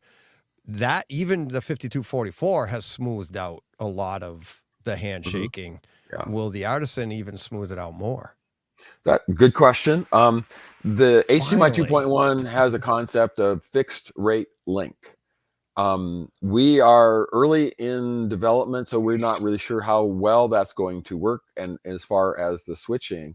But the idea, my thought is, you run 4K 120, even on an 8K projector. You run 4K 120. The sources are 4K. I hope there's never 8K sources for content. You're better off 4K is what my feeling is. But fixed rate link, you don't have to restart the HDMI connection, so that should help. Especially with projectors. With TVs, it's not as bad. A lot of TVs, like a Sony TV, is 3 seconds. That locks on in about 3 seconds. Where projectors early on were 30 seconds. That's really irritating. The JVC is about 7 or 8 seconds typically to lock on, so it's better. We have some features to allow you to. We have customers who don't want to have that switching delay, so we have them set all their sources at 4K 60, and the output's 4K 60. And so we, other than going from SDR to HDR, there's not a lot of change.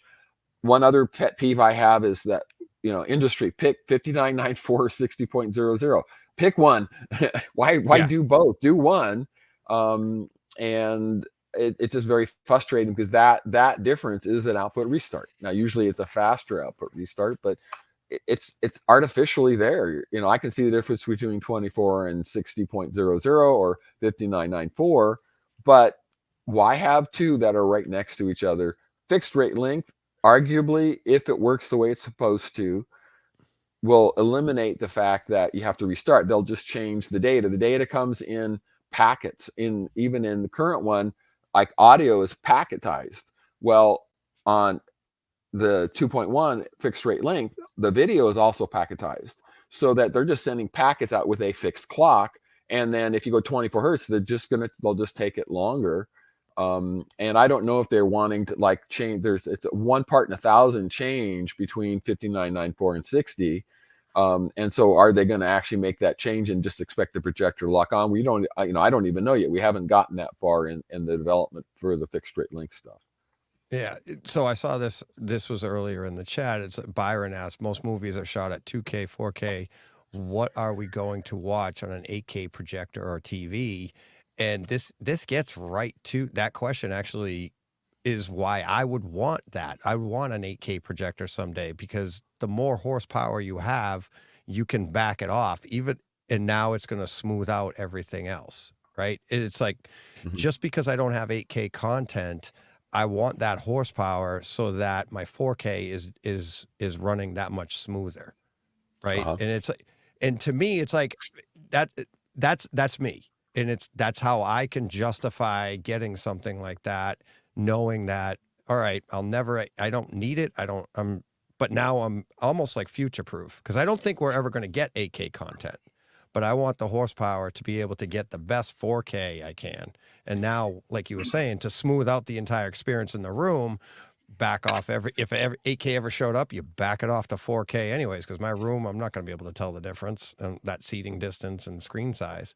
So I'm actually, I want to play with an Artisan just for that. I won't play with it. I'm going to get one, but I want that just so that I have that and see how smooth it can get, and because I've been to other people's theaters, and my son was with me, and we saw our JVC demo, and he's like, Dad, why did it take so long between like sources or movie scenes? And it was, there wasn't a Lumagen in line at the time, but that handshake it can be quite a long time, but we'll live with it because it's a great image. But if we could smooth that out, this is a way to do it.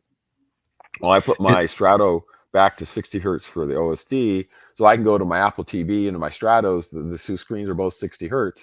So that's a really quick few seconds, 3 seconds, 4 seconds delay for me to switch between sources. And then I only pay that extra time when I have to go to 24 hertz starting some content. So that is the current one. If we could do 4K 120, and another little pet peeve I have is we could do 4K 120 at 18 gigahertz. It would just be 420 8-bit and would look really darn good through the Lumagen. But we can't. If we could have done that, then we could send 4K 120 for all content, 60, at least in the US. 60/24 is a multiple, submultiple of 120. So 4K 120, I think, is a really good home theater. JVCs can do it. I think other projectors will be able to do it in the future. And then if you want, they can internally scale it to 8K if they're an 8K projector. Is there going to be a motion interpolation on the Artisan? I hate motion interpolation. Everybody who is in the movie business hates motion interpolation. I worked on motion interpolation. I was director of engineering at a company in 2000 working on motion interpolation. And I first was enamored with it. This is going to be great. And then I got into the math. So I'm kind of a math guy going, oh my gosh, this is going to take, to do it right. No one's doing it right today. No one's doing it right today. I can't emphasize that up. No one's doing it right today. You can't do little boxes and have it right, because any object that a person moving their arms, bird flapping their wing, anything that's changing, coming toward you, going back, scene cuts, all that stuff, it just breaks it. And I have a lot of people I talked to, they said, I thought this was going to be great. And I watched it for 10 minutes and I turned it off. I have people calling me saying the Lumigen's broken. And the first time was an hour and a half on the phone. Finally, I said, well, what do you have on your projector? Maybe there's they had motion interpolation turned on. And I said, well, turn it off. And their first response was, oh, that's better. So people who understand content, the real problem is you've got motion blur. If you've got good cinematic content, you've got motion blur. To actually do proper motion interpolation, you would have to de-blur that, create the image without the blur, and then re-blur it for the right amount of time, which is less. If you're going 2x, 3x, 4x is less, you have to then re-blur it. You can't do that. First of all, you have to do objects. You have to have objects, and then if the object is changing profile, if it's getting bigger, if it's getting smaller, the horsepower needed. John Thompson's studio does do some motion interpolation for TVs, and they said, well, we need it to be 60 hertz. We want it to be the best 60 hertz it can be. And so what they do is they have a room full of GPU-based loaded computers, 30 seconds per frame, a recursive algorithm, and there's a human fixing all the scenes there to fix it. So if you can do that, they say, and it's still got the soap opera effect. So you kind of got me on my soapbox here, but no, I'm not going to do motion interpolation. It's dumb. Well, okay, I shouldn't say it that way. Yeah, you should. Yeah, in my slide set, I said, at least you need to know you cannot do motion interpolation. They do it on TVs, right? They're showing you 24 hertz at 60 hertz versus their motion interpolated on a customized scene. Well, you created the motion problem by showing it at 60 hertz. You just showed it 24 hertz. That's what it was intended. That's what filmmaker mode is all about. I liked one producer who said it's like liquid diarrhea. It just creates problems. And at first it looked like, wow, that's really cool. It looks smoother. But I'm very anti-artifact, and it creates artifacts. And people may not be sensitive to the artifacts, and they like the smooth motion. But the problem is the methodology used, the mathematics being used is not appropriate for doing a good job. It's doing maybe a basic adequate job. I remember the first motion interpolation demos were just this picture being moved horizontally, and that's the only thing it could do, is it could smooth those pixels. And at the search area you need, you have to identify the objects, not just little boxes. You really need it on a pixel basis. You need motion vectors on a pixel basis. Think of something that's only in frame for one frame. You don't have a motion vector, and you've created an artifact because you don't know where to put it for the half frame or the quarter frame. So I'm sorry, I got on my soapbox. I will get off now. No, wow, I love it. Let them go. There is a big question that popped up here. Will the menu interface be updated for the new Lumigen? Yes, that's an easy one. Yeah, we will do something. So it is okay. So I'm an engineer, and our menu system works really well. It's very logical, very organized, very deep, and there's lots of stuff there.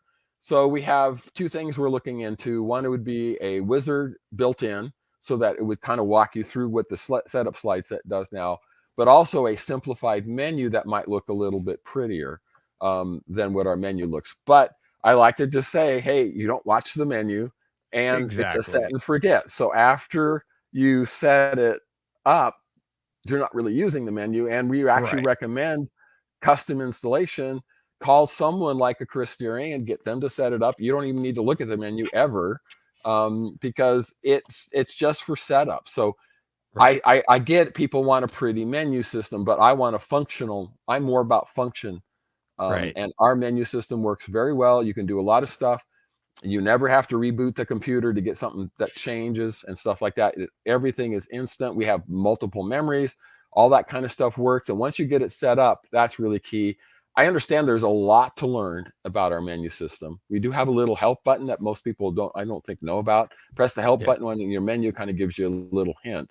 So there's a lot of stuff. So what we want to do is make the initial setup for 90% plus of the systems a lot simpler by doing a wizard. And we hope to do that wizard. I never like to commit completely until we get it done, but we hope to do a wizard for the artisan so that it All right. is just easier to set up. I'm not Yeah. gonna lie, I'm a little disappointed that you are like updating the menu, because I would prefer you stay on your soapbox and go, no, you're not buying this for the menu. Well, we are looking at, we I did know. a menu update. Pat spent a little time on, and it actually is a little bit better. More places you can put it. You can resize it better. It looks a little bit less kludgy. Yeah. But yeah, we it's one of those things that we keep putting off because it's like it's not going to help your usage is where we're really about. Right. We want the images to be the very, very best. Studio reference quality is our mantra. 100%, all the entire length of the company's history. Yep. Studio reference quality, and the menu doesn't matter for that. No, So. no. And that nobody, I mean, if you're looking at the menu a lot, that means there's probably something wrong with whatever product you're using, right? It's like you should be using the product, Right. whether it's the display itself or your video processor. But that's what drew me to the Lumagen in the first place. It's, well, actually at the time there was no other game in town, but Jim, my projector calibrator, he was telling me, he's like, this is exactly what we want, because he like-minded like me, like I want what the studio intended, right? And then he started telling me about the Lumagen, started telling me about you, Jim, and I was like, okay. And I started looking it up, and I'm like, okay, that's what I liked. And then, you know, this, and that's what you guys have been about. I've been obviously reading about you for years, even before I had one. And it's an amazing piece. And I haven't said this to you on the show. My listeners know. It's like when I had mine installed, I just told the story earlier this morning. I had Jim came out, and Jim Doolittle comes out, installs my Lumagen, gives me, you know, calibrates the projector, calibrates the Lumagen, gets everything in sync. And we start playing some 4K material and discs that he always brings with him. So we start playing that, and I'm like, oh yeah, this looks great. Looks really good. And it is, it's an uptick. But then when I went to the show Foundation, which is 4K HDR on Apple TV Plus, that was the one that really got me to notice, like, okay, my Panasonic 820 was, you know, optimizing my images well enough that I could see it was a good image on the screen. But when I went to streaming, I'm like, I got all sorts of blocky, you know, every crush going on. I couldn't see things. And I'm trying to solve it. Actually talked to Chris Deering about the, I can't remember the name of it, a much like a $500 solution. Couldn't solve this. And Jim was finally like, you need to get the Lumagen. And I was like, okay. No, like I said, Jim Doolittle. I was like, all right. So I was able to get one. He installs this. Like I said, we do the 4K stuff. That was nice, impressive. But when we went to this scene in Foundation, I literally got emotional. I was like, oh my God, there were things on the screen. There were like detail that I didn't even know was there. I just thought it was the dark side of the screen. And you're like, that, oh my God, that's a hallway. It has depth. It was pulling out so much that I was like, he's like, are you okay? I'm like, yeah, I'll be all right in a minute. It's amazing. and of course, like all of us. I like to. Go ahead. No, you go ahead. No, and the first thing I said to him after all of this, I look at it and I go, all right, what projector do I get next? And he goes, oh, you're done for a while. Just stay here. He goes, once you have this video like a Lumagen in line, he goes, and like Travis was saying, he's like shopping for projectors, but you don't really need it. All the brains are right there. And now this is just your light source. Right. And that's really what it becomes. And it, you know, now you have, once that's in line, anything you get after that is only going to be upgraded. Having a good video processor in your system opens up your options for so many different projectors that you may not have considered. You know, if you needed something that had the best tone mapping inside of the projector, you're going to be pushed in a certain direction. And by having that external and being reliable and top of the line, you can look in a lot different price points for projectors, a lot different feature sets, and it opens up a lot more options. Granted, I'm still going probably the same direction when I upgrade my projector, but I've become a lot more open to being swayed to perhaps a different brand. Oh, I saw that in the chat. We'll keep that quiet. I would love to Shane see the angry. Bravia 8 in person, though I still have a feeling I'll be going with one of the new JVCs. Have you seen the new Bravia, Shane? They asked me if I wanted the 8 or the 9. I told them the 9, which should Tell be them to send sometime me the this- 8. I will tell them that. So I just got to let them know if I want it yet. Plus, I think I got a couple of JVCs there shipping today too. Or Monday. So it's like I don't want to. Then I got all these little USTs and little Chinese projectors here. So it's like I got like 6 projectors, and I'm like inundated with projectors. I don't even want to think about them, but they're coming. Sorry, sore subject, Shane. They're coming. Shane's reviewing projectors stacked on top of projectors as a stand. Yeah. I don't want I to get get so into many. that line, but I am designing like where my projector is going to be housed. I should be able to put 2 normal projectors, not like your giant Barcos, but 2 of them in there and be able to do that. And, especially with the Lumigen, be able to feed them both the same signal or maybe one without it. And I don't want to turn my channel into that. Shane does a great job at that. Everybody, but I do love to play with stuff like that. And that will be fun and be able to experience that for myself in the same room, So, yeah. Let's see. Yeah, I built a shelf. Not really a shelf, but my hush box has spaces for several other projectors. So I made sure I designed it just for that reason. Exactly. Your new room looks fantastic, Shane. Oh, thanks. Yeah, it didn't really take me forever, but it took me a while. Of I no like the sleeping. vibe. Well, you were I on tried to my go for the show Dolby look. Mhm. Tried my There hardest. you go. Yeah. After you built your riser. Yeah. Yeah. You did a lot of that yourself, right? Building? I did all of it myself, yeah. All of it. All of it. Yeah. All the walls and everything? Because what is it? Sunken, right? From your house? It's a sunken room? Yeah, so I guess it used to be a garage, so it's a little bit lower. It's like 2 feet lower than the rest of the house, which made it perfect.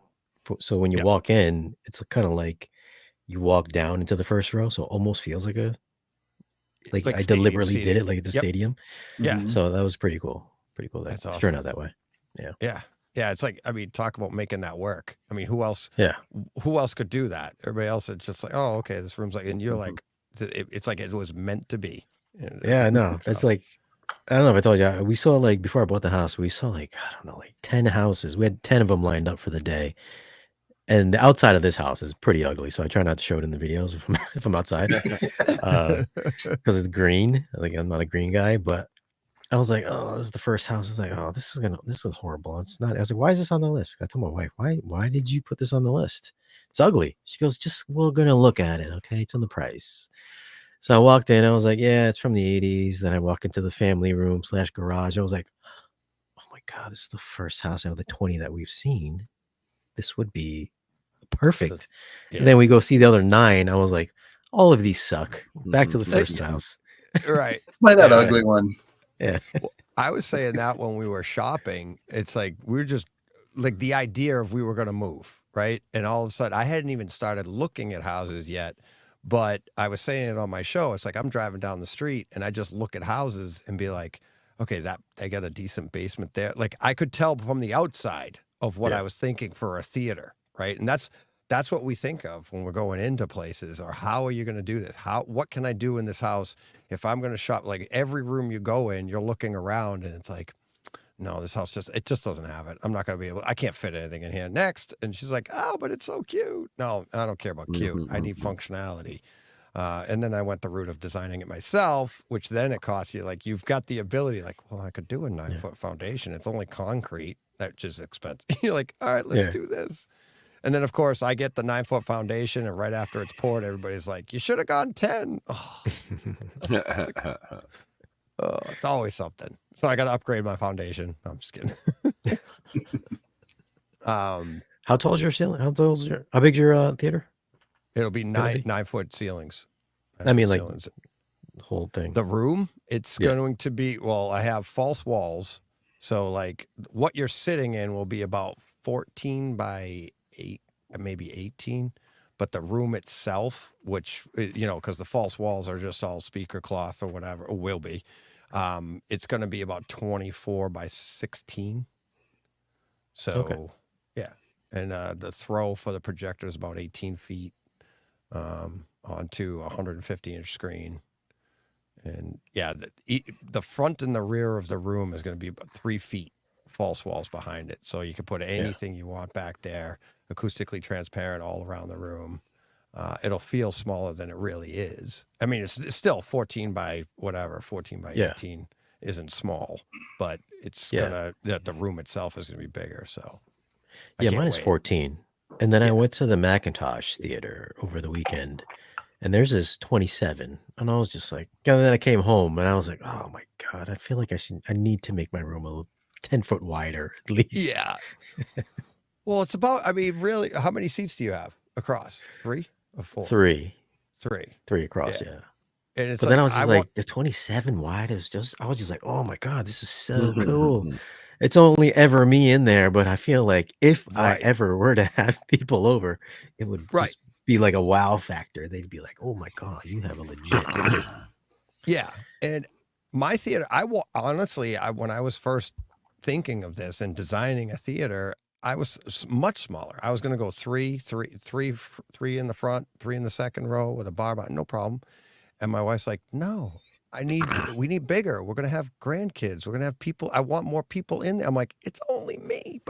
And she doesn't understand. It's like the bigger you go there, that's more money, not just in the walls themselves, but now I have a longer throw. I need the right, cause I'm not going to skimp and get the same projector that would have been in the smaller room and the smaller screen where I could sit close. I'm like, all right, now I'm going to go to this. I want this experience. And she's like, I don't care. I was like, all right, you said it, not me. It's like, there we go. Spend more money on the theater. It's like, okay, but that's where, the expense comes from. But I want 4 wide and I'm going to squeeze that in. You're going to squeeze 4 of them in there? Yeah. I got a hard time squeezing in 3. And we got the but same you width. Yeah, but you also have, I'm not going to choose those chairs. No, Oh, those that's right. are You got the theater chairs. Yeah, I'm The going to cinema do chairs, theater yeah. chairs and The but rockers. and be able to, it's going to limit what I can get, but that is what I want. I want 4 across in the front and the middle and the first row. So Yeah. I just put in step lights. The little edge step Yep. lights. Yep. Yeah, it's so cool. Because I used to trip. Everybody used to come in there. Used to always trip down the stairs. jeez. I was like, well, you're not going to trip a second time. Now you know it's there. Yeah, exactly. Yeah, but Exactly. get some step lights, dude. They're super cool. They're like, I got to get the theater first. aren't you like near done or no? No. I got to get the house built. I got to finish the house. I'm still working on that. The theater's Just framed. finish the theater and then you can build the house. Build on the that. house around it. Exactly. That is an option. Believe me, it is an option. Actually, that's not a bad option if you think about it. It's but yeah, I got to get there. But the room's What is, framed. What's the ETA for your whole Oh build? my God. I don't know. We're in a holding pattern right now because of a few issues we got going on. So, but I'm very close to being like, once we get over this hump, I'm about 2 months away. And then it should be all downhill from there. And then once I'm in, oh boy, that's all theater. That'll be all fun. But I got all the equipment here in this house, so I get to enjoy that for now. Yeah. But yeah, Yeah, that's cool. Did you get the new SVS subs? not yet. Did No. you? I got Have you heard them? the SB17. Yes. Did you? How many did you get? 2, of course. Always 2. I Always. know, but you gotta say it. Yeah. Yeah, no, it's good. So far, so good. Yeah. you like them? Yeah, I dig them for sure. I made sure I got the SB because listen, I love the PBs, but they're so big. They're just Yeah. very heavy and big. So, what do you think of that? Like, I like the PB for the like. I need that. I want that extension. But from what people are saying, like even the SB gets you that extension, but the smoothness and everything. Are you digging Yeah, that? so you like get a that? smoother roll off for sure. Yeah. And I don't know if the new ones are gonna chuff or not, but I feel well. I had the PB16. Those things, I had those things chuffing a few times. So, Oh, really? so part of the reason why I went with the SB because I didn't want to deal with that Yeah. and say anything negative about it, just in case it did. So I went with the SB for that reason. I mean, they didn't even get mad at me. I said in my original review of the 16, they're just, oh, it's fine. Yeah. Appreciate it. I was like, okay. You got to be Do you running want them some more pretty hot subs? I though was to like, get yeah. that, don't you? What's that? You got to be running them pretty hot to get that to happen, don't you? Yeah, I was. But it's like, you know, you have your guests over, you're like, is that all you got? I'm like, no, it goes higher. Yeah. My PB 2000, I didn't even have to run it very hot to get it to chuff. Oh, really? Yeah. How big's the room? That one was like, I think it was 9 feet wide and 14 feet long. Is it? Oh, really? And you're Like running like a 4-foot ceiling. I had to duck 4 every foot time. ceiling? It was a tear. It was a. It was this. It used to be underneath the deck, and the guy had screened it in. So it was a tiny room. But yeah, Wow. I had. Yeah. Do you run it hot? No, No, not at all. Oh. Not at all. Because I have dual PBs 2000s in my room, Mhm. and I've never experienced anything like that. Really? And it's Yeah. I mean, but in that room, my room here is like 11 feet wide, Yeah. and it's 18 feet long. But then I have insulation stuffed in the, you know, so it's really like 16 because you're shrinking it down with all that insulation. Yeah. And these things are dialed way back. They're barely even working. It's overkill, right? But Yeah. it allows me that extension, and yeah, I'm not overpowering them at all. I told you, didn't I, that I think I'm getting new subs here. Yes. I think I'm going to be 100% next level acoustics soon. I think I'm getting a pair of the high velocity 15s. Don't you have their on walls, right? Yeah. Yeah. Yeah. Love these things. Yeah. Yes. They're over here in Connecticut, I believe. If I'm not mistaken. They're in Mass, aren't they? They're in I think one's in Connecticut and one's in Boston. Oh, okay. Yep. Yeah, they're not far from. I was supposed to I keep going back and forth with them to get a demo. They have 2 demo rooms. One's not far from one of my dealers that I work at. Yeah. And I just, with my schedule right now, haven't hooked up with them. But yeah, I definitely want to. And Travis raves about them. He's like, you got to hear these things. Yeah. Well, I was supposed to get Steve- some in before I moved, but I didn't have any place to. I was like in my buddy's basement for a little bit. So I was like, sorry, I can't review anything. Yeah. But I think at that time they didn't have like their showroom or something set up. I don't know if they do now, but yeah. I don't know if they have a showroom specifically or if it's just the 2 partners home theaters that you go into. That's what it sounded like to me. yeah. It's like you go to their house or wherever it is, and it's like, we've got this set up here. And it's like, I definitely want to take advantage of it. I'm gonna, I think, be their West Coast showroom. There you go.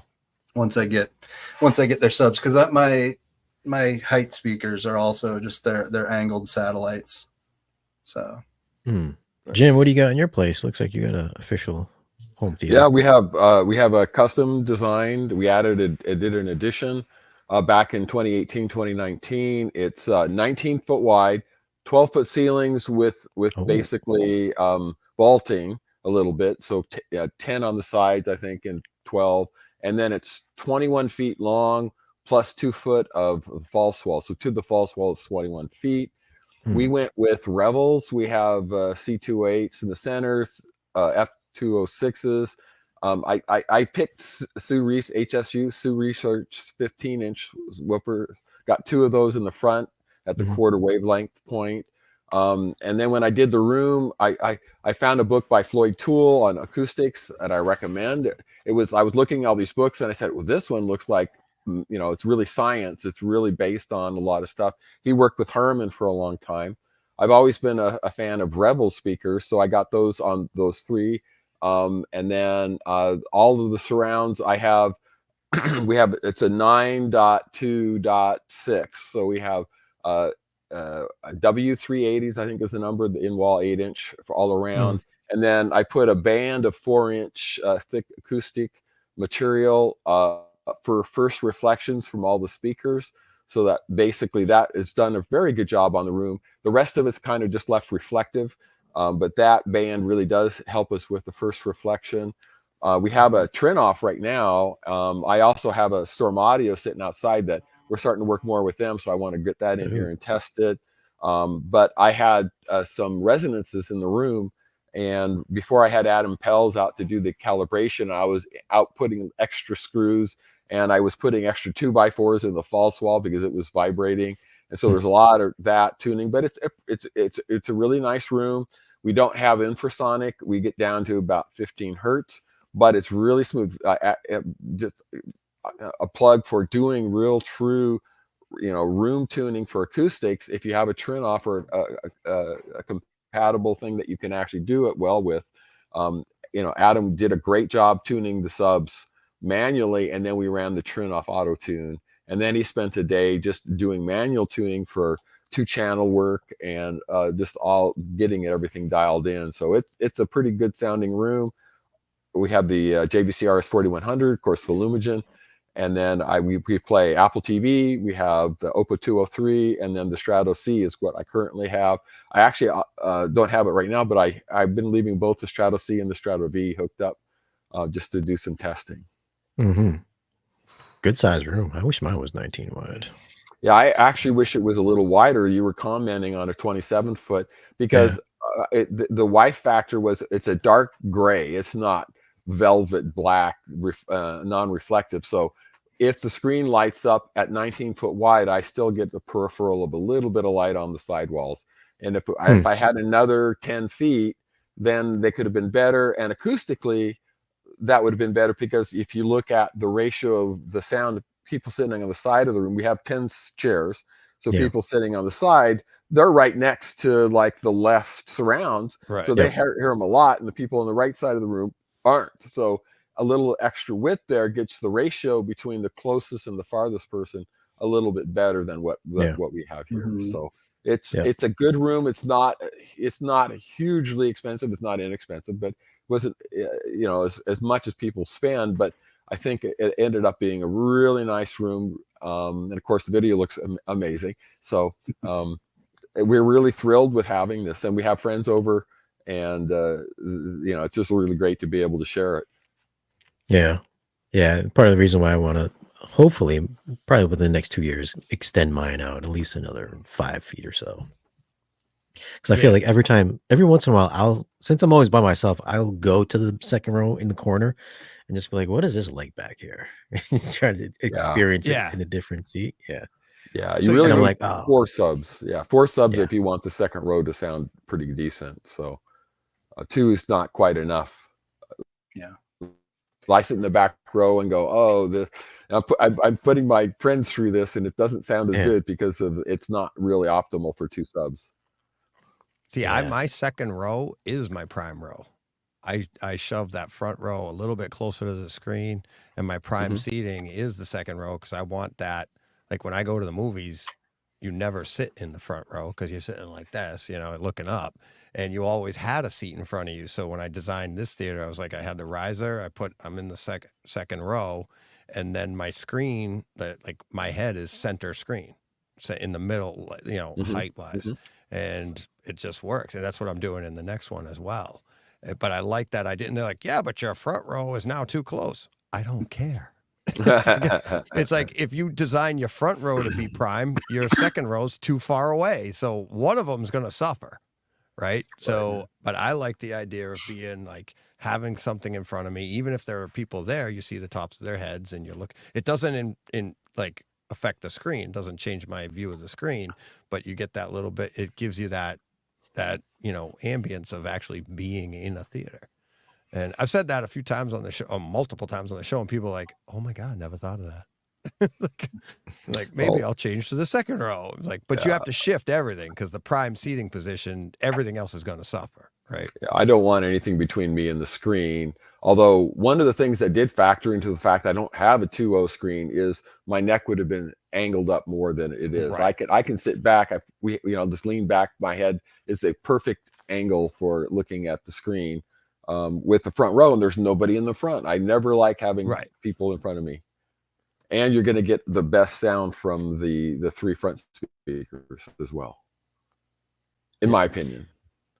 Unless you have low back seats. I don't know. Maybe you do. I do. No, I raise everything to the second row. So like in my theater right now, all my speakers are like raised up to be like ear level to the second row. So the people in the front row, a lot of the sound might literally go over them, except the center channel, which is below the screen, because I don't have acoustically transparent right now. But in the new theater, everything will be like, so I'll have tower speakers, right? So I'll be doing the SVS Pinnacles towers across the front. There will be a riser back there. It's exact same height as the riser I'm sitting on. So everything on that, is going to be on that plane for me. The first row will be lower. Yeah. And that makes all sense. the So it's all designed around. Yeah. So we that. actually turned the F206s are mounted upside down so that the tweeters are at ear level for our first row in our theater. And that really is a good idea to do that matching you're doing. Yep. Mm-hmm. Yep. And from what I understand, it's like if you end up with like a Trinnov where you can run the multiple speakers down the side, so each row gets its own center, then you can height match those to to each row. And the Trinnov will tune that so that it, something pans down the side of the room. You can have, 3 rows of speakers or 4 rows of speakers going down the side, and it'll actually appropriately pan down the side of the room and not affect the other rows, because it'll actually move appropriately. And hopefully I'll get that someday. Chris Seymour still has my favorite sounding room of all time. And actually, he doesn't have it anymore. It's in storage while he builds a new house. But he's got the Infinity IRS, the reference series speakers. He's got 7 of those all the way around. Wow. Those are Each huge, channel has its own sub, plus like a stack of 4 rhythmic subs behind the screens. It's got dual drop down. He's got a scope screen and a 16:9 drop down. He doesn't have masking? I think his scope screen might have masking to one of the in-between ratios Right. as an option on it. Yeah. But yeah, man, and it's not like the guy, plus he had an infinite baffle sub on the back wall as well. So there was like 12 subs in the room. But it wasn't a bass heavy room. You would never guess, just listening, you'd never guess there was more than 2, maybe 4 subs in the room, because it was just perfectly tuned. And Right. those Infinities just are so amazing in terms of finesse. It was just the most realistic sounding theater I've ever been in. Yeah. Oh yeah. It's multiple subs. It doesn't mean the bass is going to get thicker or heavier. It's supposed to be cleaner, It's more even, appropriate. Yeah. Talking about room treatments, Byron in the chat he's saying, I treated a living room with mobile 4 foot by 4 inch thick GIC acoustic GIC absorption panels. First reflections, nothing.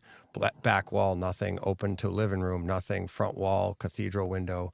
Huge improvement. He goes, my center channel sounded like a new speaker. Here's the next one. Sounded like a new speaker, focused, clear, and louder. And yeah, that's room treatments like we were talking about, Jim saying he has them. It's like I have the back wall, the sound. Room treatments are probably the most important thing you can do for your audio. Even like as good as Trinnov is, it is really good. That they were actually working on the idea of you don't need room treatments the way they're doing their what is it called, Shane? Waveforming. Waveform. Waveforming. Yeah. So Yeah, they're the trying to get away from that, but room treatments really make a big difference. You don't it need them makes with it our huge. waveforming, but it's going to sound a hell of a Yeah. lot better if you do. Yeah, that's what I was just going to say. Waveforming. We were in a demo with Storm Audio last year in a big box in a hotel, and I was saying this is never going to sound good, but the active room treatment, it sounded really pretty good. I still Yeah. think you want to have room treatment. And one thing I learned by reading Floyd Toole's book is 4-inch acoustic treatment really is what you need if you want some bass trick. And then I built the most expensive corner sub trap, bass traps, but it was a cardboard box filled with rock wool insulation. So Yeah. it cost me like $50 or something. Yeah. But they work really well. So you bass traps in the front, and then I did put huge, and we have a false wall, so I had to put a lot of acoustic rock wool insulation in there just to tame that down. That was very reverbing in there. Yeah. Yeah. That was the advantage of using on walls for the LCRs as well. I just basically framed out a false wall directly against the front wall. The on wall speakers are mounted in the stud bays there. Then I just packed the rest in with standard insulation and covered it with fabric and some of the same panels that I'm using on the side walls, and it's just fantastic. Yeah. My whole back Mhm. wall is like 2x8s stuffed and with acoustically transparent, material. So anything that goes back there just dies. Front wall's not as thick, but it's all same thing, same idea. It's all like treated. And people like I say all the time, I listen at reference level. I'm like, Yeah. how? It's so loud. You can't do that. But people come here and listen and be like, this isn't reference level. I'm like, no, this is reference. This is what it's supposed to sound like when the sound isn't just reflecting all around the room. Right. And it's See, like, I've got more diffusion in the back of the room to kind of scatter things around. It makes the back wall disappear more than just sucking up everything back here. See, I never understood that. I would think that you would want to be a little bit more directional back there rather than like if you got like I got like 5 speakers back there. Mhm. Do I want all that to be scattering back there? I feel like I put a lot of absorption back there because I want to hear it. Right. I don't Right. want it to be like a ping-ponging back there. Like I Sure. feel like I want to hear it, especially if I'm in the front row. Yeah. I'm only at 514. I don't have speakers on the back wall. So this is my Okay, office maybe. back here. Yeah. Okay. So maybe So for you. basically it's creating that's imaginary rear channels is what this is kind of doing. Right. And that was the original use of diffusion back in the original Dolby surround sound when you had a 5-channel system. Even though it was discrete 5 channels, you wanted the rear channels to be like, all right, that's just ambient back there. Yeah. But now with what we can with Atmos, meaning not just your overheads, but you can have as many channels as you want. And like Shane with you with the Trinov, it's like you just want to deaden everything in the room because the speakers are gonna. If you want reverberation, you want an echo effect. You're not getting it from your room. Your speakers are going to do it. And any reverberation you're getting, you're trying to tame that so you hear exactly what these speakers are supposed to be doing because it's all in the program. It's all it's in the content, right? And the idea right now, and this is where the 2-channel people are like, no, the room is part of the experience. Well, yes, in 2-channel. No, and this is in home theater. The room, you're trying to eliminate the room for the most part. Because you want to feel like you're outside listening to a gunshot or an explosion or somebody talking a subway tunnel or whatever it is, right? You're trying to recreate that environment, not the acoustics of whatever band is playing inside a studio or whatever. Mhm. Right. Yep. Yeah, that was my thinking too. I know everybody else is like, no, you need diffusion on your ceiling behind the second row. I was like, I don't know. I say, right now I don't have anything like by the height speakers, the top speakers. So it's already kind of bouncing up there because it's just my ceiling. But at the same time, I'm like, sometimes I don't think I can hear what's going on in the back top row. So I'm thinking of putting some absorption up there so I can hear it a bit better. Because sometimes there'll be a plane that flies back there, and I know it's back there because I can turn and then I'll follow it back there. But if I'm just like watching it, I really don't hear it. Right. So it's like I feel like I've got to like control what's bouncing around up there rather than making it bounce more. Right. But so I don't. So that's why I don't understand. Like sometimes all these guys are like, no man. Like I'll talk to Matt Pose. No, you need diffusion back there. I was like, I don't think that's right.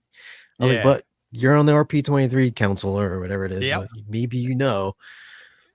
I can't Yeah. argue, but for me personally, I just think that I would want to be a little bit more absorptive back there. I'm with you. And I've Yeah. had the same discussions, and you're like, you're literally talking to experts, and you're like, but Yeah. I don't like it that way. Yeah, I feel it should be this way. You know, it's like, but I'm that's just a what's cool though. YouTuber. Yeah, but you're also coming at it from experience, right? It's not like you're Yeah. just saying, you're not saying it has to be that way. This is where you like it, and you're coming from Yeah. it from experience, just like, you know, Matt's coming at it from his experience, and this is what I'm trying to do. And like when he's designing something for somebody, he's going to give you the best. Like, say he did your theater, Shane, he'd give you the best version of what he thinks, and you'd be like, well, Yeah. I like this, and then you tune from there, right? Don't worry, And he it's- did give me his ideas on what he thought would be the best. I I took some bet. things. I took some things, but Yeah. Oh yeah. That's Yeah. awesome. That's hysterical. It's like, yeah, arguing with like experts. It's like, I do the same thing. but Uh. Doc, my brain says this. Yeah, exactly. It hurts when I do that. Don't do that. So, yeah. So So we need and a this is it. tour of Jim's place. I want to see what Jim's place looks like. Yeah, in Portland, Oregon. If you're around, come by. I'll be down there Thanksgiving. See you There then. you go. Yeah, I was you gonna come say, on by. Travis, I'll how give you far the away other are one. you? Yeah, it's about 3 hours. I've got a cousin in Portland that we're going to go down and spend Thanksgiving with. Yeah, we're in town. Give me a holler. Might do that. There you go. Report back. Are you doing fabric walls, DJ, or are you doing? Yes. Yeah, fabric walls, acoustically. Most of it will be like acoustically transparent, but then of course, Yeah. there are parts that I'm not going to, so that that'll add some, ability of dampening the room. Plus, when you do that, to me, it's like false walls all around, acoustically transparent material. Now you can put you're not worried about how the insulation looks on the other side. But all my speakers will be back there. So when you're in the room, you're not going to see any speakers, but I am going to light it so that you can show it off and be like, you put the lighting back there, and then you see those 3 pinnacle towers across the front of the room. And like, the geeks like us will be like, oh, and to me, it's like that stealth look. I know people love like their towers in the front of the room. I get that. But that stealth look when somebody comes into a room and then you turn it on and they're like, where did all that sound come from? Yeah. How did this just happen? It's like, to me, that's what like it's so much fun about. I remember doing years and years ago, I think it was an IMAX, and I'm talking over 30 years ago. You go and see it and they go boom, boom, all the lights come on and they show you all the speakers that were around you in 360. And you're like, that's amazing. Right. And you couldn't see anything through the, material. And then at the end of the demo, they're like, that's where all the speakers were. That's so cool. So cool. Are you hiding all the speakers, the surround speakers? All the ear level, base level speakers will be hidden. I'm trying to figure out how to hide the overheads, but I don't think I can, because it's just not, it won't work. It's like, how do you, I'd have to drop the ceiling down too far. So I'll probably be, and it's only a few speakers up there that I'd be, not a few, I'm going to run 6, but now you're running into, like, it's not worth it. You're going to see it, but the base level, definitely going to be all hidden. Rob, how you doing, buddy? Nice. Hi, everybody. Hi, DJ. Rob. Hey, Hey. Rob from AV Rent. Tis Shane, Hello, Travis, Rob. Jim from Lumigen. A lot of people, Jim's got nothing written under his, like, Jim Peterson, CEO of Lumigen. Everybody's Yeah, like, "Who's actually, it Jim?" might be a good time for me to beg off Yeah. and leave you All right. guys to continue your chat. Thanks, Jim. I really appreciate the time. Thanks for coming on. And Well, thanks for I having love me. It's getting been into fun. the weeds.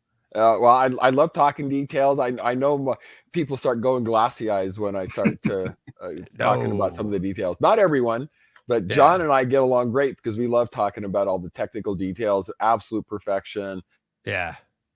I love it that our motto is to see what the director intended, and John is there doing it, using it for real movies, and you get to see what the director really intended. So that's my parting shot. Thank you very much for having me for the day. All right. Thanks, Jim. Really appreciate it. Talk to you later, buddy. Okay. See you, Jim. Talk to you later. Later, Bye-bye. buddy. Bye. Yeah, Jim. Deej, I think I'm gonna bounce too. I gotta get something Okay. to eat. I'm Oh, usually up to God. like 4 a.m. Maybe I'll pop in sometime in the There you go. wee hours. I'll be here. I'm here. So, Yeah. and if I'm not here, something went horribly wrong. So I might need you to pop in then. All right, man. I'll see you All guys right. later. Later, Thanks. Shane. Thanks, buddy. Hi, Shane. Bye. See you, Shane. I actually feel bad. I don't want Rob to think that he's the That's all cause right. of this. I but I've chased got- everybody away. Yeah, I've Rob. got to go get ready. We've got restaurant week, and I've got to go get ready for dinner this evening. Yeah. All right. Thanks. That was, I mean, you guys hung around a long time. Really Yeah. appreciate it. Really appreciate it. Because Okay, so I'll take that as a compliment. They're like, "Oh, thank goodness someone is here. We can finally go."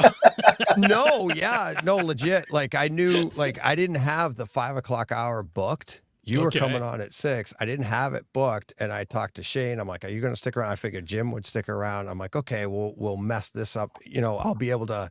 Yeah, had I booked somebody in there, it just would have been. But it actually worked out perfectly. So Travis, thanks for staying. And you've been here. You came in even before Jim and you've been here a couple I few came in. hours. Yeah, 2.5 hours or so. No, I came in for noon, right? So yeah, about Your 3 time. hours. Yeah, that's a typical takeover Tuesday with us, right, buddy?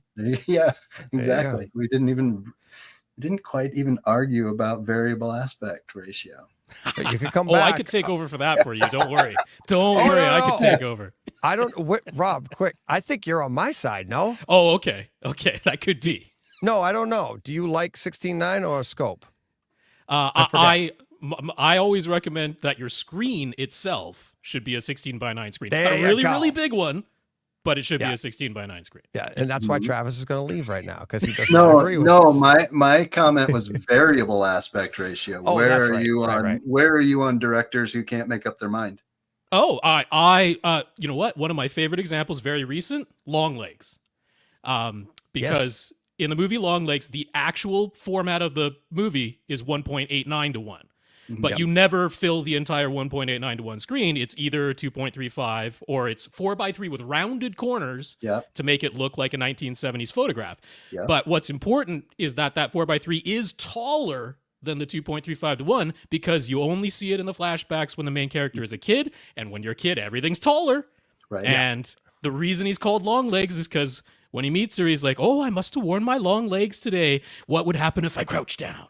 And it's like, if he's not taller, that doesn't work. It's part of the storytelling narrative that the 4:3. So, I mean, you can have your Lumigen, you could have your Mad VR. It could scale that down if you've got a scope screen and your constant image height so that you don't actually crop off, which is, that would be even worse to me, is cropping it off. I'd take scaling it over cropping it Right.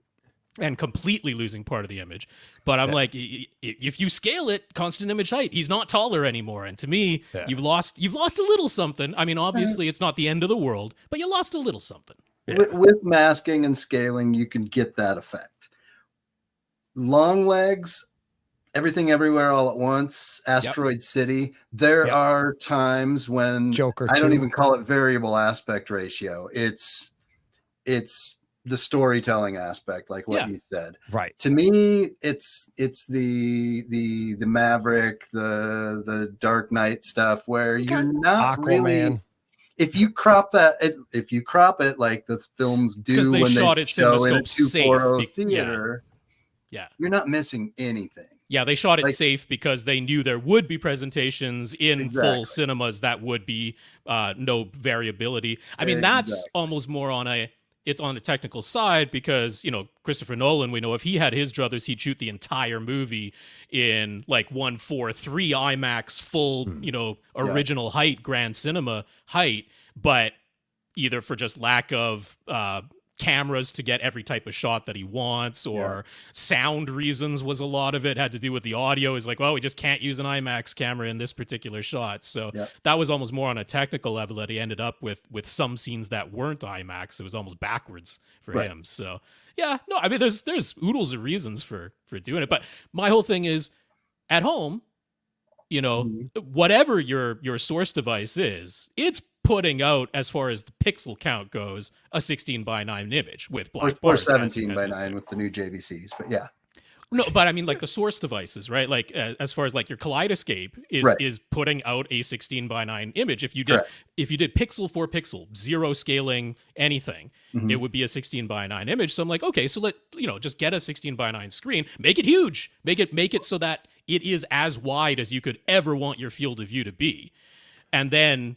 If you were lucky enough to have fully motorized masking, fantastic. If you could have like what the Lumenjet does where it automatically controls the masking along with whatever the aspect ratio is doing. But I'm like, the 16 by 9, I 1-for-1 pixel count. That's, start with that as the canvas. Yeah. That's my thought anyway. DJ and I go back and forth on this. I'm all about getting what you want to get and getting Yes, what is I going agree. to make you enjoy your movies and your Yeah. TV shows and your games and whatever's going to I've- make you enjoy it the most. For me, I had my seating. Mhm.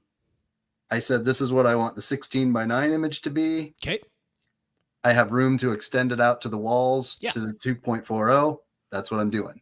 Yeah. So And I mean, I certainly appreciate when people are like, sure, if I could fit a literal IMAX screen into the room that I have, maybe I would do that. But Mhm. realistically, I've got more width in this room than I have height. And I would rather be able to have, because I mean, like, I was talking to Joe Kluznik last week, and he's like, look, the percentage wise, there are more movies that I would like to see wider than they are tall versus the number of movies where I would like to expand the height. And that's obviously Mhm. a completely logical argument. So yeah, but I'm just saying if you've Right. got the means, if it's possible, then I want to be able to have stuff that's even taller than scope. Yeah. Right. When I watch Wheel of Fortune, it should not be larger than I agree. Yes. a movie, a scope Yeah. movie. You've used that one on me so many times, and I'm like, well, then get the hell out of your theater and stop watching Wheel of Fortune in there. In my last theater in Iowa, the first thing I watched, the first thing that was on when I hung the projector, Mhm. turned everything on and pulled up the TiVo just to put an image on there so I could focus it. It was The Wheel. There you go. And one of my arguments has been you could have the scope screen, you put the 16 by 9 image, it fills the full height, leaving some blank area on the left and the right of the screen. You're like, okay, if that was a 16 by 9 movie or a 1.85 to 1 movie or something, quite close, I sit in my front row, get that field of view that I still want. When I'm watching TV, if I don't have the ability to have like 4-way masking, if that's not convenient, I can make an image that's the same height as my 2.35 to 1, but not as wide if I don't have that option type of thing. Like, sit in the back row. If you got 2 rows, all of a sudden your field of view got small. It looks like HD TV now. You actually make use of those seats that everyone thinks in their head. Oh, I want 9 seats in this theater, and then how often are those seats actually Right. filled? It could be filled with you. Oh, look at that. It's true. I've got So 3 funny. seats. I've got a scope screen and motorized masking. And I Oh, love it. nice. Yeah. Yeah. Oh, here we go. Neil in the chat. I like this one. Here we go, buddy. 13 hours to go. Okay. Oh, it's a countdown. All right. 12 all down, right. 13 to go. I'm a half hour away from halfway. I mean, Is- if you hadn't chosen the time change weekend and for some reason decided that also has to be the annual thing, you could have been halfway, DJ. I know. That but was an that's the- accident last year, wasn't it? No, not at Oh. all. No, I did this on purpose. I did this on purpose. I was like, when can I do this? And I'm like, oh, and hey, I knew I was going to do it on a Saturday. I was going to, obviously, on a Saturday. And then it popped up and I was like, that's the time change. And it works. Mhm. It worked perfect. And it's like everything else in home theater, it's like, we're all looking for more, how do you get the most out of it? It's like, there you go.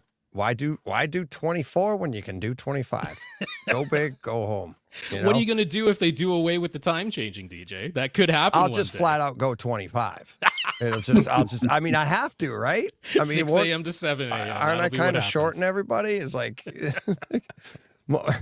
like they were talking earlier about motion interpolation and stuff, and like Okay. arms start flapping, and I'm thinking like, yeah, and DJ's gums are flapping. Like, just shut them up, will you? But this is my only opportunity to talk for 25 hours straight, so I'm going to take Oh, it. okay. I don't know if that's a blessing or a curse, but all right. Well, you guys all joined me, So I appreciate that. Not for the entirety of the 25 No, that's Yeah. true. That's the nice thing. I can do it in an hour or 2 hour long Yeah, chunk. Yeah, Rob. yeah. DJ does a great job as long as he has people like Rob and I and Jim and Shane to run alongside him with a cup of Gatorade every once in a Yes, while. that's And it's Throw like, it in "Here my you face, go." douche, and run away. All right, now I'm going to go back to the donut shop. Yeah, all right. There Thanks you for go. chatting, Travis. Yeah. Thanks, You buddy. guys have Talk fun. to you later. Yeah. So there we go. I finally succeeded in clearing the room. That was Yeah. completely my goal. So I'm gonna go use the bathroom. No, I'm just kidding. That sounds about right. That'd be great. Yeah. I'll try not to be insulted. I figure it was just the scheduling. No, yeah. It's like it's funny because when you do it, it's like the room gets filled Yeah. and you start to get nervous and you're like, you're like, okay, are people getting enough opportunity to talk? Is it the Right, subject? right. You know what I mean? And it's like, but it's everybody. We did this last year. I was really nervous last year. Oh, I'm sure. Yeah, because that was 'cause the I had first time no doing it. So idea, yeah, who right? knows how And- it's gonna go? Yeah, and it's like I had listeners come in, and I remember later in the evening last year, it was like I had one listener in the room. I don't think he spoke the entire time. Oh, okay. He was booked for an hour, and Yeah. he sat there, and I was like, I am so sorry. And he's like, no, that was awesome. I'm like, Chris Seymour wasn't it? Travis was in the room at the time. Yeah, But we yeah, had yeah. all of these like experts in the room. Okay. And you're just like, it was awesome. They just loved it. I was like, thank you. I felt bad because you're like, Yeah, not everybody's like me where they're just gonna barge their way into a conversation whether they know what's going on or not. yeah, So, that's yeah, me, that's fair enough. you, Steve. You know, it's That's like how we all ended of up us. being podcasters, man. It's like, nah, Exactly. there's a mic in front of my face. I'm gonna make use of it. Gosh darn it. Yeah, it's like, well, I started by myself. So, Yeah, because I'm yeah, like, that's right, nobody's yeah. going to stop me if I'm just sitting here by myself. And if you choose to listen, that's your choice. Yeah, that's So, right. So there you go. You can pause or turn it off whenever you choose as a listener. That's Exactly. absolutely Yeah, and right. that's what I get. I get people like, your show's too long. And it's like, so don't listen. What do you want me to do? Put it on 2x speed. Exactly. I still can't believe people listen to AV Rant on 2x speed. I think I speak quickly enough that is unlistenable at Yeah. 2x speed. I- I know not everybody. I've listened to some podcasts that are actually completely listenable and intelligible at 2x speed because the hosts speak that slowly Yeah. normally. But I don't think that applies to me. I don't know how people do it. I actually had, because of my brain, the way it works, like the quote unquote ADD. When I first started, I had people telling me my editing was bad because I didn't leave enough space between my like sentences. I was Okay. like, I'm not editing. That's me. Yeah, that's right. I'm like, That was the live feed, man. yeah, that's just me. And it wasn't live, but that's like in real life. I'll be like, yeah. So I was at the store the other day, and they was like, oh my god, that was an amazing movie I just saw. And they're like, How? That's a bad jump cut, DJ. Yeah, welcome to my brain. Like- Fair enough. Yeah, exactly. I had to point out this year because this actually remembered my settings from the last time I talked to you on StreamYard there. So as far as what I put in my lower third identification, I had to change that. I'm officially calling myself host of the AV Rant podcast temporarily. I guess I should have Yes. put parentheses temporarily there, but for once I'm not calling myself the co-host at this moment. When you bring Tom back, are you gonna make him the co-host? No, I am back 'Cause to being I- co-host once Tom returns. So I I mean, heard you this week talking about that, and you're like, you're introducing Tom, and Tom that's was right. like, he was great. He's like, I'm being introduced on my own show. That's what it is. I It's mean, like- people's memories can be short. You know, you What never was it? know. Like you said, Yeah. new listeners. There could be, yeah, and actually, we had some new listeners come in, at least as far as subscriber count on YouTube, if that's any sort of indication. Maybe they were all bots. I have no idea, Yeah. but one of them left a comment that didn't seem entirely bot-like. So I think we garnered some new subscribers There you there. So go. you know, I mean, that can absolutely be the case. They're not going to know the entire history of nearly 1,000 episodes at this point when they're coming in new. So yeah, I mean, to that end, we Tom let me know that you talked to him on the phone for a little bit, like last Yeah. week, or yeah, Yeah. okay. So I Yeah. don't imagine he's able to make it at some point during this 25-hour thing. I don't know if you even asked him. I didn't even. I felt bad. I didn't even Yeah, ask yeah, him. yeah. I know he would. He tried last year, and he Right. didn't have this issue, obviously. Yes. But he was busy. He's got two boys. You know, he's got the kids, and it's like all. Yeah. busy I- life. to and fill in, because I mean, many of your listeners also listen to AV Rant. We know Oh, that yeah. for a fact. Yeah, a lot of You know, crossover. they comment about it back and forth, but not everybody is going to. So just to introduce myself and introduce what's going on with Tom. So Tom and I host AV Rant podcast, where question and answer format, although that's these days really only taking up about half of the show is the question and answer. Yeah. But we go as needed, whatever is happening that week, we adjust as needed. But yeah, Tom lives down in Florida in St. Petersburg, so if you're putting two and two together, yeah, his house got hit by both Hurricane Helene and Milton, and yeah, I mean, essentially destroyed the house. Unfortunately, not to the point that insurance is willing to just bulldoze the thing right down to the ground and start from scratch, because in many ways that would probably be easier as far as Right. construction goes. But insurance doesn't work that way. Insurance says, no, here is one rafter that survived, and come hell or high water, we are going to reuse it. So they have to reconstruct. Well, he got the that high house. water. It's like, Yeah, sure did. So yeah, just to fill in, that is the Tom started AV Rant. He was there with Dina originally, and I was one of their early listeners, one of the few people who wrote in early, and just to do some grammatical corrections and to point out when people were actually talking about soundproofing as opposed to acoustical treatment, because those things got conflated sometimes. So Yeah. needed somebody to step in there, and eventually I just wormed my way into being a co-host somehow, mainly by just constantly being around. So if you ever want to know how to get yourself established into somebody else's podcast, it's really that old adage. Just show up, and just eventually be available. Eventually, sometime you get inserted in there, and then what is it now, like 12, 13 years later, you end up getting to call yourself the host of the darn thing, not even the co-host anymore. Yeah. Yeah, there you go. Fine. And you'd been saying that too. How long do we have to go? It took a hurricane. Yeah, that's right. No, I was never the one trying to call myself host. I think you've asked me more times before. Yeah. Whenever I put on there, you're like, come on, Rob, you can call yourself host Of at a this host. point. Yeah. You can, but I mean, we are co-hosts. That really is the True. correct title. Yeah, True. Yeah. And So, but yeah, I actually, after you had talked to Tom, like during the hurricane, I reached out Yeah. to Tom, see if everything was okay. And he's like, Yeah. no, it really is not. no, I mean, no.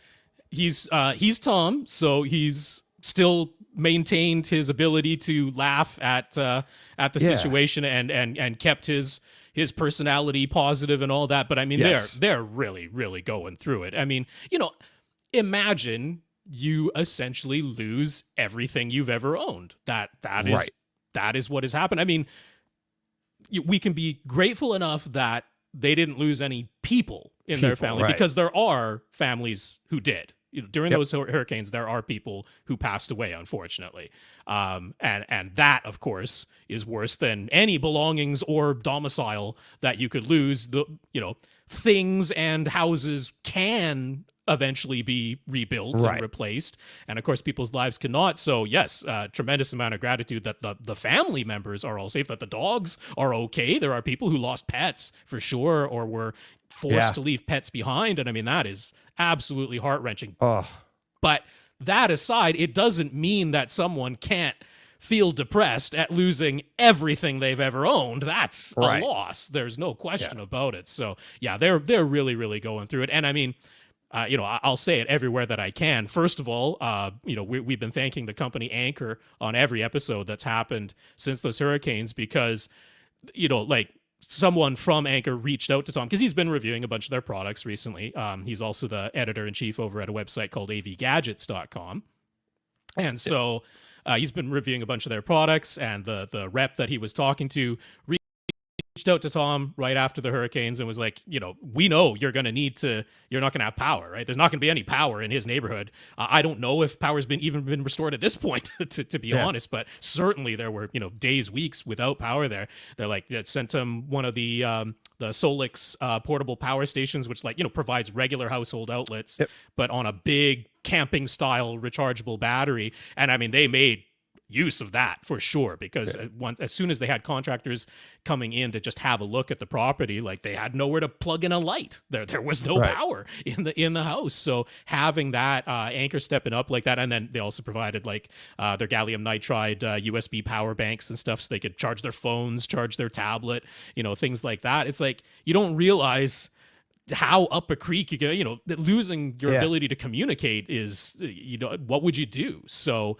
I mean, thanks to Anchor. And then, equal, if not even bigger thanks, all the listeners from Maybe Rant who stepped Community's been up. amazing. Yeah. It's been The home absolutely theater amazing. community. Yeah. Yeah, absolutely amazing. And I mean, I'm going to say not entirely unexpected, because I know how amazing the home theater community is, but at the same time, I'm still blown away by it because, I mean, what do we do?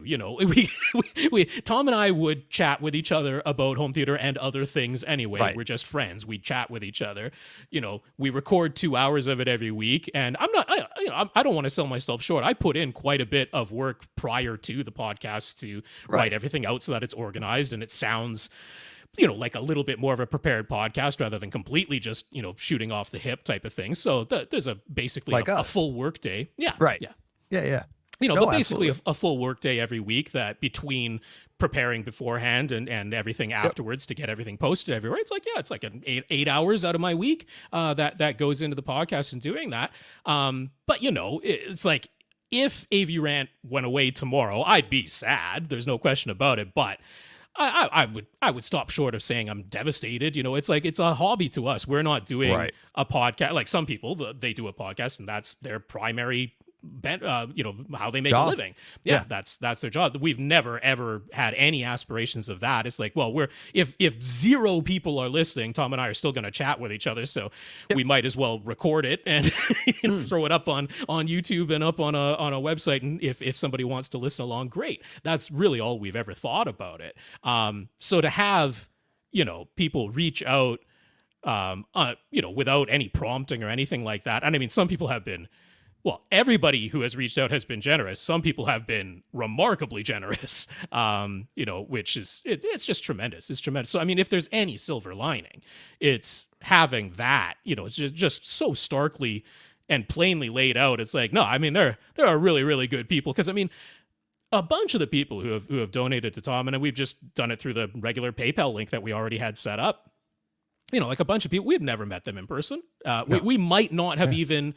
I wouldn't say chatted with, and we've probably had an email from them. We've probably responded to that email on the podcast. Most of the names that we're seeing are names that we, at least kind of recognize from a previous email or something like that. But we can't even claim that we've had a vocal conversation or like a text chat back and forth. It's like, it's really kind of a parasocial relationship, to use that term. But it's, to reach out and help somebody in a time of need. Again, I'm not saying it's unexpected, because I know how good people are from those email interactions and things like that, but it's really heartwarming. It's really amazing. It is.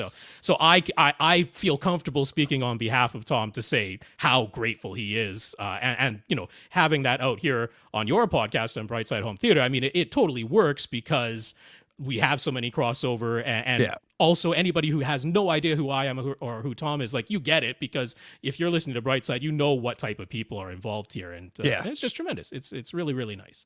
It is.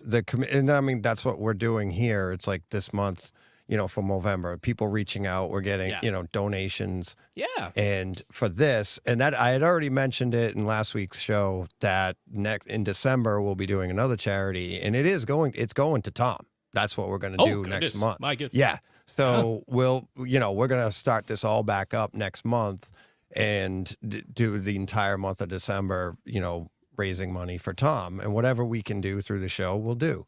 That's amazing. And the people are, well, I mean, it's like what he's going, and that's why I reached out to him after you had him on the show. Yeah. It's like, I knew he was okay. I knew what he had been through, but we exchanged text, right? Yeah. But then you hear him the first time you had him back on the show, and it took me like a week to reach out to him before. I was like, privately what I'm going through. Tom knows now. He's like, what the hell? He had to call me back. He's like, I'm busy. I need to hear the rest of this. So, but it was like, mine isn't like his, right? Mine's a different situation. I'm losing more of ideas and plans, which are Well, just and I mean, as you've Yeah. got a fair amount of certainty that you are going to be okay. I mean, at least Yeah. you can console yourself with Right. that, because it wasn't. Yeah, it's I mean, it's I'm sorry for that too, because I mean, Right. we have this tendency to be like, oh, somebody out there has it worse than I do, which is true. It's true. That's a Yeah. factual statement, but that doesn't, there are people in our lives who are going to pass away at some point, and Yeah. if somebody passes away suddenly and young, we say that's a complete tragedy. If somebody is really, really elderly and they've had a really good life and they're at peace with it, we're going to say, well, that doesn't feel like quite as shocking of a tragedy if eventually they, pass away peacefully, that type of thing. But it doesn't mean that we don't mourn those losses. Right. We still mourn the loss even when you felt prepared for it. And I mean, so having those words sometimes I think helps, Yeah. because sometimes you don't think of a non-death event Right. as being like worthy of being mourned. Right. I've come across that for sure, and I'm like, I always appreciated, having gone through, seeing a psychologist, and so not a psychiatrist, but a psychologist, that, speaking with that, it's like sometimes just having that word and Yeah. having that, giving yourself that permission to be Right. like, well, I did have the sense of losing a life. It maybe wasn't a friend or a family member, Right. but it's a life that I envisioned. And I mean, this happens when we go through a breakup too, right? Like people will Yeah. sometimes say like, I don't know why I feel this way after a breakup. Nobody died. Why do I feel like I'm in mourning? And it's like, well, you are. It Right. is a form of mourning. You're It's a mourning the loss. loss Yeah. of a life that you had envisioned. And that is, in our brain, every bit a life. It's the same thing, and it makes sense. I think it's helpful to speak it out loud, because when you speak it Yeah. out, they're like, well, it does make sense. And it's, why shouldn't the same emotion be attached to a sense Right. of loss? Why does it have to be a literal human life? It doesn't. Right. It's Exactly. a life, and we can mourn it. And there's nobody's going to say, my grandmother passed away at 98 years old, but I'm still in mourning. Yeah. Who's going to turn to you and go, oh, well, that you don't deserve to be in mourning because it wasn't somebody young and sudden and tragic. It's like, no, we all get that. Yeah, you're Right, in right. mourning, but we also get the sense of, well, if it was your grandmother, she had a really good life, she was at peace with it. At 98 years old, she passed away peacefully, her family around her. It's like you have that sense of, well, I know I'm going to be okay. Right. But you still allow yourself that period of mourning. So for your situation, I think it's that you're able to take that step outside of yourself and go, I know this isn't the most tragic situation that anyone Right. has ever faced. That clearly it is not. And you can say, because of that, I know I'm going to be okay. Right. Yeah, you don't. I'll be I don't. fine. Yeah, I don't think you really have any fear of that. That you're like you're never gonna recover from this loss. It's not that type of sense, because you know you'll get through this, but at the same time, it's like, allow yourself that period of mourning. It's totally fair, and there's nothing Yeah. weird or silly or anything about it. And I think it's important to have those words said out loud. Yeah. Thank you. Yeah. And we talked through text about this, and That's I right, yeah. appreciate everything. You're, like you said, it's like you basically kind of summarized it there, but That was the no, idea. and I appreciate that. And it's like, sometimes you need people to like, not smack you upside the head, but tell you, no, it's all right. No. It's all right, buddy. But Yeah, the words reason I words reached can be out, helpful. oh, absolutely. But the reason I reached out to Tom was I was like, Yeah. what an inspiration listening to him, right? Yeah. And being like, him being positive about it, and that's Yeah. why, and that's all I wanted to say when I called him, right? And then he was like, "Well, what are you going through?" And I gave him a little bit, and he's like, "All right, I'm at work. I got to get more of this." So he Yeah, called yeah. me later. We had the conversation, but he's like, "Oh boy." But yeah, it's not a comparative thing, not a competition or anything Well, like that's- that. yeah, But yeah, he's just, I mean, how positive he is positive, but he is still Tom. And we He's love still him. That's where we Tom. get the We rant wouldn't want him and he any other rants. way. Exactly. I don't want to disappoint everybody. When he's been on the show, I've said that to people. I'm like, Yep. on the show itself, sitting here with me and be like, we'll record it. I'm like, people don't know how nice you are. And he's like, shut up. Yeah. No, It's he's like, and I've said it God. before. He's more patient than I am. You know, in the way, Yeah. in the tone of voice, you might not think that immediately, but he absolutely is. He's got much more time for helping other people, for coaching other people, for being patient with people than I do. Absolutely, that's and I mean, like the thing is, I know there are some of my personality traits that Tom has appreciated. We've been friends and doing AV Rant for over a decade now, I think. I don't know. We've never kept track. I don't know what it is, Right. but it's got to be over a decade at this point. So I know that there are some of my personality traits or ways of speaking or ways of approaching certain things in life that he's appreciated and has taken on a little bit in the way that he does things. But that is absolutely reciprocal. It goes back the other way too, because, I tend to be pretty dismissive of people. That's I'm a pretty judgmental and dismissive person. Well, in the sense that if somebody messes something up, I'm kind of like, all right, I'm not mad at them, but I'm pretty dismissive of people when that happens. Right. Tom will be like, no, they mess something up, they need to be coached in some way. Right. Like that's an extra level of effort that I don't know. It's not my instinct to do that. I'm just kind of like, all right, that's the end of them. If they pull themselves up by their bootstraps and they make another go of it, I've got all the time in the world to have somebody come back, give a second chance. I'm not that type of where Right. I'll never open the door for a second chance, but I'm probably not going to put much effort in to help somebody get do that second chance. I'm like, nah, it's on them. They got to do it. Yeah. So I don't think I'm evil, but I'm not as No. helpful as Tom is in that way. Absolutely, I'm not. So I admire that about him. So Yeah.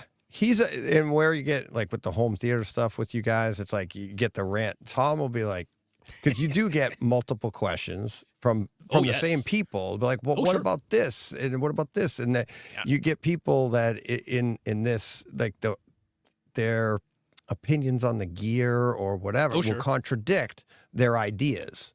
Right. And they'll Yeah. like write it. And that's where I love listening to Tom go off and be like, but last week you said, and it's, oh my God. Because it's like, it's not that he doesn't have the pay. He's sarcastic. He loves it. I'm like, yeah.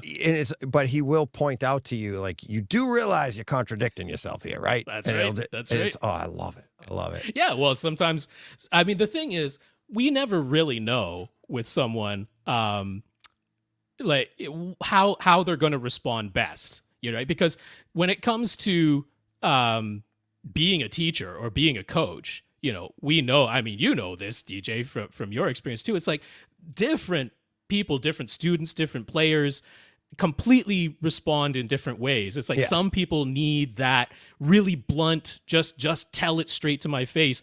Other people, you do that and they're going to regress. Some Right. people need the arm around the shoulder. They need to be comforted. Whatever it is, the different approaches. And we don't know, ahead of time. We can maybe trying to glean a little sense of it from the way that they word their email or something like that. But, Right. you could be off by a mile. These days, who knows? Maybe they had an AI write it for them. So, Yeah. heaven knows how that's actually going to work. So I think that's why Tom and I have always complimented each other well on the podcast, because we're both coming from very similar places in terms of Yeah. what we want to do, which is both Tom and I, all we've ever wanted to do is, I've said it a million times over, but it's true of Tom too. I just want to offer the advice that I would want to receive. Right. That's all you can do. Yeah, if I were asking these home theater questions, what advice would I want to get? And that's the advice I want to give. And that's not always going to be the perfect advice for everyone. But just like reading professional reviews of products, it's not that someone is necessarily going to read that review or hear that advice and agree with it 100%. But if the person giving the advice is consistent, Right. you can still find that tremendously useful, because you can go, well, I always disagree with this person about XYZ, but I always disagree with them about that. So Right. as long as they're consistent in that approach, it's still useful, because every time I hear them say that, I know I want to do the opposite. That's still a useful and beneficial. It can be Absolutely. mutually beneficial that way. So Yep. yeah. Yeah, Sorry, that's all I you didn't mean to can cut do. you off. Oh, no problem. No. What is this saying down here? I'm one of those people, Neil. I can't talk and read at the same time. Neil What do Hansen we in the have listed? chat. It's like, I love listening to both these podcasters. Their respective shows help me get through the night shift. Oh, that's So, thank thanks, you, Neil. Yeah. Yeah. That's the benefit of the long running times. Maybe one of the only and few benefits. Yeah, exactly. It's like, and between our two shows, it's that you're 4+ hours of content a week, and now that I'm back to twice a week, you're at 6+ hours There of you content go. You can between almost the two get of us. through an entire work shift just with 2 podcasts. That's pretty. Unless you're doing it twice speed. Yeah, but, except why we'll would make you? that work then? And then this in the chat, you have Saucy. Hi, Saucy. Oh, you know how to say that? Oh, yeah, that's Saucy. There you go. Writing in and having Tom roast you is the best part. It's great. It is. It's like remember when you remember early on when I first started and you guys came on the show, Mhm. and then Tom would be like, you'd mention on your show that he was here or something. There would Yeah, be that's right, yeah. crosstalk in your show, and you'd be like, DJ who? And Yeah, you'd just that's be right. and you got more people writing in like, no, why are you so mean to DJ? Tom Cracker. I mean, we've had It's- people write in asking why Tom is mean to me. Right. on the podcast. Exactly. That has Oh, happened my God. before. It's like, yeah. So, but I mean, I like talking about that stuff too because it is one of those cases of, like I was saying, when it comes to coaching or teaching somebody, you don't know beforehand what's going to work best. It's like how people show their affection for each other Yes. is different too, and it's like that can be really tough because if Yeah. you've grown up a certain way, how that's going to mesh with people. It's important. That's why I always come back to like what's important is intention, right? Right. I have all the time and forgiveness in the world as long as someone's intentions are good, right? If your intentions are honestly, malicious or malignant or something like that, Yeah. then I'm not going to have too much time for you. But as long as the intention is good, then it's a matter of back to movies, right? What is the plot of almost every movie? It's miscommunication, right? If you really want to break it down, like where does all the drama, where does all the comedy come from? It's miscommunication. That's all of it. And the reason we enjoy seeing those stories told to us, even really similar stories told to us over and over and over again, Yeah. is because that is reflecting real life. It's like what's going on in real life. It's miscommunication. That's what it is. It's somebody having the intention of helping or wanting to explain themselves or being afraid to explain themselves, whatever it is, right? Right. That's the intention behind it. There's not that many people who are truly malicious, And I mean, yeah. we get that here in home theater. Like you guys Mhm. answer questions every week, and that's why Yeah. like you say like, oh, does it get repetitive? And you'll answer some of the same questions week after week, but because people ask it in a different way, they may have already heard the answer, they just didn't interpret it the same way. Or Absolutely. you guys have done that. Like, you're right, we didn't put that, we didn't say that in the right way. Like, I've heard you guys do corrections like that many times. I get for it all sure. the time. DJ, what did you mean? You're wrong on that. And I'm like, okay, well, first off, this isn't what the show is about. I just happened to speak about it, but here's what I meant. Like, not even what I meant, but what I would say is this, Sure. right? So, because we'll gloss over stuff and they'll be like, DJ, you're all wrong. I didn't even say enough about it to be wrong. But Well, and I mean, we've absolutely had, sometimes people write in, either with a disagreement or not liking the advice that was said or feeling like something was missed out or whatever it might be.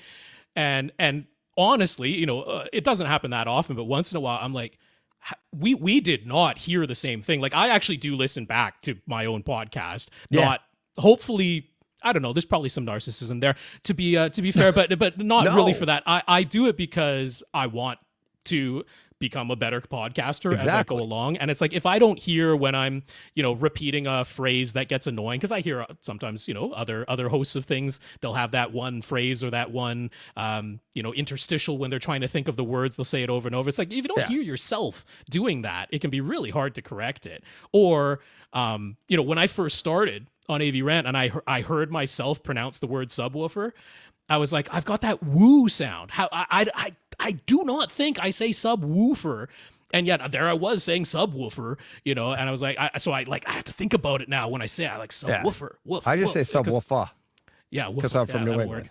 work. That's a help. But It's things like subwoofer. that, it's like you don't notice it unless you listen back to Right. yourself saying it. So sometimes I do listen back to my own podcast, and then we'll get one of these messages back, either in disagreement or saying something was left out. I'm like, we did like we absolutely did say that, and it's not just me being defensive. I'm like, there it is. I heard those words come out of my very own mouth. And yeah. it's like, I so said, sometimes that's that level of miscommunication where it's not even that what was intended to be said is not what was actually said. It's like it literally wasn't heard.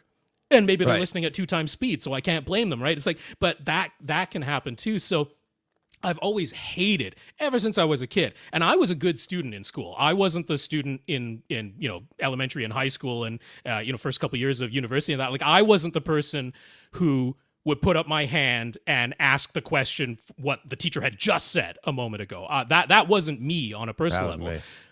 But well, that's just it. I mean, there's always some students who either they put up their hand and they ask the question for literally what the teacher just talked about, or there's the people who really wish it would have been repeated because they did not get what the teacher just said, but they're too shy or too, scared or whatever it is, maybe distracted, but they don't put up their hand. But it really would have benefited them to put up their hand and go, maybe, again, that's a communication thing, an approach. It's like, maybe it would help to just be like, I know you just explained this, but I didn't get it. Could we Right. go over that again? Because I would go as far as saying you're outright a bad teacher if you're unwilling to go over something again when Oh, a yeah. student puts it that way.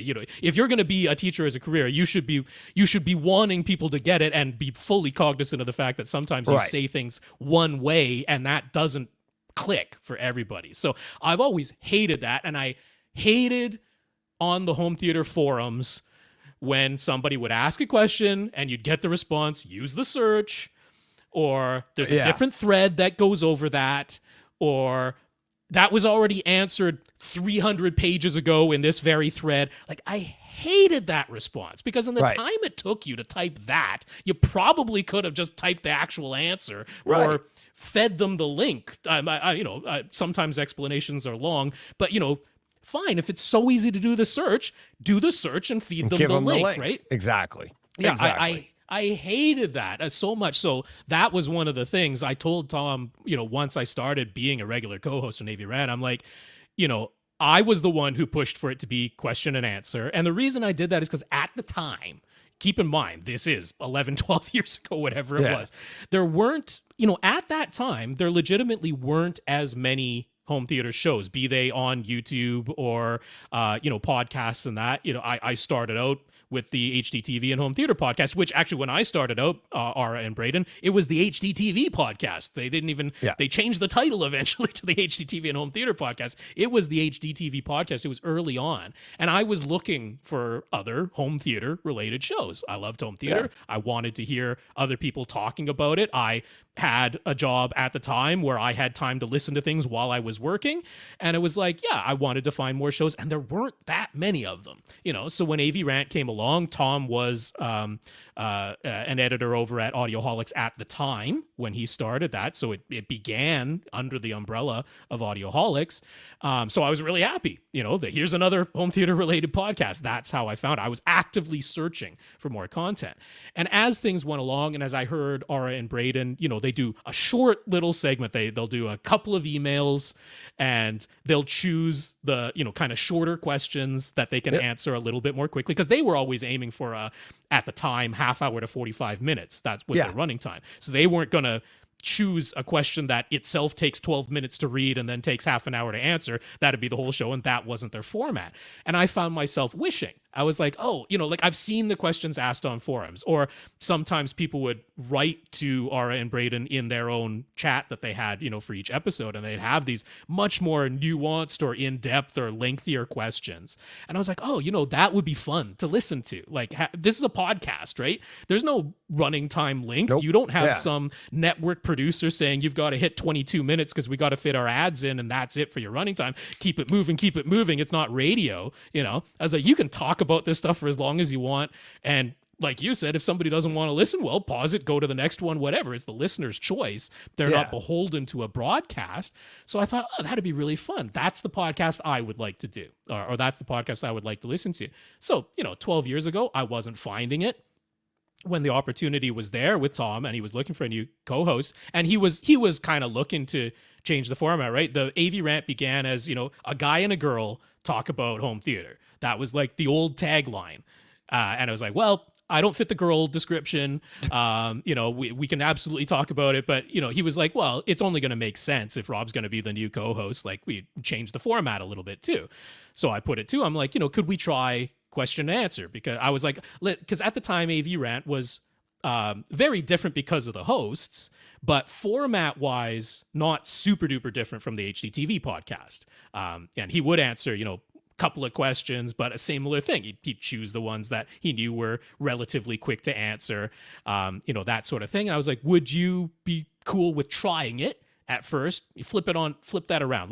Make the bulk of the show question and answer. If there's a question that it's going to take half an hour an answer, can we try doing that? See what happens. We thought we'd get 3 questions a week, something like that. Right. We thought it was going to be a 1-hour show. That was absolutely what we expected. And faster than we ever expected, we were getting 9-10 questions a week. And all of a sudden it became a 2-hour-long show, or sometimes plus over that, because we wanted to finish answering the questions. And we're like, oh, well, we don't have a big audience. Our audience has never grown rapidly. We don't have anywhere close to, all the YouTube folks that you're friends with now, and you chat with them on Brightside. It's like they got way, way bigger followings. Yep. And and started after AV Rant did. But Tom and I, we've never wanted it to be a career. We've never actively gone after trying all the things you can do to grow your listenership. We've never done any of those things. It's held remarkably steady, but we're always marveled at, like, we're how many years into doing this and we still get 10 questions every week. It's like, it's kind of amazing that it's trucked along the way that it has, and been so remarkably consistent. There's no way we could have planned that. We have no idea how it stayed that consistent the way that it has. It's funny, you get lulls every now and then, because you'll say it on the show. You'll be like, oh, maybe this is it. And because you only got like 5-6 questions that week. Sure. And then you'll be like, oh, okay, I guess we're finally dying off here or something. It's like, and then next thing you know, you're like, okay, we're going to have to call it quits. We're out, out of time. Because it's like a new piece of tech shows up, or somebody asks a question and then somebody listening goes, oh my God, they want to elaborate on it, or it sparks an idea, and then that comes in next week. And we've certainly had that reminds me of something you said before. But when we say before, that could be 10 years ago at this point. It's like, we're not going to say, hey, use the search, because on the search on our website isn't that good. So you're not going to find the episode from 10 years ago where we said that. We don't have it all. Hey, maybe AI could help us out. It can do all the transcription and actually do that search for us now.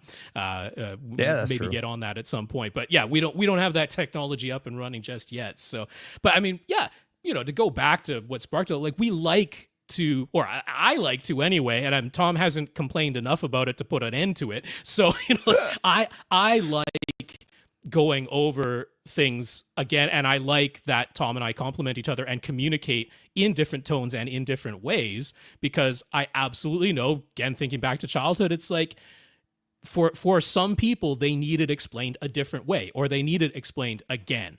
And we've absolutely had the people outright tell us that it was like the 7th or 8th time I heard you say this, that it clicked, that it made sense. And it was like, that we've all had that light bulb in our brain finally goes off, and they're like, oh, that's what they meant. It's like, you just needed whatever, that tweak, that repetition. It just got there. Absolutely. And one of the one for me, and it was long before I think podcasts were invented, reference level. Yeah. Like, how many people have, they use it they use it like, oh, I love reference level. I listen. But then you'll always get that person, what's reference level mean? Fair enough. And it's like they're throwing, and it's like, what does that mean? And then, and we take it for granted, because we're like, I listen at reference level, or I do this. And what is that? It's like, and then you'll be like, and it's been staring you in the face for the longest time, right on you. Like, what's like, okay, why does my receiver have 2 settings, 0 dB or minus, and then it's like, why are the volumes dB. Why are almost all the volume levels a negative number? How does that make sense? How is that possible? What's that negative to? I can still hear why? it. It's confusing. And then there is a plus section above the 0. So why, if it was all negative and it ended at 0, I can make sense of that in my head. But why is there a plus section above the 0? Now it's like, am I hearing extra? How does this work? Right? And it's like, you take it for granted. But then when you're in these things, especially back in the 90s, and you're talking to people and you're in Yeah. stores and they're like, Yeah. they're using it, and you're just sitting there going, yeah, Yeah. and you're like, Yeah. I have no idea. And then one day, all of a sudden, it Yes. clicks. Yeah. And now you're like, I do know. There isn't like a, Well, yeah, and I mean, we still have people to this day who are like, this is the volume level that I like, right? Because like their whole life, they've changed AV receivers and amplifiers over the years. They've changed rooms, they've changed speakers over the years. But at some point, I mean, have you watched Inside Out 2 yet? no. Oh No. my goodness! Oh, it's so good. But Yeah. that's That's what everybody says. it really is. It Yeah. absolutely deserves the billions of dollars that it's made. It's such a darn good movie. But they early on in the movie, so this isn't any sort of spoiler. They're like, you have this thing where your thoughts and your memories become beliefs, and there's a difference between a memory and a belief. Those aren't exactly the same thing. They're certainly related, but they aren't exactly the same thing. And the movie is largely dealing with beliefs, especially about yourself. That's what Inside Out 2 is really about. It's such a good movie. But that whole thing, like there are other people who they form that belief, right? This is the volume level that I like, and they believe it, and it's not a Right. lie when they say it. But trying to communicate to someone that their belief doesn't line up with a technical objective explanation Right. of what those numbers that we're both looking at the same number, but we're interpreting different things from that very same number because our beliefs are different. Right. And that's a fun, as long as both parties are open to communicating, that can be really fun, but it can also become contentious.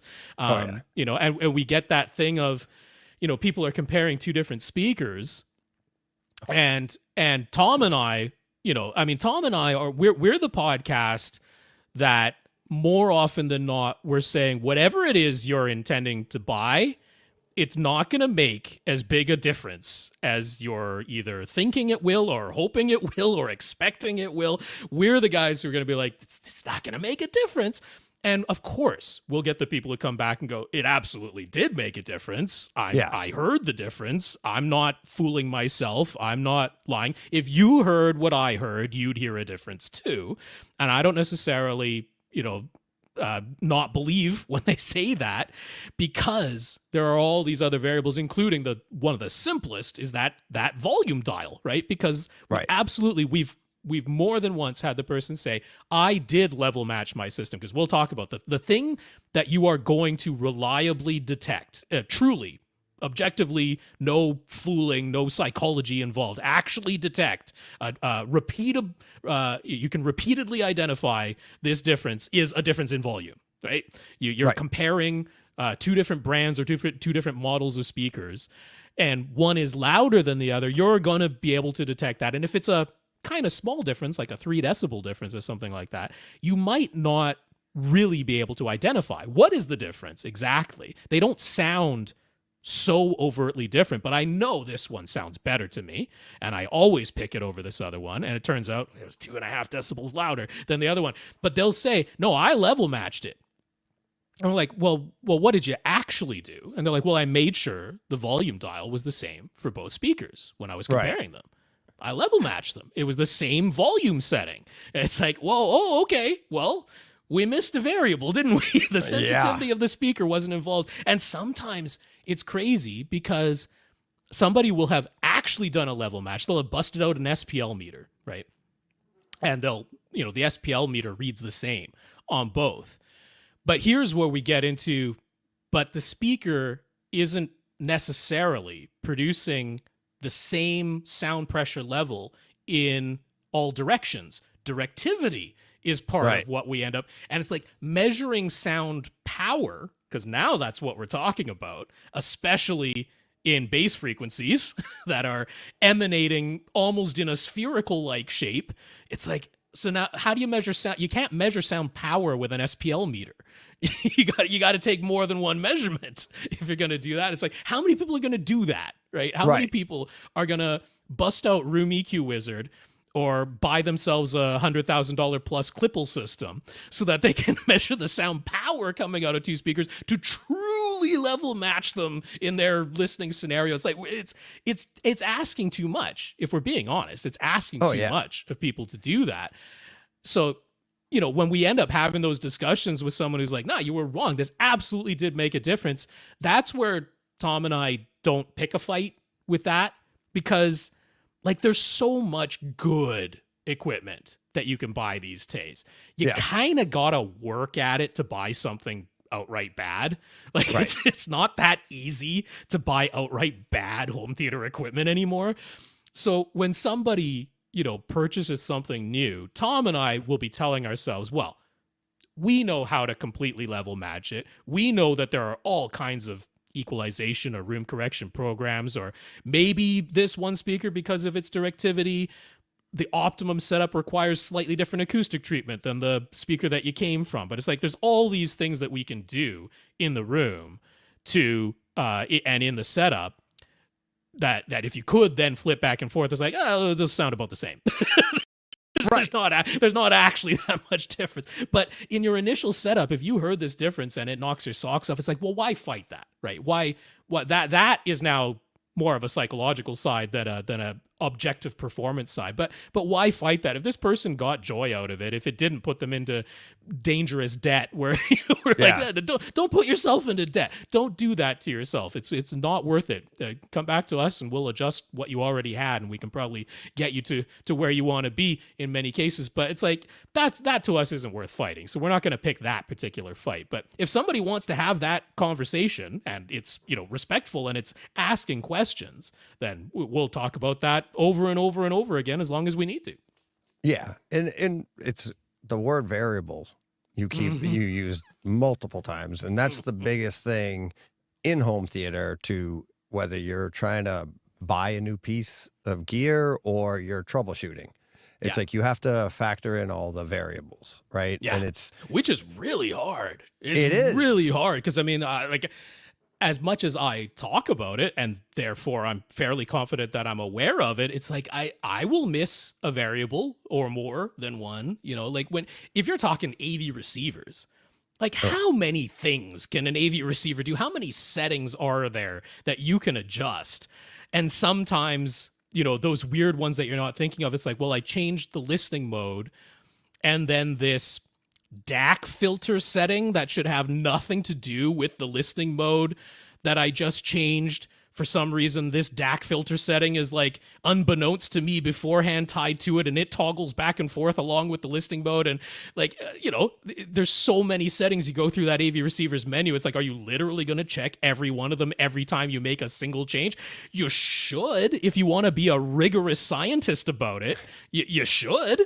You should check every single other setting as soon as you change one thing, because if there's an associated variable with the one thing you wanted to change, well, all of a sudden you aren't evaluating a single change anymore. You're evaluating two changes that happened together that you didn't even know about. Right. That's, you know, when people trying to simplify, we like to simplify, right?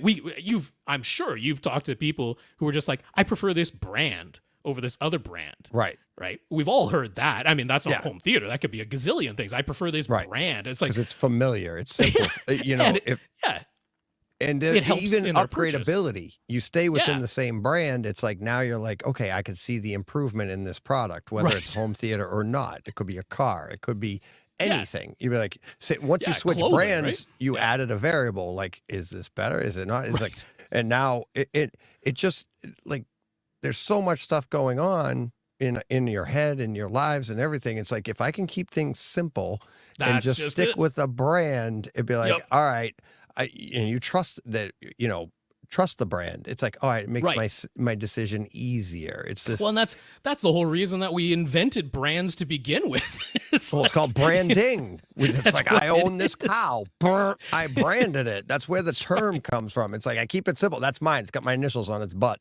There you go. It's like, but it's funny because people think, since I've been around long enough now, but when I started the show, everybody thinks I'm like, oh, you just love Sony because I have a Sony projector. Okay. I yeah. literally bought my Sony projector like the month before I started podcasting, Okay. right? And everybody's like, oh, you're the Sony guy. It's like, that's my first Sony I ever owned other than the Trinitron television I had in the 90s.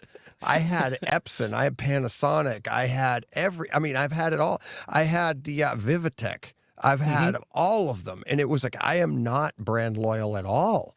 I'm like, Right. that's how I met Jim, my calibrator. Yeah. It's like, I had him calibrate my display, which is a Mitsubishi television and it's like, rear projection TV that was mounted in the wall in my theater. So Yeah. it's like the iterations my theater has gone through, there's no brand loyalty. It was what's the best possible Well, yeah. that I can And I mean, afford. Right? Within the same brand, it's like behind the scenes, they'll have different designers, part supplies come and go. It can absolutely change. So the notion that you can boil down this huge collection of variables, many of which you might have no awareness of, no fault of yours. Right. It's like there's too many things to think of, and I mean sometimes we don't even know the question to ask, right? So trying to boil all that down for the sake of simplification. But I mean that's why I'm pretty comfortable. I haven't felt this comfortable with the home theater landscape in quite a while. There's the side I've voiced that I'm not super pleased about, which is seeing this price creep that's I think pretty darn real. I think there's a pretty darn there's enough examples I could point to anyway where it's like, we're getting this price creep that's like, over $5,000 is now starting point in a lot of lineups. I'm like, that's for me. Just because I like to be welcoming, right? And I think if Right. you're telling somebody that every component you're going to buy and you need a dozen components and every single one of them is $5,000 as the starting point, I'm like, no, that's too much, even for somebody who's well-heeled. There's a barrier in your mind that says, well, the starting price for my home theater is $60,000. Like that is very clearly a car I could purchase, and that's Right. just too much. So I like it to be a lot more welcoming in that, and it is. But we're also seeing, I think, this little bit of polarization in the market where the middle's kind of getting cut out, and we're seeing either entry level stuff or high end stuff and less in the middle. It's not none in the middle. Thankfully, there is still a middle, but I feel like we're seeing less in the middle. So that's the part I don't like. But the part that I do like is that I feel like we actually have started to get a little bit of consensus. And I mean, this is amongst the home theater community, so that's a niche of a niche of a niche. Oh, yeah. But I sort of feel like there was a little bit more contention. I like debate, so I don't want to use debate as any sort of a negative term, but I feel like there was a little bit more disagreement not that long ago. Just when it came to things like, well, what do we really want in terms of the dispersion of our speakers? What do we really want in terms of acoustic treatment in our rooms, room correction, right? The Dirac versus Odyssey versus, all the other formats debate that was going on. And I sort of feel like, I don't know, I might be totally wrong in my perception of it, but it feels to me like there's a little bit more consensus and a little bit more forgiveness of, well, even if there's some slight differences, even if they're very real differences that we can, if we A/B compare them reliably 100% of the time, tell them apart, it's like so much of it is so pleasing sounding. So much of it is so good sounding that it's like, what is the actual downside if somebody disagrees with me, right? It's like there was that whole, if somebody's wrong on the internet, I must correct them, right? Right. That's been going on for decades and decades. I just feel like, again, maybe I'm totally wrong in my perception, but I just kind of feel like it's not as contentious anymore, that there's a little bit more, no, that's good too. Well- maybe it's not my 100% preference, but what you did is good. Right. Like Right. There's a little bit less of, oh, you need to be corrected. Well, yeah, but I think that gets to your point you made earlier that there's really it's almost difficult to make a bad decision in home theater right now, right? Which So is great. I mean, isn't that it's great, but at the same time, it's like it kind of contradicts what you were saying about like there's no middle ground. There's no, there's low end, there's high end, and we're not getting much in the middle. But if it's hard to make a bad decision. Even the low end stuff can be really, really good. Yeah, If you're yeah. coming into home theater, it's, there are options to come in cheap. Yeah. There are, there's eBay, there's, yeah. the secondary market. If you're There's- willing to go used, for sure, you can Yeah, score there's crazy. so many Joe, ways. Joe on our last episode, what he scored for $15,000, which $15,000 is a lot of money. Okay, so he Yeah. thankfully he's in a situation where he can just pull that out of savings because he knows he's going to get it back and be able to replenish the savings that he just pulled out. But it's like what. The amount of equipment that he got secondhand for $15,000, the types Right. of pieces of equipment that he got is insane. So yes, if you're willing to put in that little bit of time and sweat equity to search and to wait and to be patient on the used market, it's crazy what you could end up with. Yeah. Oh yeah, and that's that can become a job, right? Oh, And sure, and yeah. you can actually make a good living doing that if you Oh, put in enough Yeah, time. you could be a consignment type of person in the middle there. Exactly. Yeah, absolutely. Yeah. You Yeah. got to have a pretty good amount of storage. That's the one thing. Some of this stuff Yeah. ain't small. No, and that's your overhead. You That's might right, have to it have sure storage. is. You got to pay for Yeah. this. You got to find out to do that, and it's, it depends on how deep you want to get into it. But to the point of like, I don't know if there's a separation. You and I talked about this a while ago, but I don't know if there's that separation because there is. I think it's a matter of perspective or perception, and as you've been in this longer, you start to see more and more of the higher end because that's kind of where you're looking. And Well, I it's guess- like the lower end still exists, or the entry level, and I see it now with my son-in-law and younger people. They're doing what I did 30 years ago, over 30 years ago. Yeah, I Right? guess to It's still clarify. there. Yeah, to clarify what I mean, I guess it's really like when I'm seeing the new products or the new versions of existing series or something like that. The new things that are being introduced.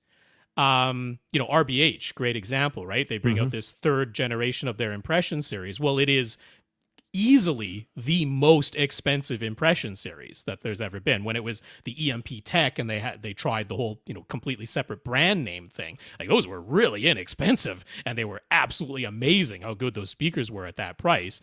That second generation that was folded back under the RBH brand became the RBH Impression series, that second generation version of it. They were a little bit more expensive than the EMP Techs, but still quite a very, very affordable price. And then you factor in how good they were, and they were crazy value. But this third generation, it's like they aren't inexpensive speakers. $700 each. That's not an inexpensive speaker anymore. Still a great value, absolutely a great value. But that's what I mean, where like the new stuff I'm seeing introduced, it's like I'm still pointing when somebody wants like maximum. That's fair enough. You're going to be here a while. So when somebody wants like maximum bang for buck and they're not shopping used, right? Right. Because I'm that way. I don't really love shopping used, and I just have to accept that Yeah. if I don't love shopping used, I know I'm paying more money than I Yeah. have to obtain this stuff, but I prefer buying brand new products, so I'll just have to accept that within myself. But for anybody else who feels the same, I'm today still pointing to products that were introduced like at this point, getting on to 8, 9, 10 years ago. And I'm glad that those products are still around and still available because I'm not seeing their replacements at that same type of price point. That's the factor. Because I'm seeing the new products that are coming in, like ELAC, right? Same thing when Andrew Jones went over there, introduced that very first debut series. It's like every subsequent debut series has gotten more expensive. And so it's like I'm not seeing what's coming in underneath them. That's the part, because for a good stretch in home theater, we would see a new brand or a new series from an established brand come in, make some waves, and then inevitably pretty quickly there'd be a second iteration, because that makes sense in business. You find better economies of scale, better efficiencies, and so you bring in that second one, and that second version of it has a better profit margin. That's the whole point. The first series iteration is often a bit of a loss leader to get that brand loyalty, to get that name recognition. People, get used to that, and then they follow up on the second one. But that second one was usually like $50 each more expensive, or even sometimes it was only $20 each more expensive. It was really easy to accept, and there was a pretty real, either it stayed very stable and they just increased their profit margin because of better efficiency on the manufacturing, or little improvement, little tweaks. So they're like, oh, here's something. Hey, Mike. It's like, hi, Omar. Hi, here's something that, oh my goodness, hello, John. We got a whole crew coming in. That's good, because I gotta skedaddle pretty fast. So I'll just finish up my thought. But it's like, we'd see that series move up in price point, but for a good stretch, we had stuff like a new brand, a new series, or whatever, that was coming in underneath it, and it was like it kind of all kept trucking along. For the past few years, I'm like, where's the thing coming in underneath? It's like I see it all creeping up. Where's the new thing coming in underneath? And I'm like, it's missing for this period of time. Hopefully, just because there's always new people, and new people are aging up and getting to where they have that disposable income. But what I've just been observing is that it's like, as far as home theater audio goes, I'm seeing this move. It's like soundbar or hundreds or thousands of dollars per speaker each. Like, come on. I don't know where you're shopping, Rob, but no, like, if I want to go, like, do I get a sound bar for $1,500, which is to me a ridiculous amount of money for a sound bar? Yeah. But it's like between $1,500 and $3,500 for like a 5.1 setup. What is it? What's the solution in there? Like, okay, we got RSL, great. But like, where's everybody else? What happened? Where'd they all go? And nobody else filled in there underneath. It's like, I want more options. I want more options where I can say, instead of $1,500 on a Samsung soundbar, that I know there are people who are fans of it, but I'm like, I don't think they're that good. I don't think the $1,500 Samsung soundbars are that good. I'm like, for $1,500, it should be really easy to blow it away with a 5.1 speaker system. But I'm like, it's not that easy. I don't have that many systems at $1,500 that I can point you to. It's like kind of a limited selection, unless you're shopping used. So, hey, what does everybody else think? You just heard what I said about that. I don't know. guys, I was gonna say, I'm just in the awe of being in the presence of Rob H. I've been listening I've been listening to that podcast for 10 years, Rob. So this is truly an honor here for me. Oh, well, thank you, John. That's really nice of you to say. How about that, John? Like, you actually got asked a question by Rob. Of course. Instead of you writing in to ask a question. This is awesome. Rob just threw a question to you, and you went, Yep. Oh, hey, man, it's right in your name. You are Johnny Speakers. So, yeah. You got to have a response to that one. Yeah. Yeah, I don't really know what to say about that. I'm a enjoy the journey type of guy. So, okay. I have a lot of friends that aren't really into home theater, but they like it a little bit. They have very cheap systems, but they all sound really great. Every time I come over and we watch a movie, we really enjoy it. You really don't have to have tens of thousands of dollars to enjoy I this would hobby. hope not. I would hope. It's supposed to be home theater. Yeah. Right. Yep. I mean, it's like, and I do think, there's no hard and fast rule about it, but I think in that nomenclature, it's like, yeah, I do draw a distinction between home theater and having a home cinema.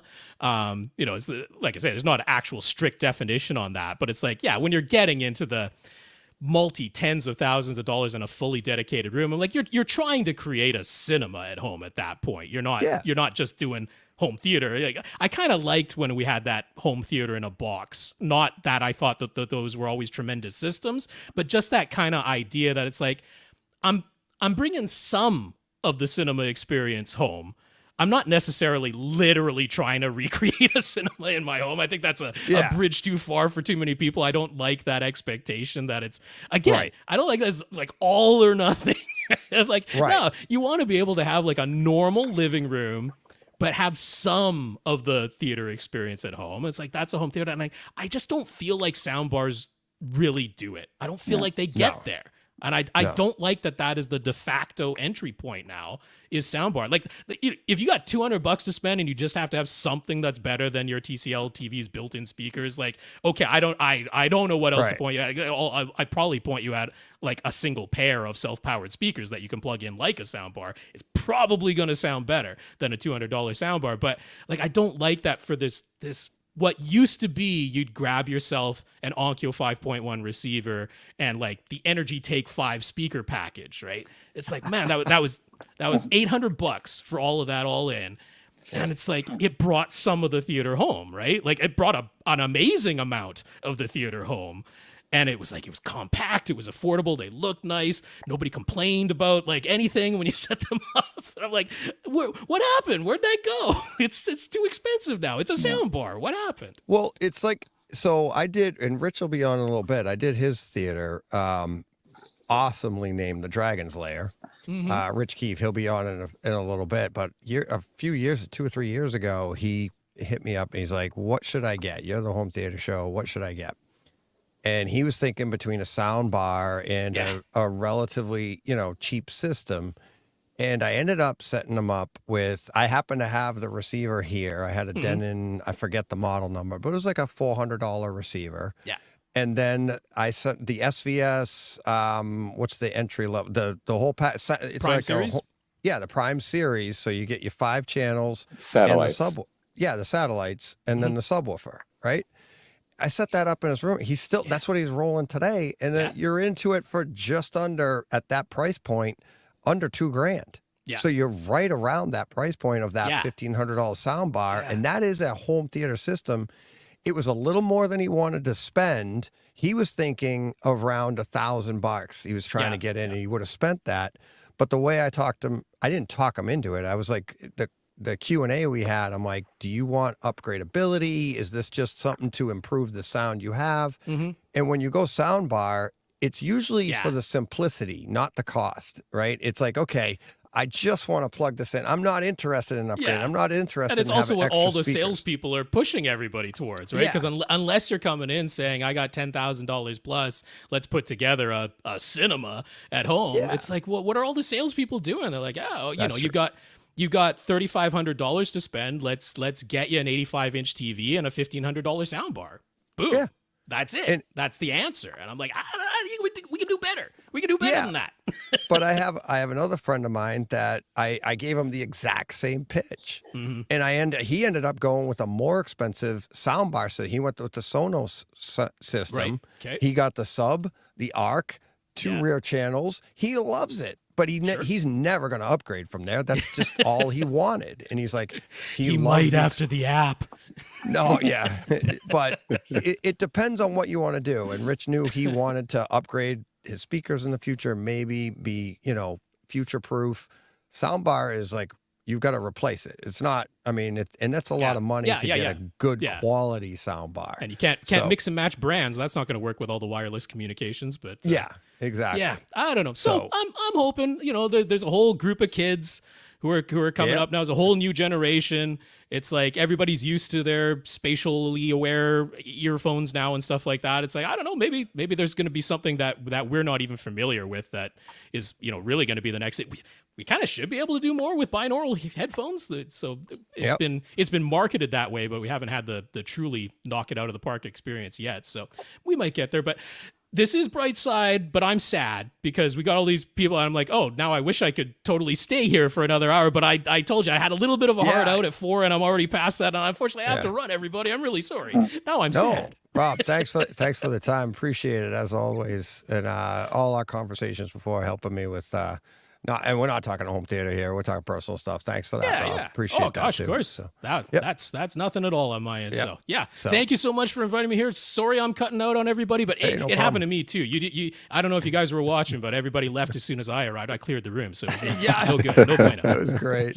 Rob's like, what the hell? All right. So, Good luck, DJ. right. Try to stay awake. We'll talk to you later, man. All right, later, buddy. See you, Rob. Thanks a lot. Bye. Bye. Take care. And while he says that, try to stay awake. I got it. Yeah, there we go. Super chat 27, 26 comes up as 27.99 Canadian. So it says, hang in there, DJ. Hang in there, DJ. Doing great. This is awesome. So really appreciate that. Thanks, Mike. Great in the chat. So where did that go, by the way? I just highlighted it and it disappeared. There we go. So how are you doing, DJ? Feeling good? I'm feeling great. Nice. I just had to stand up because I was like, I actually, on that one there, when I just stood up, if anybody noticed on YouTube, I'm like, I couldn't feel my legs.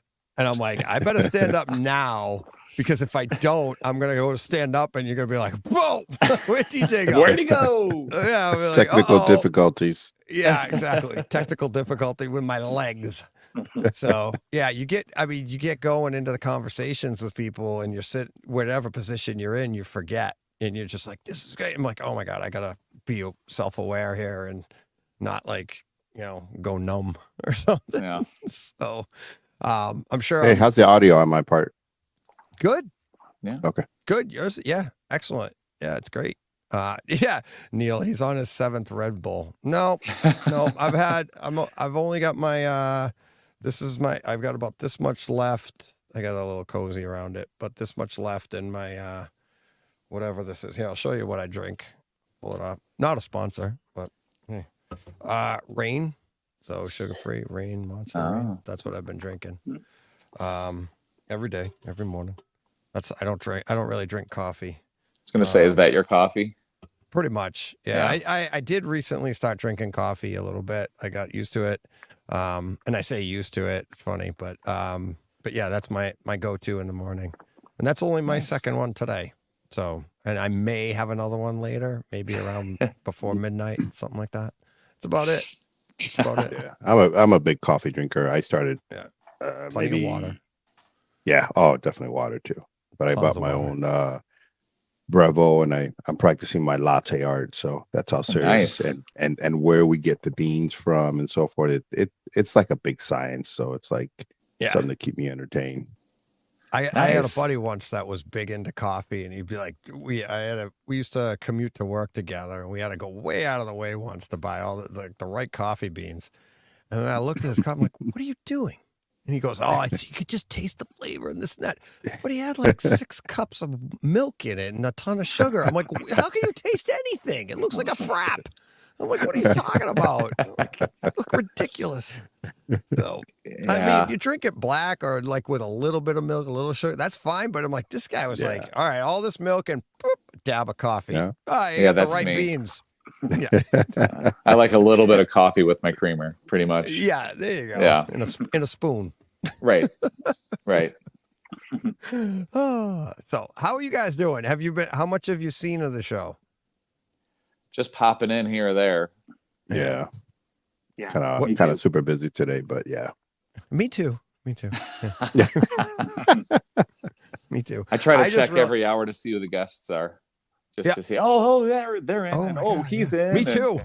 Oh my God, who's coming up? I got it in front of me, and you're like, all right, who's coming up next? You're like, did I send them the link? Uh-oh. Like, I just texted you guys. I'm like, Yep. did you get the link? Like, uh-oh. And then all of a sudden, boom, boom, boom, boom, you all popped up. I was like, oh, thank God. Because that's the biggest fear, right? I'm doing this, and then it seems fun. It seems like, oh, DJ, you're doing a great job. No, I'm not. I need everybody else. Because if everybody disappears and I'm all alone, I'm like, oh, no. I'm like, Yeah. okay, hello. I mean, I'm sure I'd be fine. I'd just start talking to the chat. But, oh, Paul, here we go. Paul heard in the chat. Thank you, Paul. Looking good, DJ. Halfway easy. Yeah, I know. Easy. Yeah, it's like right now is easy. All the way till now has been pretty easy. No, it had not even pretty easy. It's been super easy. It doesn't. I know from experience. It doesn't get difficult till about 3 a.m, and that's when you start looking at the end, and you're like, "Is it 6 yet? Is it 6?" And it's not like, and the guys that I've lined up pretty much the same as last year. I had a great time. That's the section I rewatched the most, just for fun, and it has nothing to do with Brett falling off the couch. Really, it doesn't. But it's just like we get crazy. It's just, you get kind of crazy and you're like, but it was the part that you're like, okay, I'm almost there. I made it. Not that I ever thought I wasn't going to make it. I'm just standing here talking. So it's not hard, but Still a long time, though. So much fun though.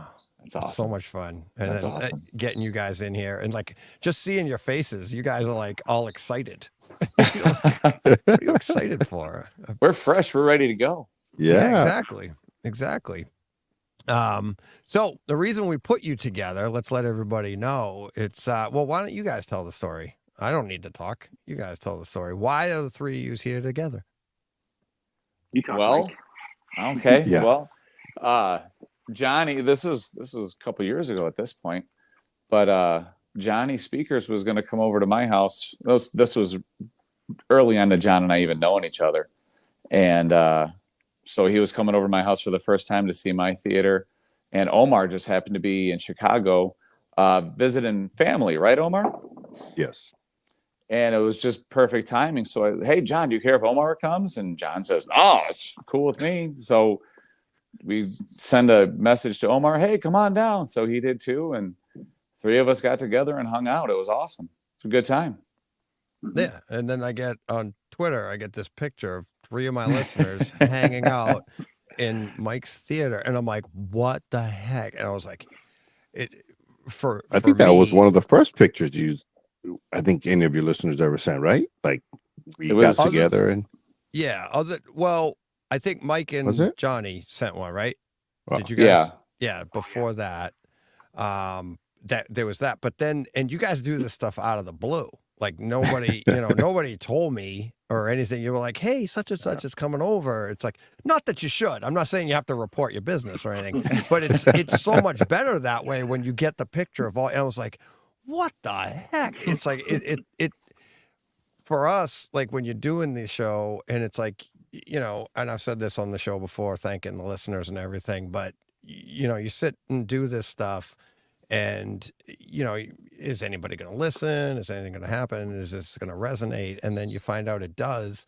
And then now you're getting, texts and emails and DMs of people getting together because of, some donkey in his basement sitting here talking about home theater, and it's really cool. It's really, really cool. And I like Travis and Joe Kluznik. I talked about that at CEDIA last year and seeing them two meet in person in front of me. And like their conversation was like, hey, Joe. And Travis like, oh, yeah, I heard you on Don Brightside. Oh, and I'm standing there and I'm like, I thought you guys knew each other, but it was like, it was really cool to hear this, like first person right in front of me, and you're like, oh my God. It was, I told that story after CEDIA and I got emotional on my show. I'm like, it was just amazing. But it is, it's humbling. It blows you away. It's really cool. So that was awesome. And it's not easy to do, right? It's like inviting people to your home like you guys did. I've been to both Mike and Johnny's home and it's like, you guys are so open and welcoming and it doesn't, actually having met you guys now, it doesn't surprise me. And Omar, you've been on the show. We've done Takeover Tuesday. We've been communicating for years. You guys are all great people. The whole community is. So it's not like it's not unexpected, but it is. I mean, it's all sides, everybody getting along and getting together and how do you do that? You just open your home. Come on over and see my theater. That's what it was crazy for me when Mike said, yeah, come on over. I'm like, I'm literally, Mike, what was I about? Maybe in like an hour away or something from Schaumburg? About hour, I'd say. Yeah. And just during the drive, I'm like, I'm literally going to a stranger's house just to go ooh and ah over a home theater system. And sure enough, we were like freaking 9, little 5-year-old kids playing and just listening to different movies and I forgot what was that movie, Mike, that you put, and we had such an amazing audio up on the Atmos. Was that Sonic the Hedgehog? I'm guessing. Sonic the Hedgehog. I was like, unreal. And just because of movies like that, you go out and buy movies right. You just, I got to hear that. One big one I didn't hear after maybe 4 times listening Top Gun, Deej, when you mentioned the clock. I said, there's no way there's a clock. But sure enough, I don't listen in reference level. I'm way under. But when I did crank it up a little bit more, I actually heard the clock. I'm like, this is unreal. Little things that you're missing out. Yeah. So, it was pretty cool. Yeah, and I said the same. I told the story earlier. I didn't put a name to it, but it was Johnny's house. I don't think I said your name earlier, but my son and I were driving the second day. We'd already been to Mike's house, and we're driving to Johnny's house, and we're like at the border of Wisconsin, and you're driving, and you're like, did you ever think we'd be doing that? And my son's like, no, this is crazy. It's like you just, you don't feel that way, but when you put it in that context, it's not like I was afraid of Johnny, except for when I got into his driveway and the garage door opens and I'm getting out of the car, the rental, and I'm getting out of the car and he's like, oh my God, you're in my driveway. I was like, am I not? But he meant it like, DJ's here for president. It's in my driveway. But the way he yelled it, I'm like, oh crap, am I supposed to be parked in the street? What did I do wrong? That's a white van with a sign saying free puppies and ice cream. The first time me and Mike actually met, I think either he was on your show or he was on Ara's HT Tours. Yeah. And I just messaged him and I just said, hey, we're both in Illinois. If you ever want to get together, just let me know. And then just some random day, he's like, hey, I'm coming home from Wisconsin. Can I stop over? I'm like, yeah, step on over. And then we hung out for like an hour and that's a friendship ever since. Well, that one time, that very first time when I was coming home from Wisconsin, I'm pulling into Johnny's neighborhood. I'm on the phone with Erica. And I'm like, all right, I'm pulling into this guy's house. If he's an axe murderer, just know I love you. Like, you're my coordinates. Yeah, exactly. So, yeah. It goes from find my iPhone to find my husband. Well, there's a little bit of them over there. There's a little bit over there. No. Now let's stop and think for one quick second. As the interview go on, the police officers are asking his wife, what happened? Oh, he went to the stranger's house to go listen to a home theater. Omar, that sounds like a setup. As Omar, as an officer himself, a cop himself, he's like, you're an idiot. What are you doing? It's like, oh my God. It's like walking around with your wallet open. Here's all my money. What? Did he get abducted? No. He went there free willing. Somebody said come over and he did. Oh, yeah. Well, okay. Yeah. We'll send out the search party right away, ma'am. Right. Oh God, that's great. No, I didn't even think of that. Like, if anything ever happened, you're gonna look so stupid. Oh geez. It all worked out. Clearly, now we're here broadcasting, telling everybody, do this. Go to a stranger's home. It's great. Yeah, we teach our kid, don't go to the van for free candy, and all we gotta say is here. Yeah, we're inviting strangers to the house. Yeah. Yeah, but he's got a kaleidoscope. Yeah, okay. Yeah, okay. What the hell is that? Oh God. Oh God. Oh boy, his name's Johnny Speakers. What could go wrong?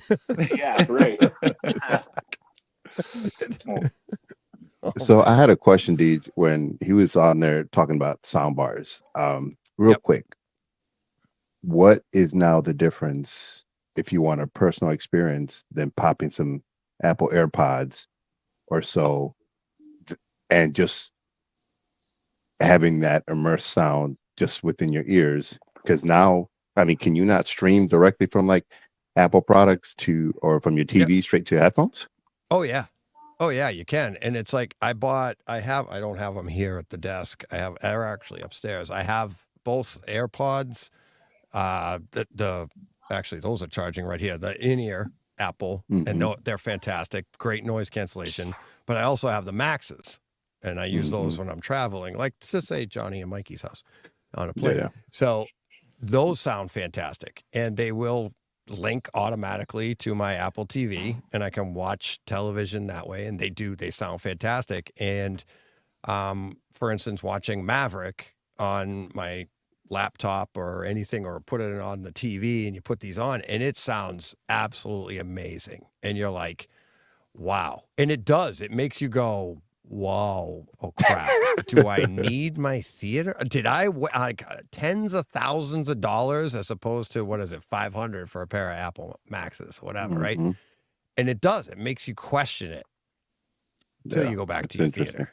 And you're like, oh, yeah, it's not even, it literally isn't even close. It's a great experience. You get the pans, you get the overhead, you get all of that, you get a little bit of the dynamics, you do.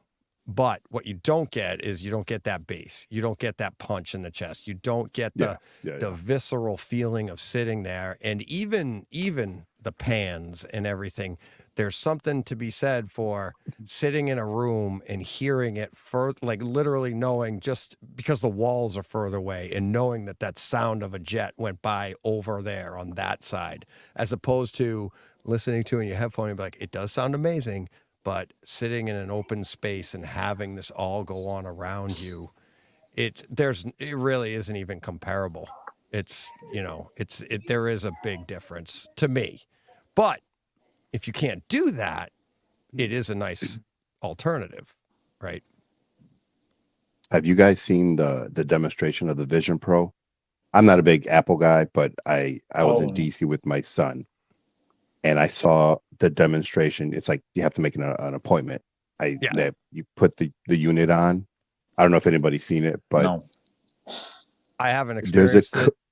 There's a clip that you are literally front row watching a basketball game. You see a clip, I think it was Steph Curry shooting a 3, and you can swear that you can reach out and touch him. I've never experienced something like that ever. Just the technology where it's going, and then the fact that you can, just zoom and make your screen as big as you want. Yeah. And the clarity, I was like, oh my goodness, it was so amazing. I was like, wow. It was one of those here, take my money type situations. But but then you also have this thing on your face, and some people may be claustrophobic, or how long can I put that on my face? How ridiculous it look. But man, the technology, the clarity, it was ridiculous. I would recommend, if you guys can do it, it's amazing. It's amazing what technology is getting to.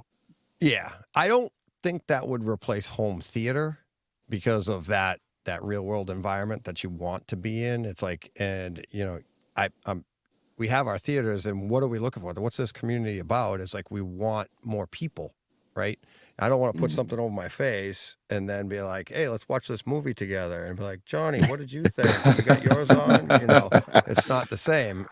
So I don't think it'll replace home theater, but, and this was when they first dropped like that information, Ara, calls me up. He's like, this is going to be awesome. What do you think? And we had a huge debate. I won't say argument, but I'm like, it won't work. It's not going to be huge like on iPhone or something like that. He was like, yes, it will. And I was like, no, we're animals, we're pack animals. Anything you put over your face, it's a non-stop. Like, I don't want to say gimmicky, but it's not going to be as big as people think. That's my opinion.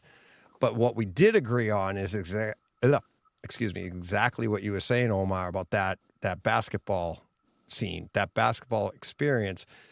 What if the four of us have that and we're like, you want to watch this game tonight? And we could all watch like Celtics Bulls or something like that. And we're all in the front row watching the game, scattered around the country. But it's like we have season tickets and we're sitting in, courtside watching the game.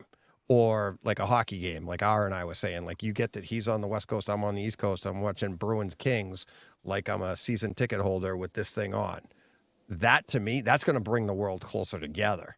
Because we're going to be able to hang out, and it's like going to be like, and then I look over and be like, you're sitting right there, right? And it's all virtual, but that's going to bring that'll bring people closer together, and give you the experience. It's like, now these arenas are going to be empty, and everybody's going to be home like this, and all you're going to see there is one camera on the sideline, and everybody's watching that. That's what sports will. That's what you could see. And they'll be like, no, it's going to be great. You got to go there live. Why? I got to sit in the back row. I could sit in the front row and stay home. No, I agree. It's like I took my son to go watch F1 the first year I was down here in Miami, and it was a great experience. But man, I tell you what, there's nothing better than being home watching it on a 85-inch TV and just relaxing, because the views. I mean, it was literally just doing this. It's like what I paid so much money for these tickets, but it's obviously it's the experience. Yeah. And then it's 110 outside. It's like, what are we doing with our lives? they go by and you're like, did you hear that pan? It was live. Yeah. Yeah, that was great. And then they got Okay. monitors all over the place, and that's what everyone's looking at, the monitors. Right. Yeah, and it's like, well, that's like the NFL. They've done such a great job at turning that into such a great, television experience, a broadcast experience, that when you go to the game, you're like, this is horrible. It's like they go to commercial and you've got like 60,000 people standing around going, oh, we're at commercial now. I wish I was at home. Or 60,000 people all heading to the bathroom. Yeah, that's just what I want. So and that's what the world has become. And maybe, those headsets, it's going to help with all of that. It's, maybe you'll think of that season ticket holder idea where you're sitting on the sidelines watching the game. What do you think the NBA is going to charge for you to do that? It's going to be probably the price of a season ticket. Oh, yeah, easily. Anytime I use those headsets, I get motion sick. Like VR headsets and stuff, anything like that, I get sick. I've heard this one here compensates for that pretty good because the resolution is so good. I've heard people say it. I've heard reviews if you say wear that. glasses, they actually take your glasses, they put it in this machine to get your actual prescription, and then they dial it in to the eye. It is incredible. I was like, wow, it's pretty cool. Yeah. Last time I was at Johnny's house, his kids, what is it, John? Oculus? Yeah, MetaQuest. MetaQuest. Wait, we were messing with that, and when I was fishing, we had some fishing game, and when I was fishing, just sitting there fishing, I was totally fine.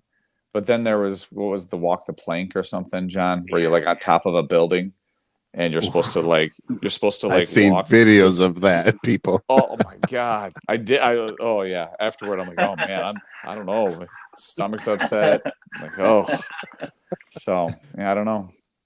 I don't know how I would do with something strapped on my head like that, Yeah. It's Sweetie, I clunky. got to spend the night over at Johnny Speaker's house because I'm sick. Yeah, okay. Well, they're 2 hours apart, so there's that too. But Paul Hurt in the chat is like, and his last Johnny Speakers and his last name, he goes, Speakers? Like, hey, is that? And then Dan, That's a stage name. yeah, exactly. Dan Carpenter. He's like, he's my brother. I'm Danny Speakers. That's right. Yep. Yep. Yeah, that's great. That's funny. That's good stuff. Omar, since we haven't heard from you for a while, have you added anything to your home theater? Like in the last year or so? No, sorry. I had to get off social media. Just people are just always trying to get hold of me and wanting to do interviews, and I just got so tired. I had to literally shut my social media down. But no, I think the last thing I got were my 2 subs, which that was my SVS. Was it the PB3000s, and that was an experience. I don't know if I think when you had yours, Mike, did that come in like in a truck, in a pallet, a crate, or whatnot? No, the 2000s are small enough that they just. Oh, okay. Yeah. This was bizarre. I had this truck pull up to the house, and it's one of those electric lifts, and he's bringing 2 pallets down, and I was like, oh my goodness! I'm glad I didn't get the 4000s or something. There was another higher one, but it was like more weight, and I realized, how am I going to lift these up to the loft? And I was like, nah, you know what? The 3000s were better than what I needed. So it was incredible setting them up, and then listening to like the first movie. I think the first movie I watched was Fury with the tanks. And I hear people when they talk about their home experience and the bass and whatnot, but that was the first time I actually felt the bass. I didn't, not did you just hear it, but you literally feel that punch. And I was like, oh my goodness, that's insane. And then I think I had 2 rear channels. One of them just stopped working, and I bought what was it, the Prime's bookshelves. Okay. For the back. Satellites. Love bookshelves. Yeah. The satellites. I wanted the bookshelves, but I was like, let me see what these satellites sound. And I was super impressed with the satellites. I know I would have been more impressed with the bookshelves, but I remember DJ, you talked about what is different, or if you hear something a little different, is it better, or is it just different, and do you like it or do you not, or do you care for it, and people actually pay for that, just because what hooked me with your show was the way you describe movies and scenes and so forth, just describing the scenes, and you would bookmark, at an hour and 12 you hear this, and I'm like, what? And so that is what hooked me on to your show, that I would go, if I didn't have the movie, I'd go out and buy the movie just because of that.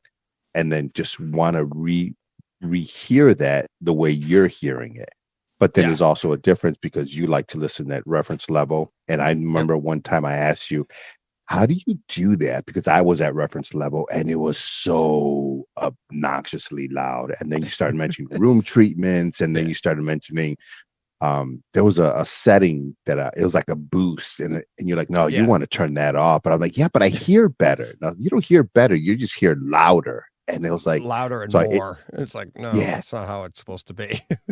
So I took it off, and I was like, oh my God, this doesn't sound. But I left it, and then after a while I just got used to it. I'm like, this is actually a lot better because now I can actually hear things. One of my just like pet peeves, and then maybe because I'm getting old or whatnot, but it's the score. Like when the music hits, it's like, oh my God. It's like, having kids yelling in your ear. It's like, oh yeah, they're my kids. I gotta, I love them, but oh my God, it's so annoying. And it literally feels that the score, they raise it up like 10 decibels more just to really get, I'm like, oh, I wish there was a way I could just fine tune that just a little bit to lower the score when it's really hitting. And it's like, oh, but other than that, I don't think, Mike, I got anything besides just my subs and the two primes in the rear, because I already had my the Atmos, and that's about it. So nice. Yeah, I definitely am going to get back once everything is done. Get back to doing more timestamps like I used to.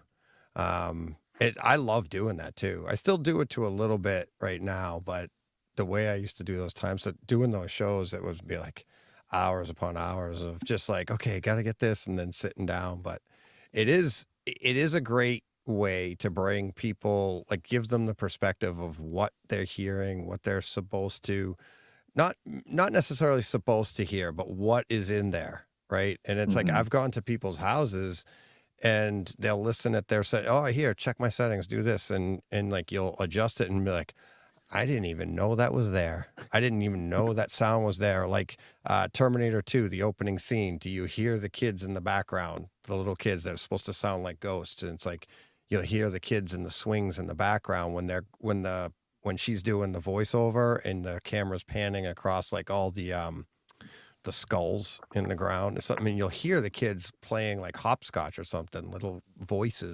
kids' voices there. And well, I know what I'm watching when we're done here. I know, I'm writing it down. Like Terminator 2, I'm watching opening scene.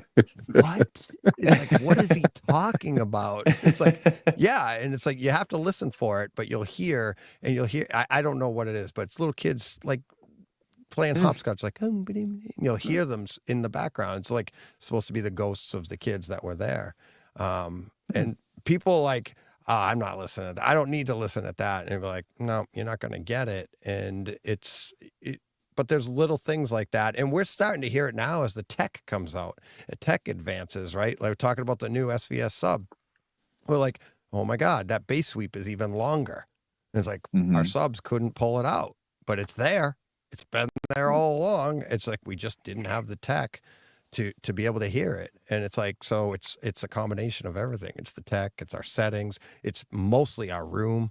Like, what is your room capable of handling so that you can hear it? And like you and I, Omar, when we were talking about that, I remember that conversation. It's like, well, you're going to need room treatments because, and Mikey and I talked about that too. And it's like, my center channel's doing this. Like, well, you get some room treatments, it's going to tame all of that, and it's going to make, you'll be able to increase your volume even more. Danny Speakers, who we just in the chat is in the chat. He's been to the house and he heard my room after hearing me for years say, oh, I listen at reference level. And he comes here and he's like, this don't sound like reference level to me. It sounds like what he would know reference level to be, Mhm. right? He thought it was going to be loud and overbearing. And he's like, we were literally carrying on a conversation while we were watching movies at reference level.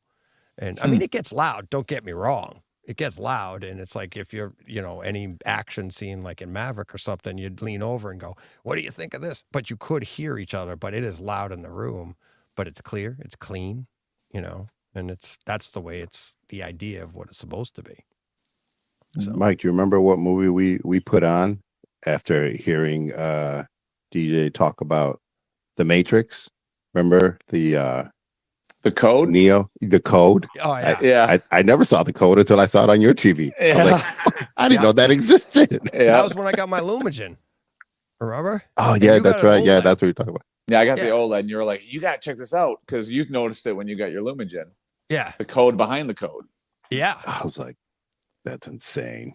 Yeah. Yeah. You just didn't have the ability to pull out the depth of the picture. It's Mhm. crazy. It's like Mm-hmm. what, and that's why like you talk to people and or like John Thompson and like, it's crazy. Like what he knows, what he sees in the mastering stages, like he knows all this stuff. And like for you, can you imagine 10, 20 years ago what they're like, people have no idea. It's like half the movie they're seeing. Like, cause we didn't have the tech to pull it out. Never mind the money, but the tech didn't even exist, so it's really, that's, when people tell you like, it doesn't make it's a 1% increase or it's like, no, like, check this out. It's pretty good. And it'll blow you away. It was like, oh my God, I didn't even see that in there. Yeah. It's But like, that Oh, FOMO that's cool. kicks in. Don't you think that FOMO kicks in?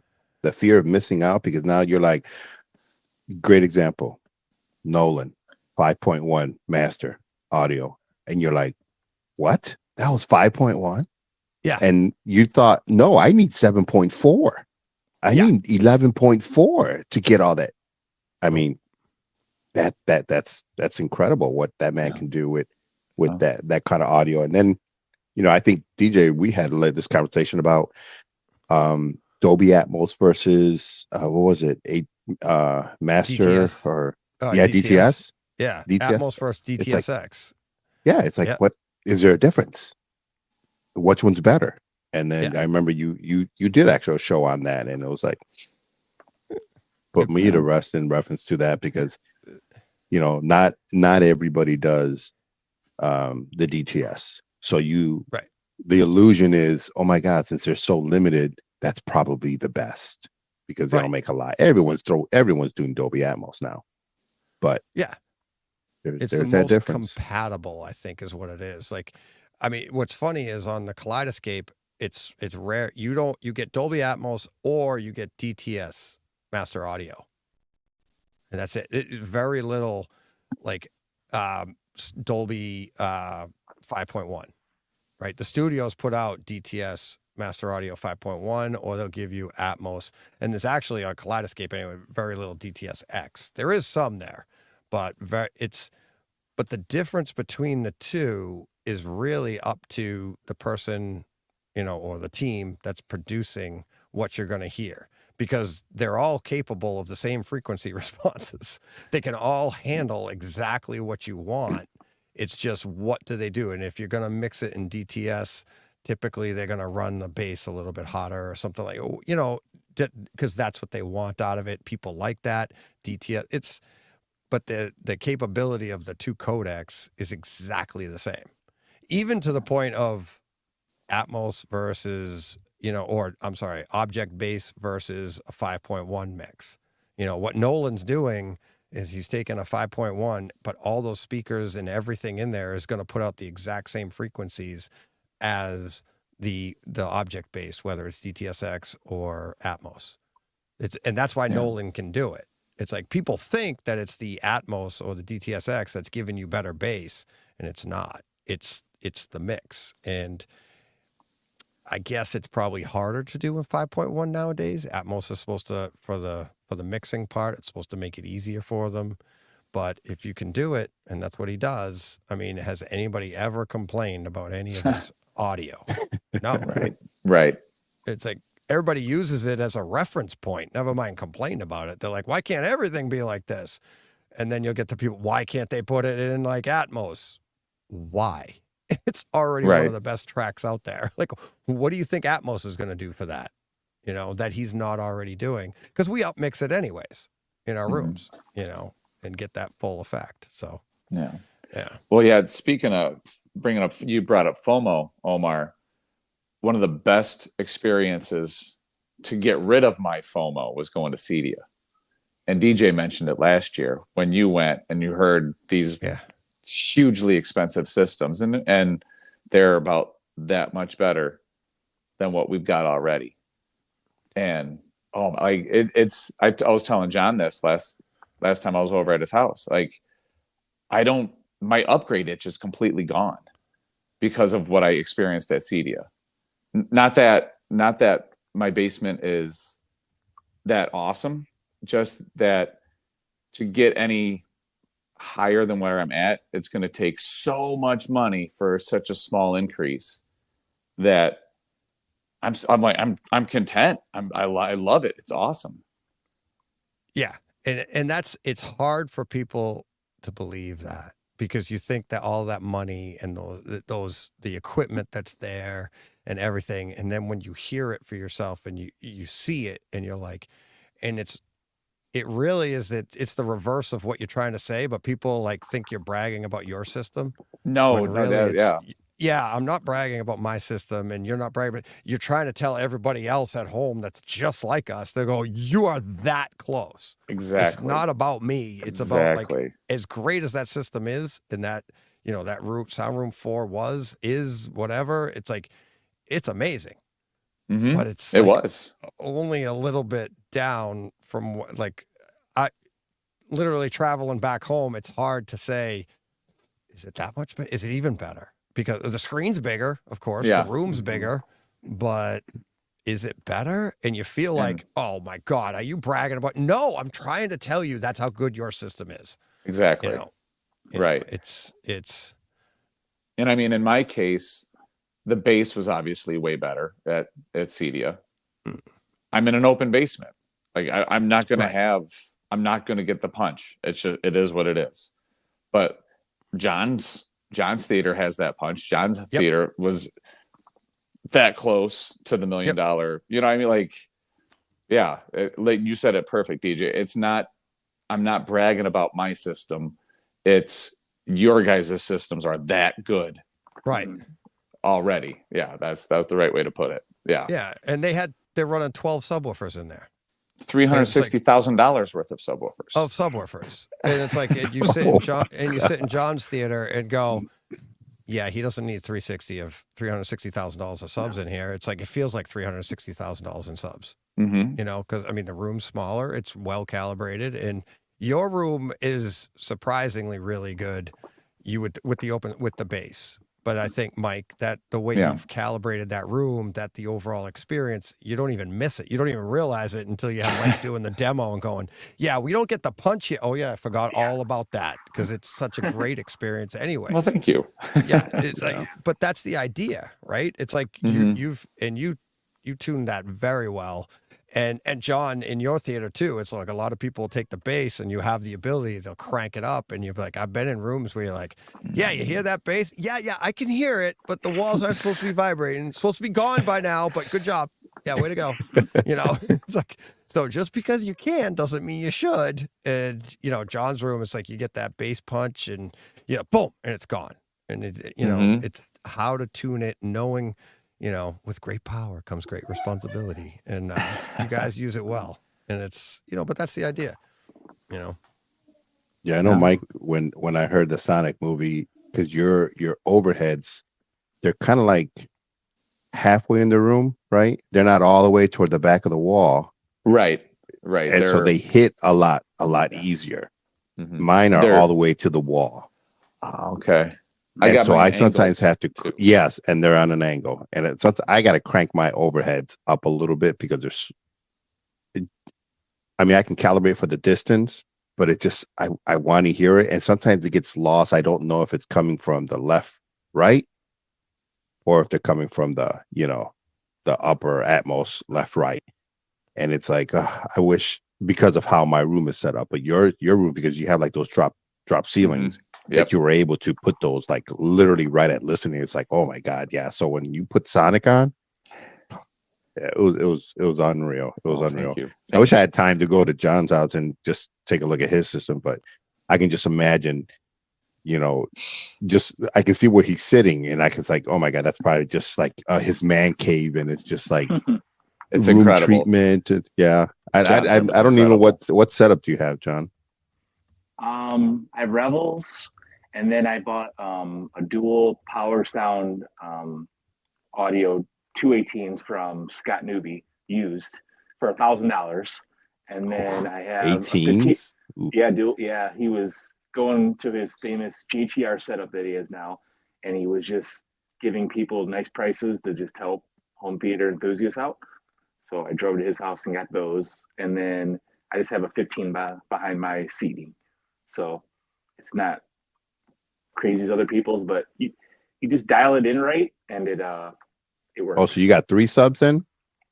So the front is dual 18, so it's one sub Okay. with 2 18. Okay. I got and you. then Okay. 115 behind. Yep. And then I had a few months ago, I had Brandon Hill. He's kind of famous on Facebook for remote calibrating people's audio systems. Oh, really? That's interesting. It's the first time I've ever had anybody do anything to a home theater ever. So I was very hesitant of that because I was kind of proud of that fact that it was all me. But John Cerconi, from Brightside, had him do his. So I'm like, I just want to see if I'm squeezing everything out. And when that guy, he squeezed everything out of it. And now I just feel how did he do it remotely though? So use a mini DSP and it in between all your subs and REW, and he taps into your system and he just starts running all the tests and he explains to you what he's doing. You watch. I mean, I didn't pay that much attention. I just let him do his thing. But when it was all said and done, I mean, he got me a flat frequency through all the at my main listening position because not many people listen in my room with me. So I'm like, I don't really care about all my seats. I just care about mine. So he focused on that. And it's like DJ's always said with calibration, it's the feeling of knowing that it's as good as it could be. It's just it's a nice feeling where no longer do I like stop movies and be like, is that right? Or is that right? Or should I adjust the rears? Or you just feel good that in at least one person's opinion, it's what it should be, you know? Exactly. So it's just nice to have that peace of mind, I guess. Yeah. And it helps you judge the content too. I mean, not that you're doing a show or you're doing it, but for your own sake, it's just where you listen at the same volume all the time and you just be like, oh, this one doesn't sound, but you know it's not you. It's not your system. And you can appreciate the different artist's intent too. Like where stuff starts to be like, oh, that's what they meant over there, because you're not worried about your system. You've leveled the playing field. So each artist, you can tell the difference between a Nolan or, it's like all of that stuff comes into play because now you know the level playing field. Right. Mm-hmm. And and for you to have somebody come in, even if you paid him to calibrate your room, even if it came out exactly how, that's just, you might actually have been happier because you might have been like, oh my God, I squeezed everything out of my room. Yep. He didn't improve it. Right. Yeah. You got it. It's a win-win. You either found out like, oh my God, he did a bunch of stuff I didn't know was possible. I won. Or he like, this is as good as it's going to get. You're like, I won. I did it all right. Yeah. It's like, it's just that peace of mind where you have the people online and like, you don't need that. I know what I'm doing. You're probably the one that needs it. Yeah. John's ear was like right there. I knew what I was listening or looking to hear, and you nailed it.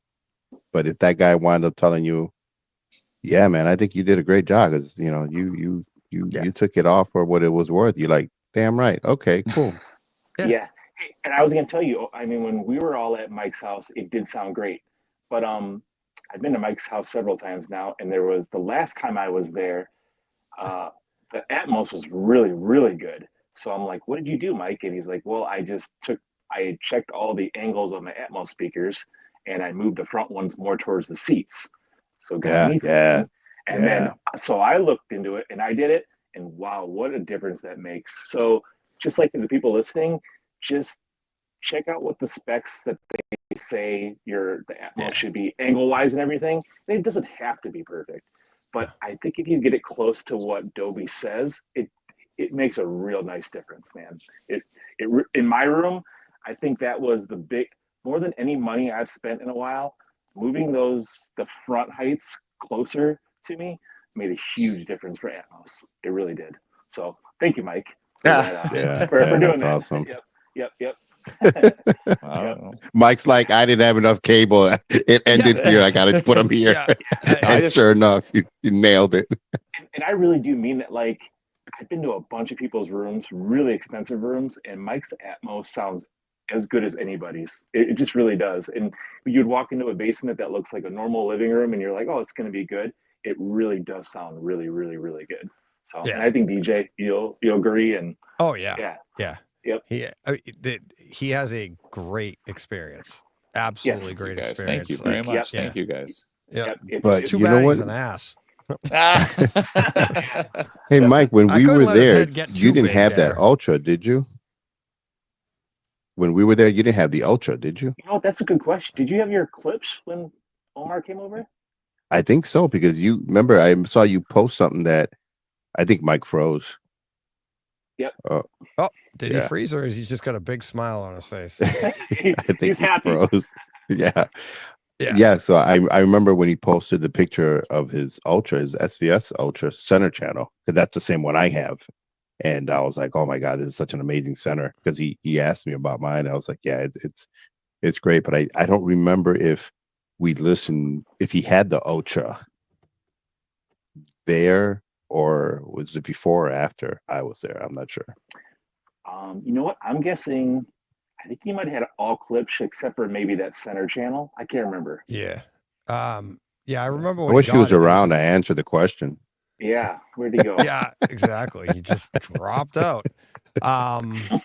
Yeah, I remember when he got it. I don't remember if it was before or after. I couldn't tell you the time frame, but I know that when he got that Ultra Center, he was just like blown away at the difference, the clarity that he experienced, but that's also I mean, it's two different types of speakers. It's like it's a different that for that environment. I think just the smoothness of those Ultras and like the precision and the clarity is just so important in his environment, where I think the clips was just like it's going to create a lot of like reverb, not reverb, but you know what I mean, more reflections with that one, I believe, in his room. So but yeah, he was raving about that. He's like, oh my God. Yeah. It was Those, I mean, you have them. Those Ultras are so nice. When SBS announced the Evolution or Revolution series, and they put those bookshelves on clearance for like $300 a piece, I was thinking if somebody was to buy 7 of those, 4 in your ceiling, so for like $3,500, you would have an unbelievable sound system for like $3,500. You know? Yeah. Oh yeah. It's so SCS, and I mean, I don't want to call it entry level or anything like that, because it's like I feel like I'm doing them a disservice, because they just have, there he is, he's back. There we go. Their line is meant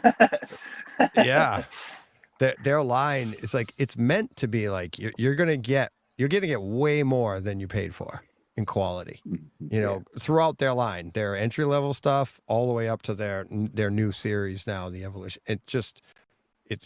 That was the idea of the company. It's like you're getting more than you pay for. And like, Mike, I don't know did you hear the question?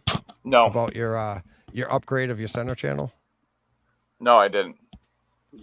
Did you have the Ultra when I was there, or you got it after? Oh God! I remember you posting that you got it, but I don't know if I was there before or after.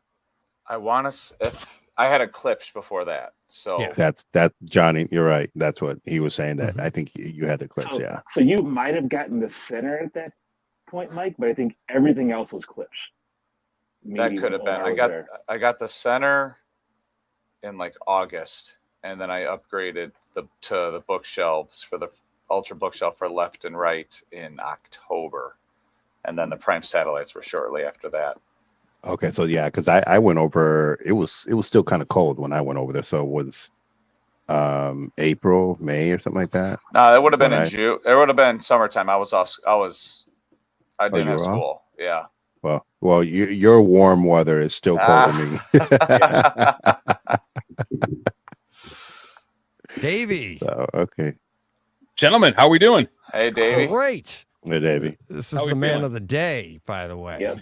Me? Yeah. I don't know about that. I Hey, didn't mean to I rhyme didn't that. shave today. Oh, good. Nice. Good. There you go. Yeah. Well, thank you for having me again.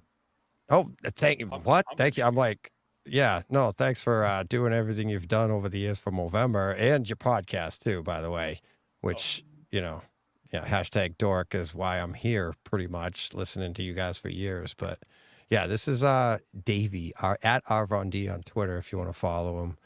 He self-proclaimed not famous. Heard you this week. Jesus, no. No, I did. My daughter told her teacher that I was famous because you guys know, I started doing all this like concert photography. And because I've kind of backdoored my way into it and say that I work for WEEI now. Yeah. I've gotten to shoot some like wild stuff. And so my daughters are like seeing all these pictures of these concerts I'm doing. And they're like, they think that I know all these people. Yeah. And I don't. So, yeah. So I'm famously not famous, if that makes any sense. Yeah. Yes, exactly. Yeah. But it's So what have we been talking about today? A little bit of this, a little bit of that, a lot of home theater. You know, we've gone off the rails a few times. Yeah. Guy, I mean, it's Todd and I started up talking about health issues, I think, at 6 a.m. this morning. I don't know how we ended up off the rails there. Like, oh, my back's killing me or something stupid like that. But yeah, stuff like that, you know, kind of like what you guys do over there. It's like Rich keeps it tight. He has his plan, and because he's the consummate professional. This is what he does for a living. Mm-hmm. And, you know, talking and keeping it on. But every now and then you guys you'll go off and you'll have your little, his Sounders, the one he did. I can't even play it here, but I was crying. Is it the MacGruber one? Yeah. Yeah. That one gets me every single my time. God. Yeah. I don't know if you guys are sitting here, Omar, Mikey, and Johnny, if you know what we're talking about, but I could never play it on this show. It's too family oriented. It is ridiculous. It is ridiculous, but I might need a link sent over. yeah, go to Apple or whatever. Go look up #dork. Listen to their last. I'll find the timestamp for you, Omar. It's an insane. You'll be in bed. I was in my truck driving, listening, and I blushed all by myself. But you're crying, laughing. So when talking about home theater, does MacGruber ever come up as something that is standout home theater? No. MacGruber. Yeah, It does not. Yeah. No, you're not gonna blare that scene. That's for sure. Maybe you do. Maybe, you know, some people might. The lid for every pot, as we say. But like you said, like, when you've been friends as long as we have, there's I know what buttons to push, like, to get him off the rails. And the thing with Rich, which the best part is, if you've ever listened to the podcast, I can tell the harder he laughs, the higher pitch his laugh gets. Yes. So like if he's going like he's going like way up, like I know I got him. But that's what I try to do for an hour a week. Just try to get my friend to laugh. Yeah. Oh my God. Yeah, him laugh. I played it last year on the show. Was with him and the Leakage in the Ninth, which is the famous, like, oh my God. And that what's so funny about that is he was supposed to be professional. He's like on the air it was 98.5 at the time. And he's supposed to be the professional, and he couldn't even do it. He's like, I can't. And he had that high pitch. I'm out. That is the Olympic minute where the guy crapped his pants on the speed walker. We're like, I still laugh about that. Oh my God.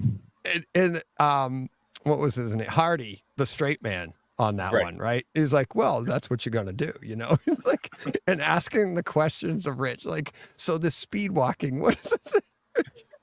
It's like he just crapped his pants while speed Yeah. walking. Yeah, whilst crashed into a barrier. Just so I don't know, it's a bit of dork lore too. So we have had the same fantasy football league for 20 years with like some of our friends from high school and college and whatever. And if you come in last place with like the lowest point total, you get the Valerie Borchin Award, which is you just crapped your pants in fantasy football. So that's the speedwalker's name. So that's what we call it, the Yeah. Valerie Borchin Award. Yeah. It's like, yeah, it was yeah, it's like, how do you crash while speed walking? Oh my god. Severe It's so great. dehydration, I'm guessing. Yeah. Yeah, it's so great. Oh my god, so funny. But yeah, his squeak, and then the other one that I really liked was I can't even say it when he shot his horse. Oh, yeah, In yeah, the the video. Bojack horse. Yeah, Bojack, that was no. great. That was great. Yeah, you guys have had a few, quite a few. We've There had a was few. another one that was inappropriate. That was I can't remember what it was though. It was inappropriate to repeat, but you guys like burst out laughing. I mean, that's essentially 80% of what we do. Is Yeah. just make it so that it can't be repeated, and then just laugh about it like we're 15 years old. What was it? And he asked you, what was it? Would you rather have $1 million or? Oh, what was the yeah. other- there was. Yeah. You And can't ask what the other option was. No, you can't. You can't. It was not something you would want to do, though. I mean, No. not something I would want to do. No, Yeah. and exactly. And that's you guys the show. But at the same time, everybody, if you haven't heard the show or they literally talk about the same stuff we do. They'll review movies and stuff, but they don't do the home theater part. They actually do a great job of breaking down the movies. They do spoiler free first, then there's a sounder, and then they'll go into the spoilers. But all of this is being done while these two guys are just like riffing off of each other. And it's like, it's when John and I started, that's what we wanted to do. And it's that, that bond, that camaraderie that you guys have. It's not even, I don't even care what you guys are talking about. You just want to hear you guys talk. Well, that's funny. It's funny. My wife says the same thing. She's like, I don't really care about 75% of the stuff that you talk about, but it's just fun to listen to you guys talk. And I think that's what's been keeping it going for so long. It's just, and you guys have been going a long time too, but it's just, you find somebody that I don't do it for, I get to talk to one of my best friends for an hour a week. Yeah. Face to face, which is, you get older, you don't get to do that as much anymore, So that's what kind of drew me to it to begin with, and has kind of kept me going because my day to day is so packed with like work. Yeah. I don't know if you guys know, I work at a boarding school. So I live here, teach here, coach here. Like I do all these things like all day. So I never really leave this campus. So to be able to talk to you guys and to be able to talk to Rich is like my one way of like getting off campus, Yeah. Get out and do, and that's, I mean, and I took that from you guys because John's down in Texas. And one of my things was, what's funny is when we started, I wanted us to sound like we were in the same room because I wanted people, I like tech wise, like home theater, you want to make, I'm the perfectionist like that. I wanted to do that. When you started out, you were on the phone. It was on a phone. Yeah. And that's so Rich, and I'm not kidding. And again, I know you've heard the story before, but there's a group of like 6 of us that are still friends from high school. And he actually like tried us all out. Like the original idea, I think this is, I've never told this story before. So the original idea for Dork was that like, I would be his video game person. Our friend Shark would be his Game of Thrones person. And our friend Woody would be like he would be beers. So like when we developed this thing, he was going to be like a rotating guest host thing. I was the only person who had a landline phone. So Rich could hear me better than he could hear the rest of them. So that's why I stuck, is because I actually had like a hardwired phone. Yeah. And everyone else was on a cell phone. So like I just sounded better than everybody else. So to speak to your home theater, like the sound quality on my end was just a little bit better. So that's why I'm here. Yeah, and I remember the early hashtag dorks, and it was like he had rotating guests. He had guys from 98.5 on, and it was just him, and they were shorter shows and stuff. And then you started to stick around longer and developed into this. And then when you got away, like you're like, oh look, this new tech, and you got a microphone, and you guys were able to talk. It actually ruined it for a little bit. I was like, wait a minute, like David's not supposed to sound this good. It ruined like the nuance of the show, like the calling in, talking to your buddy. And I was like, I think the first person I said it to was Dr. Joe. I was like, I don't like him sounding this good. Well, and like you guys know, it's like with John being in Texas, I mean, you start like stepping on each other because I can't see him starting to talk or finishing up. Like there's that, and there is like a performative piece to it, but I don't, I think more of it is just watching for visual cues. And that was, but again, for me, it was weird too, because I was like, you have to wait that extra couple seconds before you talk just to make sure the person's done. And then I was like, just kind of staring there for like 10 and then like, all right, jump in. So the timing of it was kind of off in the beginning too, but that just speaks to, but I think it was also the uptick in like streaming, like Twitch and whatever else had taken off at that point. So it became a little bit more common. And then obviously with COVID, all this stuff, StreamYard and Skype and sorry, what am I thinking? The other one, Zoom. The big one that's been out forever. Yeah. Well, I don't know how we were talking about it the other week. I don't know how Skype dropped the ball on that. Yeah, you did say that. Yeah, I don't know. They were the only game in town for a while. Yeah, and they probably rested like anything else, rested on their laurels, and everybody else took off. But now it's like early on, you would wait, or you'd have that, or you try not to. But that now, when there is an audio, there's a gap. Like somebody will be frozen, and you're like, that's so rare now that you're like, oh, are they frozen? Oh, they're like Mikey just froze a little while ago, and you're not used to it, right? And you're like, oh no, and now you get worried the quality of your whatever you're, like the broadcast. You're like, oh no, there's a gap here. You don't like it because it's gotten so good, right? So it matters internet speed. That holds a huge part of it. Your bandwidth. Yeah. So do you guys have like fiber? Luckily, I live on a school campus, so it's all fibered up. So if I'm hardwired into the wall, and again, I try to avoid Wi-Fi as much as I can. So that's why, I have running off a PC that has, make sure I have, my LAN cable. And I try to avoid like the Wi-Fi as much as I can. Cause it just like, it's not unreliable, but if something's going to go, it's going to be the Wi-Fi. Yeah, exactly. And I'll host people and be like, do you have Wi-Fi? Are you on Wi-Fi? And they're like, no, Wi-Fi. Oh, great. But yeah. DJ, did you have to up your internet speed? Did I up it? Yeah. Because I know internet companies have different packages and whatnot. I mean, I know because I have fiber here and I'm like 2.5 gigs, but I know some people are like, oh, it's $35 for 200. That's plenty enough. But that's me. In reality, for most, no, but honestly, for most it is. For most people, it is. But I have a gig. That's all we're capable of here. But it's most people 200 is fine. It's but if you're going to do something like this and you're going to exchange stuff back and forth, you really do need it. And then obviously like the Kaleidoscape means a lot because you're downloading 80 gigabyte files in 10 minutes. You kind of need that that speed. But most people you're not going to use. I mean, Netflix you're pulling like 5 megabits a second. It's not much, and you could run a whole house at 200 is overkill, right? But speaking about Netflix, do you guys notice a difference with the streaming with the competitors like Hulu and Paramount and Apple? Because I see that I have to adjust my volume. Like if I'm watching Hulu or something, it's like I can't hear a damn thing. And it's like Netflix, okay, Apple, it's I think way up there, but like Paramount and all these other ones, I realize I have to adjust volume depending what streaming service I'm watching.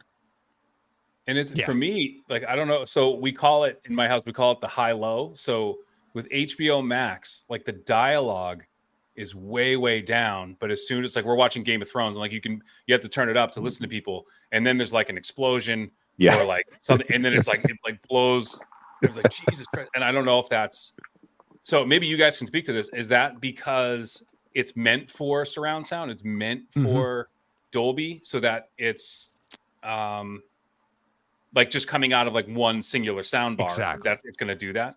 Yep, absolutely. Because think about it, like what we're running here is like up to 7, 11 channels of sound, right? Right. Now you have that all of that sound coming down one pipeline and coming out into one speaker, and that speaker is going to do, depending on the quality of the speaker, it's going to do the best it can possibly do to give you every sound that's being sent to it. And now, like you said, it's going to lower like now you're listening at a dialogue level, right? Right. So you're like, all right, I'm tuning in, and you don't know like what we talk about is like, you know, or you've heard us say reference level and stuff like. So Sure. we set our volume to the same thing every time. You tune in and it's like, oh, this sounds a little loud, so I'm going to turn this down. But you have the explosion hasn't even happened yet, and like, oh my God, geez. So I get it. Like the best example I use is the Avengers. You know, the opening of Avengers, the first Avengers movie when they're. No, I've never seen it. Yeah, exactly. Nick Cage, Nicholas Cage. Yeah, Nick Fury's gets off the helicopter, blah blah, and you know the place is going to blow up, right? Well, in the background, you can hear the alarm going in the background, right? I bet you. Davey, I bet you on yours, you'll hear that very prominently on your system, right? You go into like our theaters and you hear it like, it's way in the background. You can in my theater, you can barely hear it. You can hear it, but it's not like front and center, like a big, big a deal. Now I got to watch that after Terminator 2. Yep. Did you write it down, Mike? Oh, geez. Yeah. Speaking of, I think I'm going to go do that. There you go. So, DJ, right. Thank you, buddy. No Davey, problem. good to see you Thank again. you. See you again Good to next see you. year. Absolutely. All right, You gentlemen. guys crossed Omar, over good to last see you. year too. All right, That's Mike. fun. Yeah, we If crossed not over sooner, last year. Yeah. If not sooner, I'm happy to come and talk shop whenever. Okay. Oh yeah, right, I keep Johnny, saying that. see I got to ya. get you on later, Mikey. Thanks, buddy. All right, Mike. Hey, DJ, I'm Um, gonna go too. I just want to tell Omar, nice to talk to you, man. You're ever in Illinois, please come hang out. Okay. I definitely will. My sister still More than lives up in welcome. Schaumburg, so I definitely be making my rounds up that way. Yeah, and Schaumburg is like the exact middle point between me and Mike. So anytime, Yeah. man, Yeah. you're welcome. Okay. Awesome. Thank you, brother. Appreciate you. Yep. Stay warm this Later, Johnny. winter. Yeah, man. Nice talking to both of you guys. Everybody there. Yeah. Later, buddy. Okay. Bye. Thanks. Bye. What Right. was I? What was I just gonna say? What were we just saying? What was I Something just talking- 11 reference channels. Yeah. Oh, the the pipeline. alarm, All that. Yeah. Pipeline, yeah. Alarm. Yeah. All that. I mean, we can move on from that. No, I had that that's same all. complaint, Davey, regarding the score. Like when the music hits, Yeah. it's Oh. like it's just like boom. You're like, oh my god. That's. Right. I was just complaining about that earlier. Either it's my ears or I'm just getting older. But I was like, I wish there was a way of I can control just the score volume because I think they raise it up like 10 decibels or so just to kind of like boom. And I get it, but I don't know. It might just be me as getting older. It's Yeah, just- man. I mean, my ears are shit now. I mean, they're crap. Just Don't you worry know, about it. It's live. You can't edit it. yeah, but dump that. We'll do that in post. No, I you know, years of headphones and live music have, you know, I have tinnitus in my left ear, so it's Oof. oh yeah, it's brutal. And it was funny, the frequency of babies crying is like, you know, I don't know if you guys have had like hearing issues. So tinnitus, it's like I can feel it like into my jaw, like it's like it's actually physical pain. And it was like my kids crying was like the one thing that like set it off the worst. But it's that whatever frequency that was, but maybe that's genetic. I don't know. But yeah, I'm interested in this now more than ever. Said Omar, I don't know if we crossed over last year. My dad growing up worked for Craig Audio, so I grew up around wiring stereos and car stereos and home theater. I can wire a home theater, but I don't know how to produce it or make it sound good. Yeah. You know? So, Yeah. Yeah. Okay. Where are you from? So I'm Where are originally you out from of? I'm out of Boston. So I'm originally was born in Boston, but I grew up in southern New Hampshire. So Okay.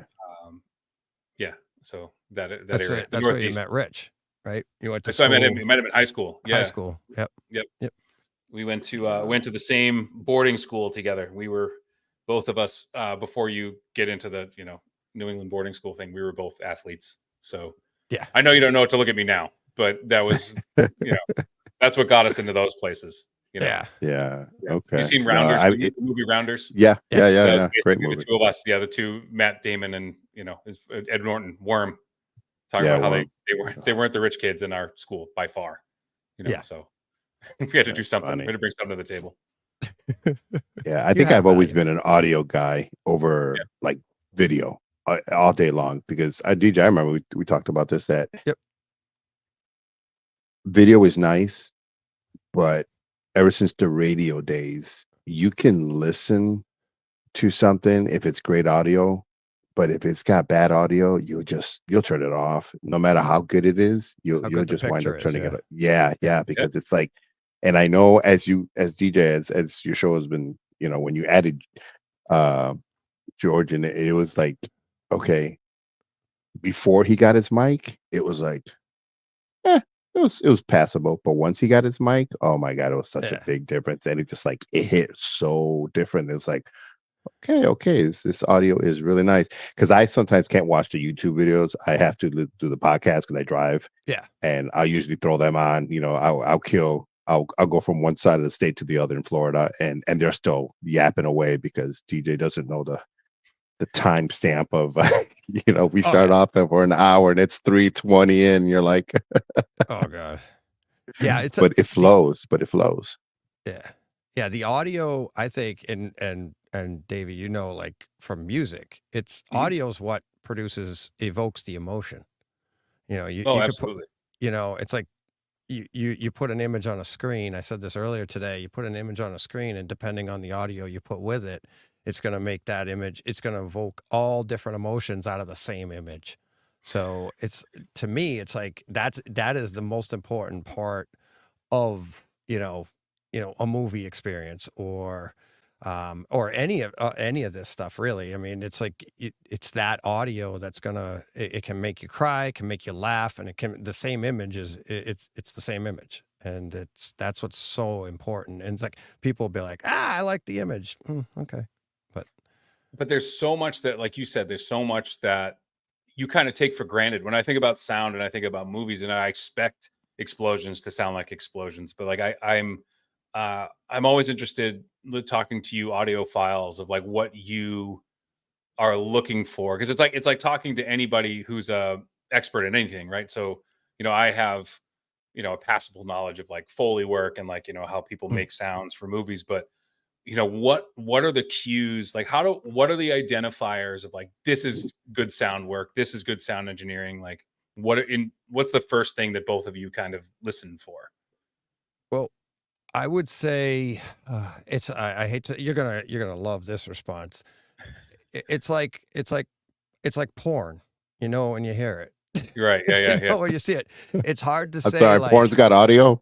Yeah, well, no, but when you see it, that's the old thing. When you see it, and but that's the thing. It's like what's a good sound? What's a good audio track? And it's like, it's really about like, even just go back to music. It's the dynamics, right? Mhm. Like, you don't want everything to be at a high volume all the time. You don't want everything at a low volume. And that by the same tone, it's like, imagine a band without bass.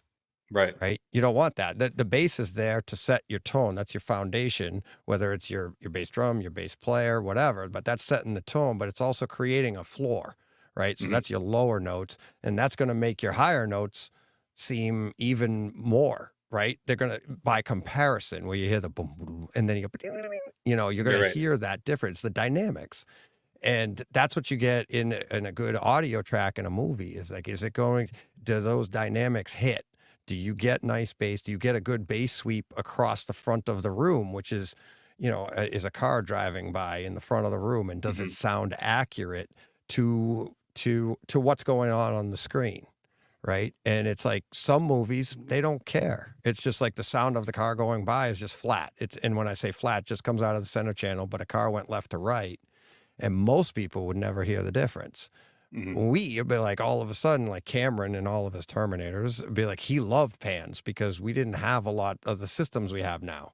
So all you could do back then was a left and right pan because most people had stereo at the front of their room or even in their television sets, right? You had stereo TV back in the 80s and 90s.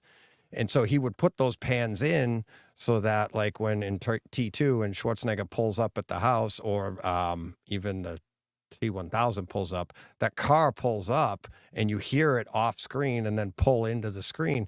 He's doing that because he's taking advantage of the tech at the time. And that was the best thing you could, to wow people. That's what you would do. Nowadays, you can go front to rear, over, back to front, all that, and they're taking advantage of it. But it's the dynamics of that scene too. How quiet can I make that sound? Bring it in and then pan it off to the side. And that's, stuff you can't get with one channel. No, for sure. And you'll be happy to know I just set my PlayStation up. It has 3D audio function now. So I was recently playing the new Call of Duty, and like you can hear the direction of like where gunfire is coming from. Yes. Like in 360, not just like left and right or like front and back, but you can actually, it's over my right shoulder. Yeah. Like, so it's pretty impressive. Look what they're doing now. You could do that in my theater all along. Right. But And like, I think that's what the games are starting to catch up in that respect. And it's like, well, no, even like the PS5, PS4, we would do that in my theater. It's like, so if you have somebody playing a first person shooter in their theater against somebody that's in like a single speaker, it'd be like, I'll hear you coming from behind me before you know what I mean? It's like, whereas in a regular, like, where is it? You'd hear it on your side, be like, somebody's coming to get me, or I heard something, but I don't know where it's from. Yeah. And it's like Joe, my son, when he was living here, he'd play in the theater and it'd be like, I'd go in and watch him play and it would be like a home theater environment. It's like, I can hear the noises. He's in the front row playing the game and I'm in the back listening. Yeah, you got it coming from the right rear over here. And you'd hear all of that is in there. It's already encoded. Now they have even more tech to be able to pull it out for people to hear. You don't have to have a dedicated theater now to do it, but. No, and headphones are, I mean, in gaming, like headsets and stuff, but I was going to say, David, these are my fourth headset because I started playing COD. Yeah. And people would say, oh, headphones, you got to hear footsteps. And the first headphones I bought, I'm like, I can hear. And they're like, no, try these. And I'm like, oh, I can really hear the detail of the guy running behind and you hear the footsteps. And these are Maxwell Odysseys. They're like, I don't know, it's like $300 or so. Yeah. And they're like, what, you spending that kind of money on the headphones? It's a big difference. If you're playing first person shooter, the sooner you get a random come in and you hear the conversation 2 rooms over, but you can't hear him. It's like, oh God, can you mute your mic, please? Oh, it's like the worst, like the.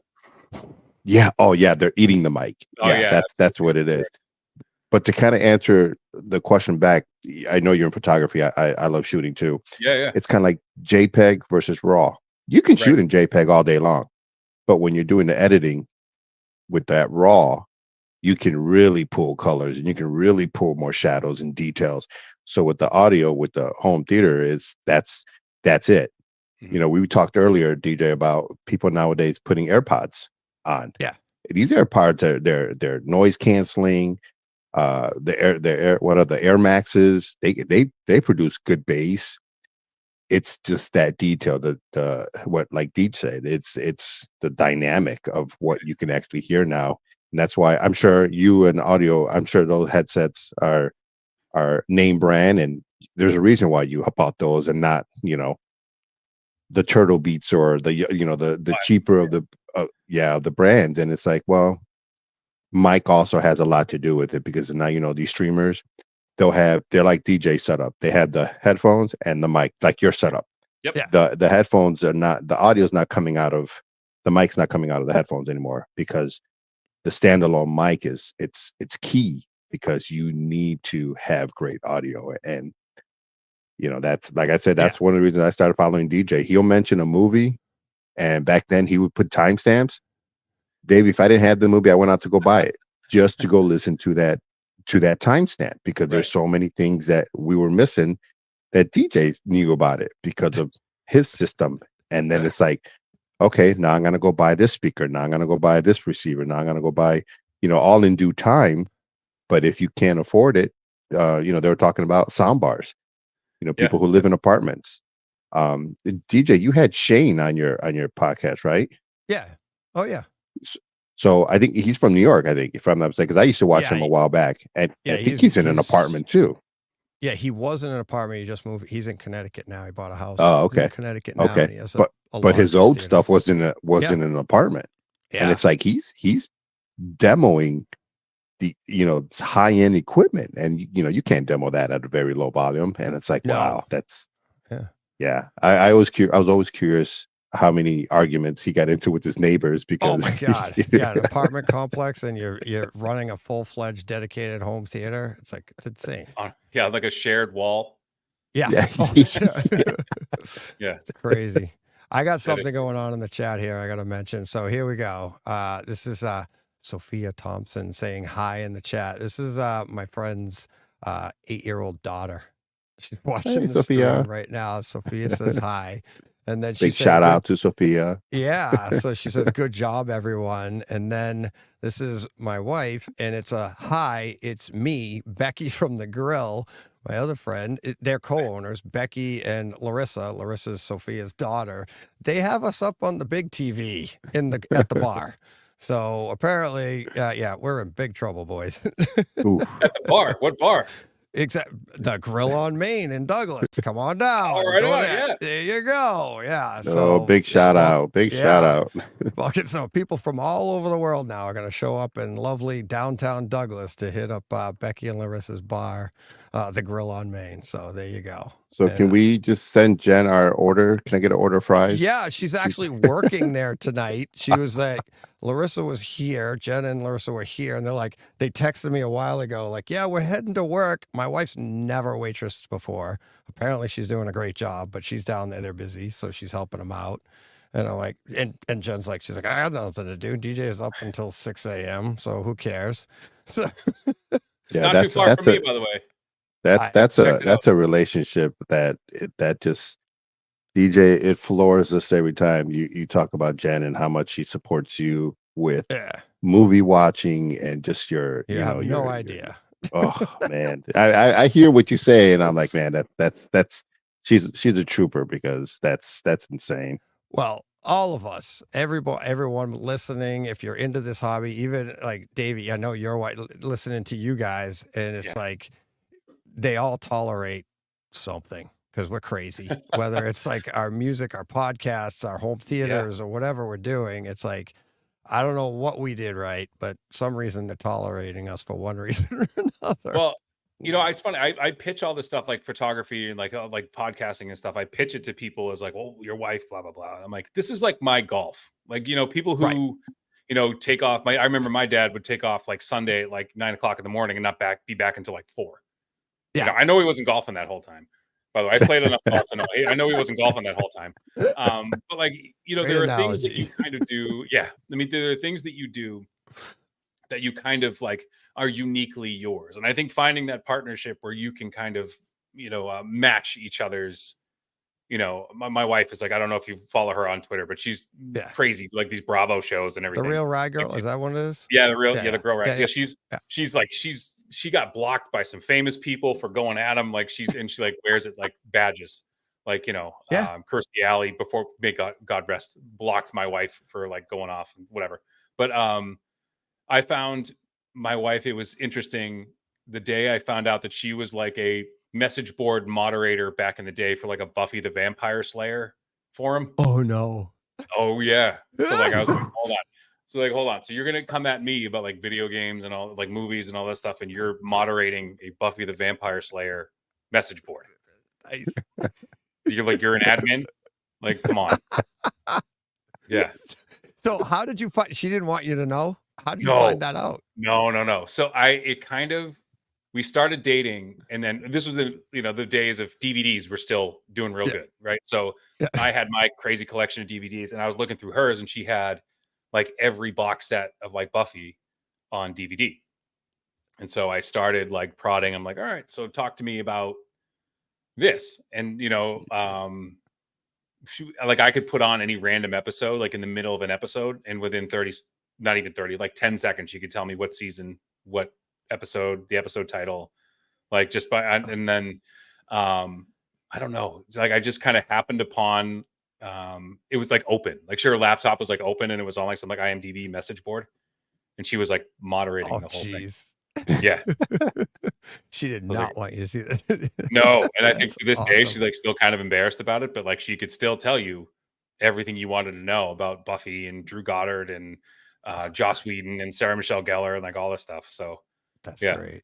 That's it's wild. fantastic. So I knew I kind of got a free pass with that one. So Yeah. Yeah, you're gonna save that one. Bring that up when you need to. absolutely. Dan Carpenter was a super chat, $20 super chat. Thank you. He says, "Keep up the good work, DJ." Work? It ain't Oh, work. that's that picture of that donut place in California. Oh, that's iconic. In there, I think that's what it is. What's Oof. that? The picture that he had on there, it looked like it was a big donut place Oh. in California. Oh yeah, I think that's yeah. a big. That Wasn't that place is from Iron iconic. Man? Is Yeah. that this? Yeah. It's I can't Randy's, see. It's Randy's yeah. Donuts. Yeah, yeah. yeah. It's Randy's really donuts, small all on that. my screen. I can't see it. So I was good. like, Omar, what the hell are you talking about? It's a big old donut on there. Yeah. Yep. So yeah, thanks, Dan. Appreciate that. Yeah. So all as you know, here's the man of the day. Yeah. You've been at this your 16th year with Movember? Last 16 year was 15? years. 16 years. I recently was I was very proud. They sent me a thing. I was elected into the Movember Hall of Fame. Oh wow. Yeah. So I guess if you raise over a certain amount of money, they induct you and you become a Hall of Fame member. And I got I'll pull it. Hang on. Give me 1 second. I'll pull it off the wall for you. You guys talk 1 second. Yeah. Nice. It's 15 years was last year, so 16 years, and he's over $30,000 Yeah. raised. So they sent me this. Oh, I don't know if you wow. can see it. So I it's know. basically like a plaque and it's like a record. I don't think the record plays anything. Yeah. Well, What, you go but- pull it out of there? I pulled it out. I know they Oh, did didn't you? send me the frame. I got the frame myself. Oh, okay. Yeah. That's awesome. That's nice. There it is. Yeah. You're Yeah. in for Gonna good. get the glare. Nice. Yes, you're in for good. And they sent me like a little record. So yeah, it's been Nice. not something I ever really wanted to do. My Uncle Jim passed away from prostate cancer in 2009. And so that was kind of he had gotten diagnosed, was in remission, and it came back. And it was like one of those. So I started after his first diagnosis, I did it in 2008. And then he passed away in 2009. So I kind of kept it going through that. But they've done such a great job of moving just from like prostate and testicular cancer to moving on to, mental health and suicide prevention and all of these things that kind of matter, and the more I read about it, the more work I've done with them. It's crazy to think, you asked, the men in your life, like, when's the last time you went to the doctor? Yeah. When's the last time you had a physical, and a lot of people, it's not very current. And we do everything we can to kind of avoid that kind of thing. Yeah. So yeah, I mean, I'm just trying to do my part, and I thankfully I have a good community of people like you who help me out and kind of give me this, platform to talk about it. And it means a lot to me, and it always has. And I think it's probably, and I don't know what type of thing you leave behind, but hopefully this is something has become part of like who I am. So Yeah. the more I Oh, can keep doing it. Yeah. I'm really proud of this stuff. So thank you all for allowing me to continue to do it and talk about it and letting me come on here and, shoot the breeze about it. Yeah.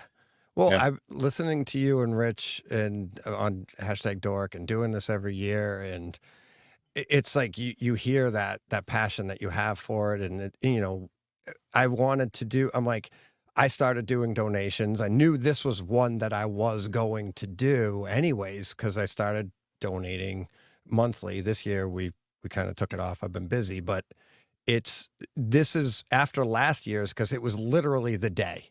And it's like, it was talking to you last year at this time where you were like, oh yeah, it was November 4th was the anniversary of your uncle, and it's like I'm like, and we were November 4th.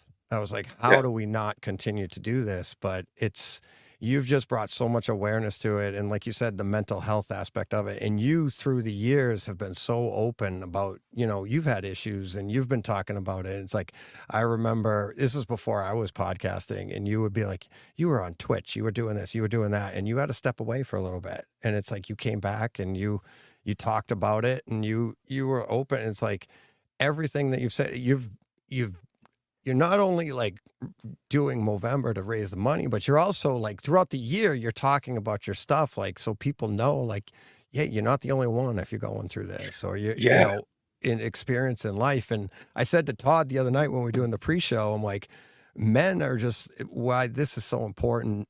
And you've mentioned it. So I took the line right from you. It's like, most of us are just stubborn men that are like, we don't need anything. We're just like, we're too tough for that. And it's like, no, you're not. It's like, and it's like, so bringing such awareness to that. And that's the idea of the Movember, the mustache, get people to ask you the question, like, why are you doing that? It's like, right. And so it's, we have a new head of school, and he was asking me, he said, what's with I did this my wife and I were Bob and Linda from Bob's Burgers for Halloween. So it was easy. Like, I just kept the mustache and just threw a wig on and an apron and whatever. But, I saw him yesterday, and he's like, "Oh, you're keeping it." And I kind of explained to him, no, I do this, and this is why, because this is the conversation starter when people are like, "What's with your face?" Because I usually have a full beard, and but yeah, I mean, that's the idea. Like, that's like the conversation starter. And to your point too, I think it's important for anybody, young people or old people in our lives who have known us forever, to we owe it to them to. And I think I'm stealing a line. It's my turn to steal a line from somebody else who said it to me. Like, there's strength in vulnerability. Like, if you can allow yourself to be vulnerable in front of other people, that's strength. Strength isn't saying you're okay all the time. Strength isn't saying that, I don't feel pain. I don't feel anxiety. I don't feel stress. And to be honest, like, when I first started doing Dork and people started to like kind of come at me on Twitter, I had no idea how to deal with that. I had no idea. We start doing these live shows. This means shit. I mean, shoot, this is like 10 years ago. Yeah. I didn't expect anybody to show up. Yeah. And like the very first time we did it, I was there. You were there. Yeah. Yeah. And like, you might've seen me looking like a deer in headlights. I had no idea that many people were going to show up. And then someone asked me to sign something. Yeah. Like my autograph. Like, that was so beyond me, and it still is to this day. Like, that's never happened again. But I didn't know how to deal with it. And so like when I'm doing a Movember stream on Twitch, and there's like, 500 people, and, people are like giving me a hard time, or like, making fun of me. Like, I didn't know how to deal with that. Right. And it's just like, it stressed me out. And like, there was an expectation that I put on myself that like, this was like, podcasting, some days, like, you have to kind of, all right, this is our time. We have to do this. You kind of have to like will yourself to be like, okay, I got to do this. Put on my wife and I call it putting on your makeup.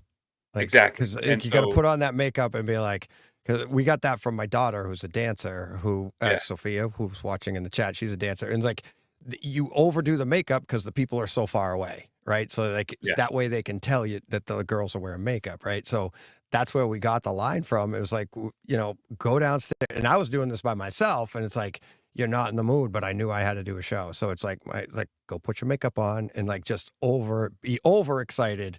And then people would be like, oh, okay. And when it comes through on the show, it doesn't come through flat. Right. Yeah. And there are times when you're about to hit go, like on, you hit the link, or you hit, I'm in the back, and there's moments where you have to do like okay, like, all right, like breathe it out, just do it, and those days exist. I'm sorry to break that wall down for anybody who thinks that it's just like easy every single time. Yeah, no, it's not. David, you and me have a lot in common. Yeah, man. Yes. I mean, DJ is the only one I think that really knows a lot of my story. So I was a first responder to the Club Pulse shooting that happened in Orlando. My God. And I'm sorry. I got pulled left and right. Did so many documentaries, so many interviews because of I did my job. I saved this one guy's life. Mm-hmm. But the ties to Boston and Orlando was your Boston Marathon bombing. Right. And the Orlando shooter gave praises to those two individuals. Mhm. So I know what you're coming through when you mention, about all these people, attacking you, or just, keyboard warriors. Right. So it was challenging for me to finally come out to my department and say, hey, I need help, because I got hit with PTSD, like to the ultimate. And because I did that, I got terminated, because it wasn't until after all the court hearings and all the media attention about me, then it was, oh, it's okay not to be okay. Remember that slogan? Right. It's okay Yeah. not to be okay. Well, it wasn't that slogan back then. No. Right. I became this poster child for that. And it's like, wait a minute, where was that before, when I admitted I need help? Because back then it was military and police, like, oh, you guys are gun ho, you guys better suck it up, man up. Oh yeah. But Rub some I dirt on knew, it. yeah, I knew something wasn't right. And I went that weak route, per se, and I got ridiculed for it. Mhm. And, you lose your job, you do this and this and this. But mental health is such a big, I'm a big believer in it because of what I went through. There were many years of dark days. June 12th it's my my anniversary of Yeah. Pulse. So I hear what you're saying in reference to, November. Just last year I lost my brother and my nephew in Chicago. And so Mhm. November also kind of hits hard for me too. So it's the roller coaster, That's right. it's the makeup. You got to put that makeup so everybody thinks you're fine. But then how long Yeah. do you keep pushing that? Yeah. And It's eventually, rough. And like yeah, you said, it's happening to the skin underneath. Like what's happening to you? You put on all that makeup and like it's Yeah. ruining your actual skin, right? Oh my God. Which is What the an which is analogy. the even yeah. But yeah, my dad, I looked at the thing on my door. My dad, I remember used to say, be a Bruin. Like that Yeah. was his thing. Like the big bad Bruins, and Bob's like, be a Bruin, Mom, come on, like get up, and Omar, thank you so much, for sharing that. And I can't imagine, I've had some days, but I haven't had any days like that. And yeah. for you to be One that really got Yeah. me is social media. That's why I had to get off social media, because what was it? John Speakers said, hey, I haven't seen you in a while. And that's how they were communicating with me, social media. And it's like Yeah. I had to just shut it down, because DJ knows I had my Twitter account. I would do these dad jokes and just Oh God, random yeah. dad jokes. That's that awesome. would so I felt the love that way, but I had to get off, because that's how they were ridiculing and always wanting to get a hold of me and so forth. And the one that really hit the most, and that's when I really had to stop, was, oh, it's funny how the shooter's name was Omar and the officer was named Omar. Oh, where's the coincidence in that? And it's like, oh, people, you guys are there's something else. But there's that social media that people can do and say whatever they want, and they think it's okay. But in reality, you have to literally block that off. But how challenging is that? That's the challenging part. And people are Absolutely. like, oh, but you're a police officer. You're supposed to man up. Okay, but it's a uniform. This uniform ain't tattooed on me. I take this off and try to live a life. But how do you do that? How do you come home from that scene? How did these individuals from Boston come home from that scene and think it was okay? I've watched The Patriot with Mark Wahlberg, like that movie, like 1,000 times. I met Celeste. That's the lady who lost her both legs in that bombing, and Yeah, we had Roseanne on. I asked you about Roseanne. Yeah, Friend Roseanne of our too. family. She lost a leg in that, and Yeah. it's like she was on this in April for the 10th anniversary, and it was last year. We donated to the other woman that lost her leg, and then she's now doing like her. What we donated to was like they make the prosthetics for people that can't afford it. So, but like Roseanne goes around and speaks. As I was wondering if she had come down to you guys, because that's what she does. Is she's a motivational speaker now, and it's it's amazing what comes out of this, and people that are like resilient like yourself, Omar, and it's like what you do with it after the fact, and like to what what Davey said there is like that showing the strength with the weakness, and yeah, you know, you were terminated for it, but you probably paved the way for a lot of other people to be able to actually endure now and show the weakness and have the experience and be able and keep their job. Unfortunately, right. you Yeah. lost yours, but Yeah. because you stepped up and, you know, were strong, it's like you paved the way. So Yeah, that's one good thing that did come out of it. That now here in the state of Florida, because of what happened in Pulse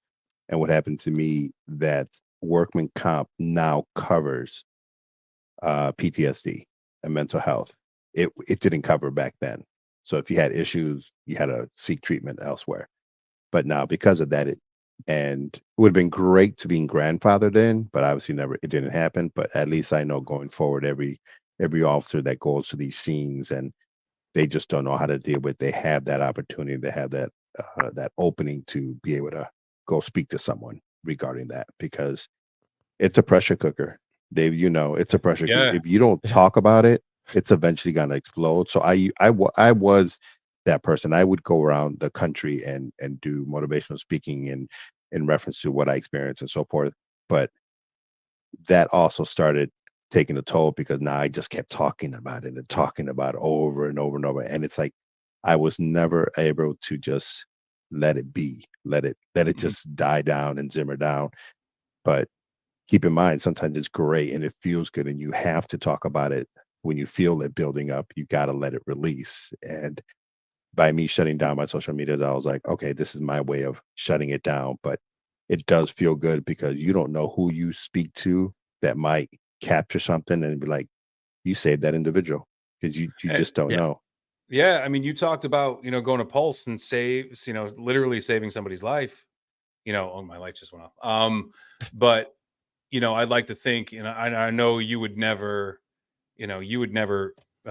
take credit for anything like this, but like, how many people have you saved, with this new program, with PTSD being covered, with mental health being an issue in Florida now? Like, you got a hand in that, and I want you to like take a minute and just like, appreciate the fact that like, yes, you saved someone's life, and the impetus of, that was the impetus of Yep. this whole thing, but like dozens, hundreds, maybe people on that police force now have access to that, which you didn't Yeah. because of you. Yeah. And like that. Yeah. So thank you, Yeah. for that. I appreciate it. And Yeah. that's why I went into home theater and movies. My love for movies, because I can just hide myself, be in my own little room and be in my own little thing of this is my zen, this is my safe place, being home. Because man, I tell you what, I hated going out into the world. I was fine at home. And that's why I invested time and money into my home theater, because I knew I wanted to stay in there. That was my peace. And Yeah. like I said, watching Youth Man and watching Shane movies and then finding DJ and him starting his journey, it was like, you know what? The way DJ does it is so much detail, so much love, and just seeing everybody coming in because of the love for the movies. I don't think DJ's ever been the individual who like cold-heartedly promotes, stuff, equipment, product, or whatnot like that, unless he really believes in it because he used it. So yeah, we do shout out to SVS and so forth, and it's because they just have great freaking product. It's just Yeah, and I that's have just the yeah, I have it too. So it's the main reason, but it's a small little world. It's just you just got to find the right people to hang out with and communicate. And like DJ, I heard that you're going through some things regarding the house and so forth, and it's like, but at the end you made an amazing point. You mentioned, yeah, you're losing one of your houses, but when I first heard it, I was like, oh my god, he's losing the brand new one he's building. And then just listening to your podcast, I forgot who you're talking to, and you kind of explained it to him. I'm like, okay, yeah, I get it, but it still hurts. It stings, but he helped you find the bright side of, yes, this is happening, but you also have this. So it was great to hear that, and I wish you weren't going through this, but at least it's going to be a bright side at the end, because you guys are going to have your home. You guys worked hard for it.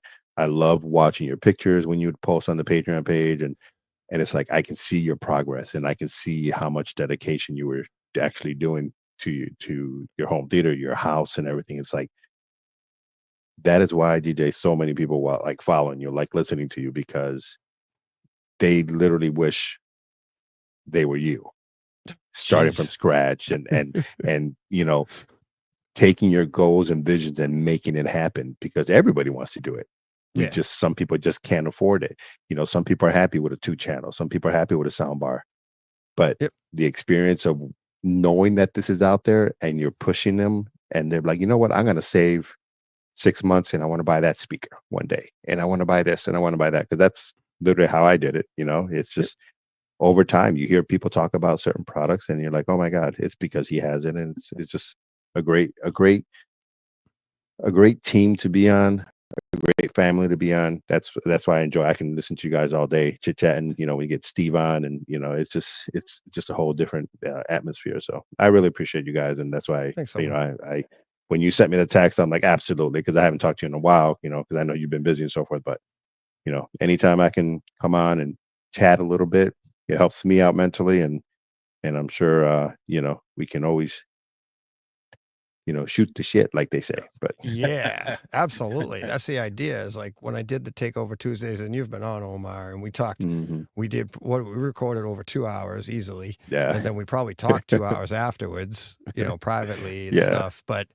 But that's the idea. It was like we're more than our home theaters, and talking about this stuff. That's why I think this fits. And Davey, and your Movember thing, talking about saving lives and ideas. And I mean, think about this. It's like you're talking to Omar right now, and people are getting exposed to this and what Omar's done and what people have been through because of your Movember, right? Yeah. It's like we're not doing this if it wasn't for your Movember. I'm probably at a bar somewhere. I know exactly what I'm doing right now. I know what bar you'd be at too, right? Yeah, exactly. Right. But Wow. that's the thing. It's like, so for all of your efforts, how many lives have you saved? How many, man. that dumb mustache? It's like, what That's is it stupid doing? mustache, yeah. Yeah, it's like, and I'm not saying on you. I'm like, mine's gonna be dumb. And Oh it's no, like, it's brutal. Yeah. yeah, it's like people laugh at it, but that's the point.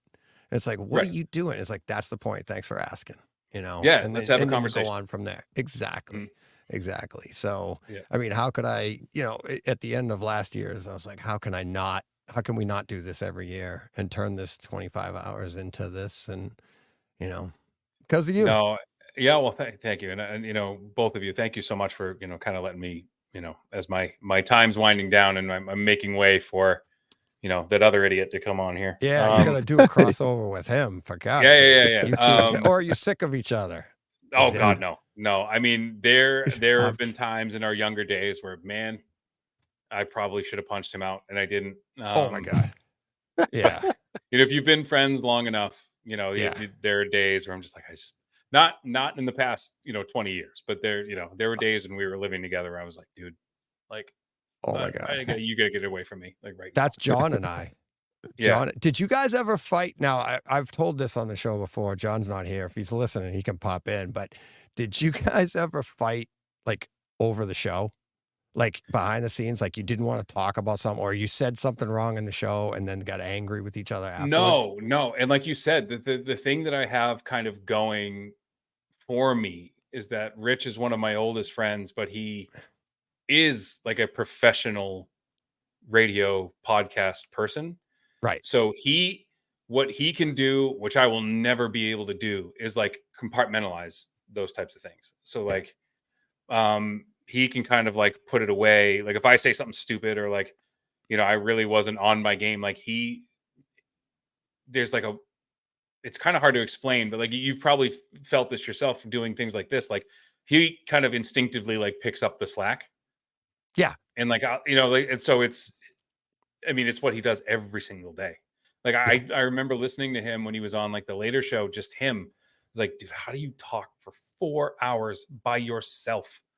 Yeah. Like, how do you have a conversation with yourself for 4 hours? I don't like, if you did, how long could you go? If this was the 25-hour podcast, like how long could you go just talking to yourself? Me? Like, yeah. Quite a while. Yeah. Rich Keith Hello. joined us here. Just talking about you. Hello. Yeah, Oh, right. really? Yeah. Yeah. Ears were ringing. Of course. So we were Yeah. talking about like, have you ever, and maybe you can answer this question better than I can. Have you ever been like mad at me at like the end of a podcast? No. So not once. that's John and I. When we started, we weren't neither of us are professionals. Neither of us knew what we were doing.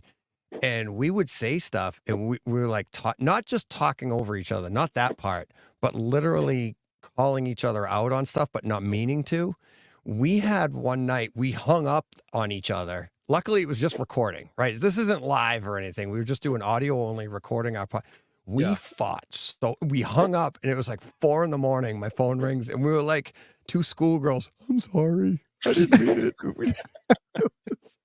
No, it's funny because there's even in like the radio world, like there's people that you can do a show with, you can get into a heated argument with, and you're like, oh, this might be interesting to the listener. They might actually enjoy this.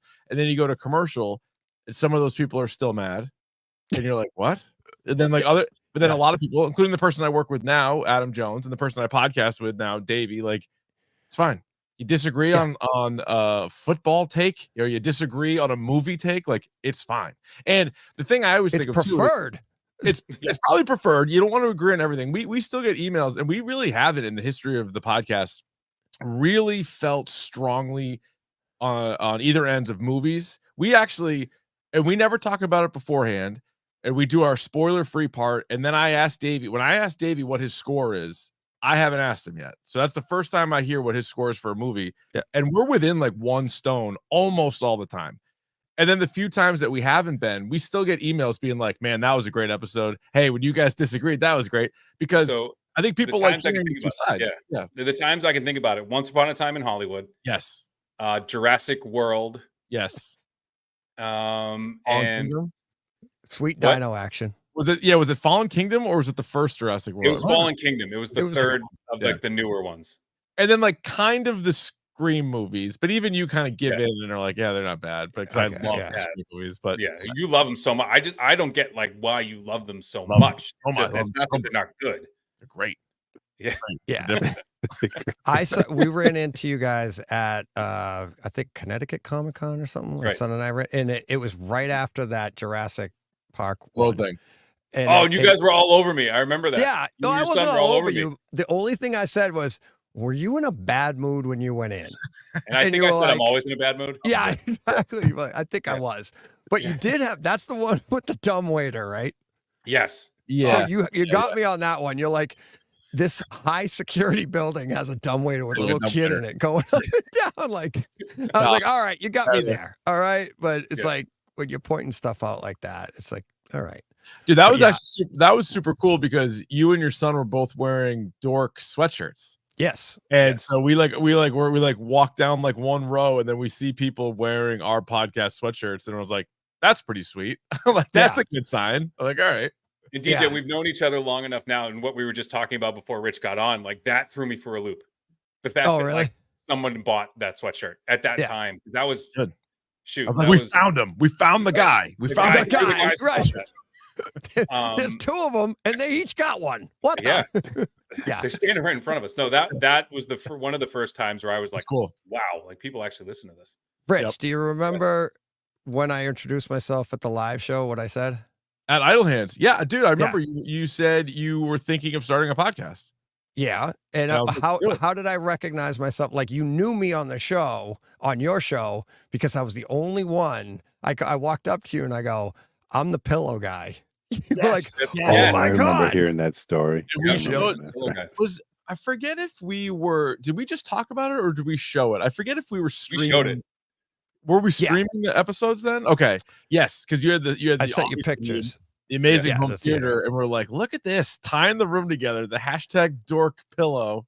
Fantastic. We didn't do this till way later, but that might have planted the seed for should I have bought this? That segment. Good point. Yeah, good point. A theater? Yeah. No, the pillows. The pillow. The pillows. The pillows. Yeah. I have the theater. pillows. Yes, you should have. The back of my theater, I got like 3 dork pillows. I've got a Mac and Goo. I have a boxer's pillow. Oh, that's a Right. That's keepsake. awesome. That's Yeah. that's a keeper. They're not making any more of those. You want to hold on to Nope, that one. no, Yeah, they might still be available on TeePublic, but it's and probably it's true. like, and of course, that's where you could go to get Brightside stuff now too. As soon as I got going, I'm like, and I got my pillows, and That's which are awesome. great sound absorption, by the way. Yeah. What a plug. Yeah. There you go. It's like, yeah, a little bit of professionalism in me. Yeah, right. Well, But- gentlemen, I gotta get off because I don't want to take off more of your time. DJ, it was a pleasure.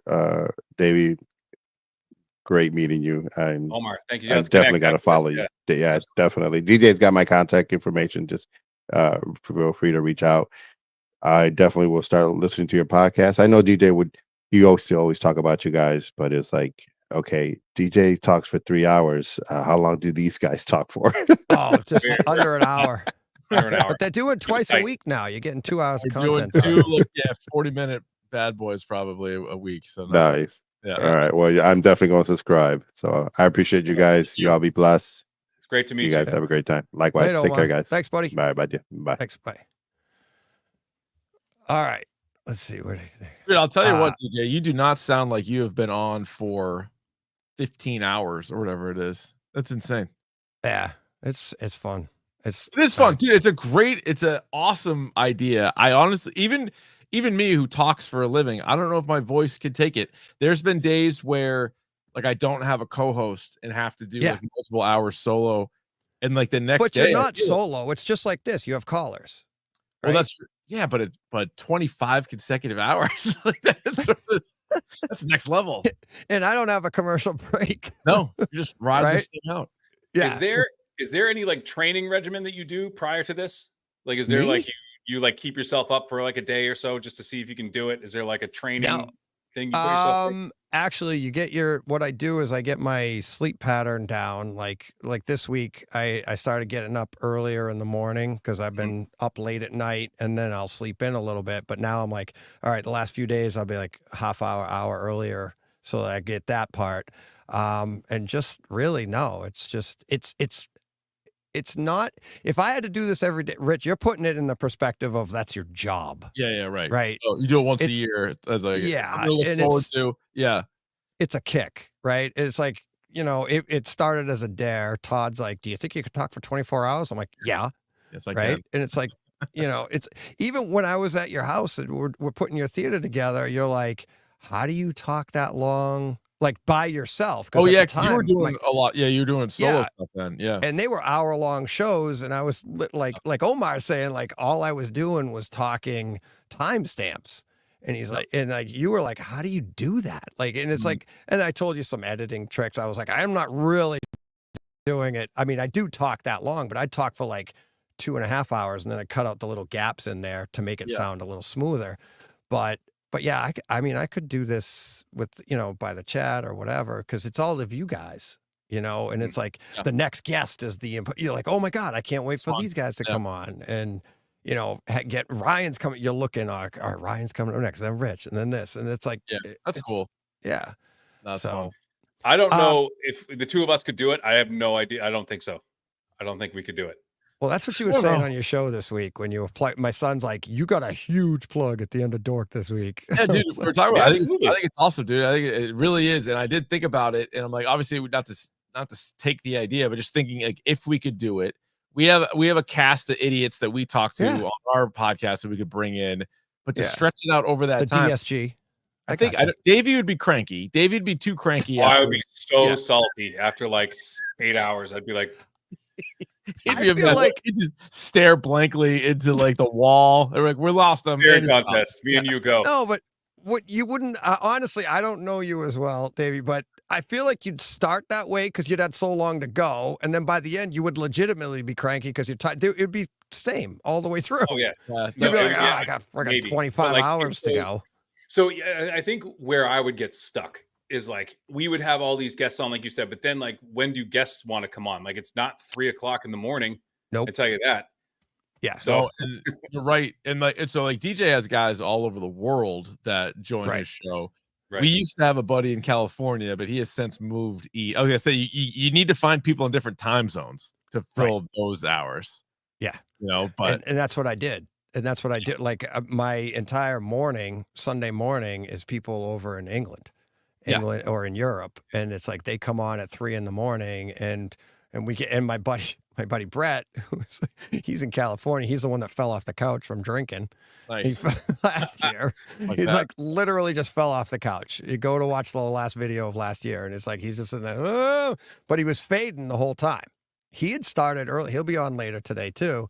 And he was drinking, and then he's sitting on his couch, and you see him just start to do Uh-oh, this. he's leaning in. Yeah, but that tip was like over an hour and a half. And then he's like sideways on the couch watching us, and he just fell off the couch. What I love about it is it's just something that people can flip to and listen to chunks of throughout the day. Then they go and do their day. They go run their errands. They come back, still on.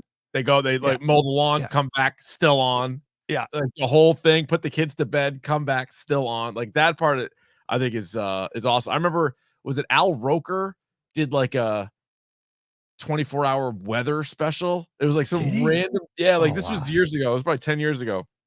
And he was just like giving out the weather nonstop. And I have no interest in him or generally the weather. I like to be inside. And so he was on. I'd still check it out. I'm like, what's he doing? He's been up there for 12 hours. Oh, he's 20 hours in talking about the wind. You know, I was like, it's fun. I think it's a good time. About the wind on top of Mount Washington. Yeah. Storm chasing this guy. It's great. I gotta Speaking of ask you storm, guys, how does the new Twister movie sound in the theater? Twisters? Sorry, yeah. Yes. Well, yeah, awesome. Yeah, But I bet it was made for it. It is really. We talked about it earlier today. We talked about it on the show a while ago. Twister sounds amazing, but the new 4K with Atmos of the original blows it away. No pun intended. Really? It's amazing. Was that not the first mass-produced DVD too? Was Twister? I believe it was. I do believe. Yeah, I believe you're right. That was the first one that like everybody like this is it. DVD's out and Twister. But they it's a completely new audio track. It's not like they took the old audio track and upmixed it or anything like that. They revamped the entire audio track. And it's one of those movies that we've all been waiting for Atmos in home theater. We're like, oh, this is what it needs.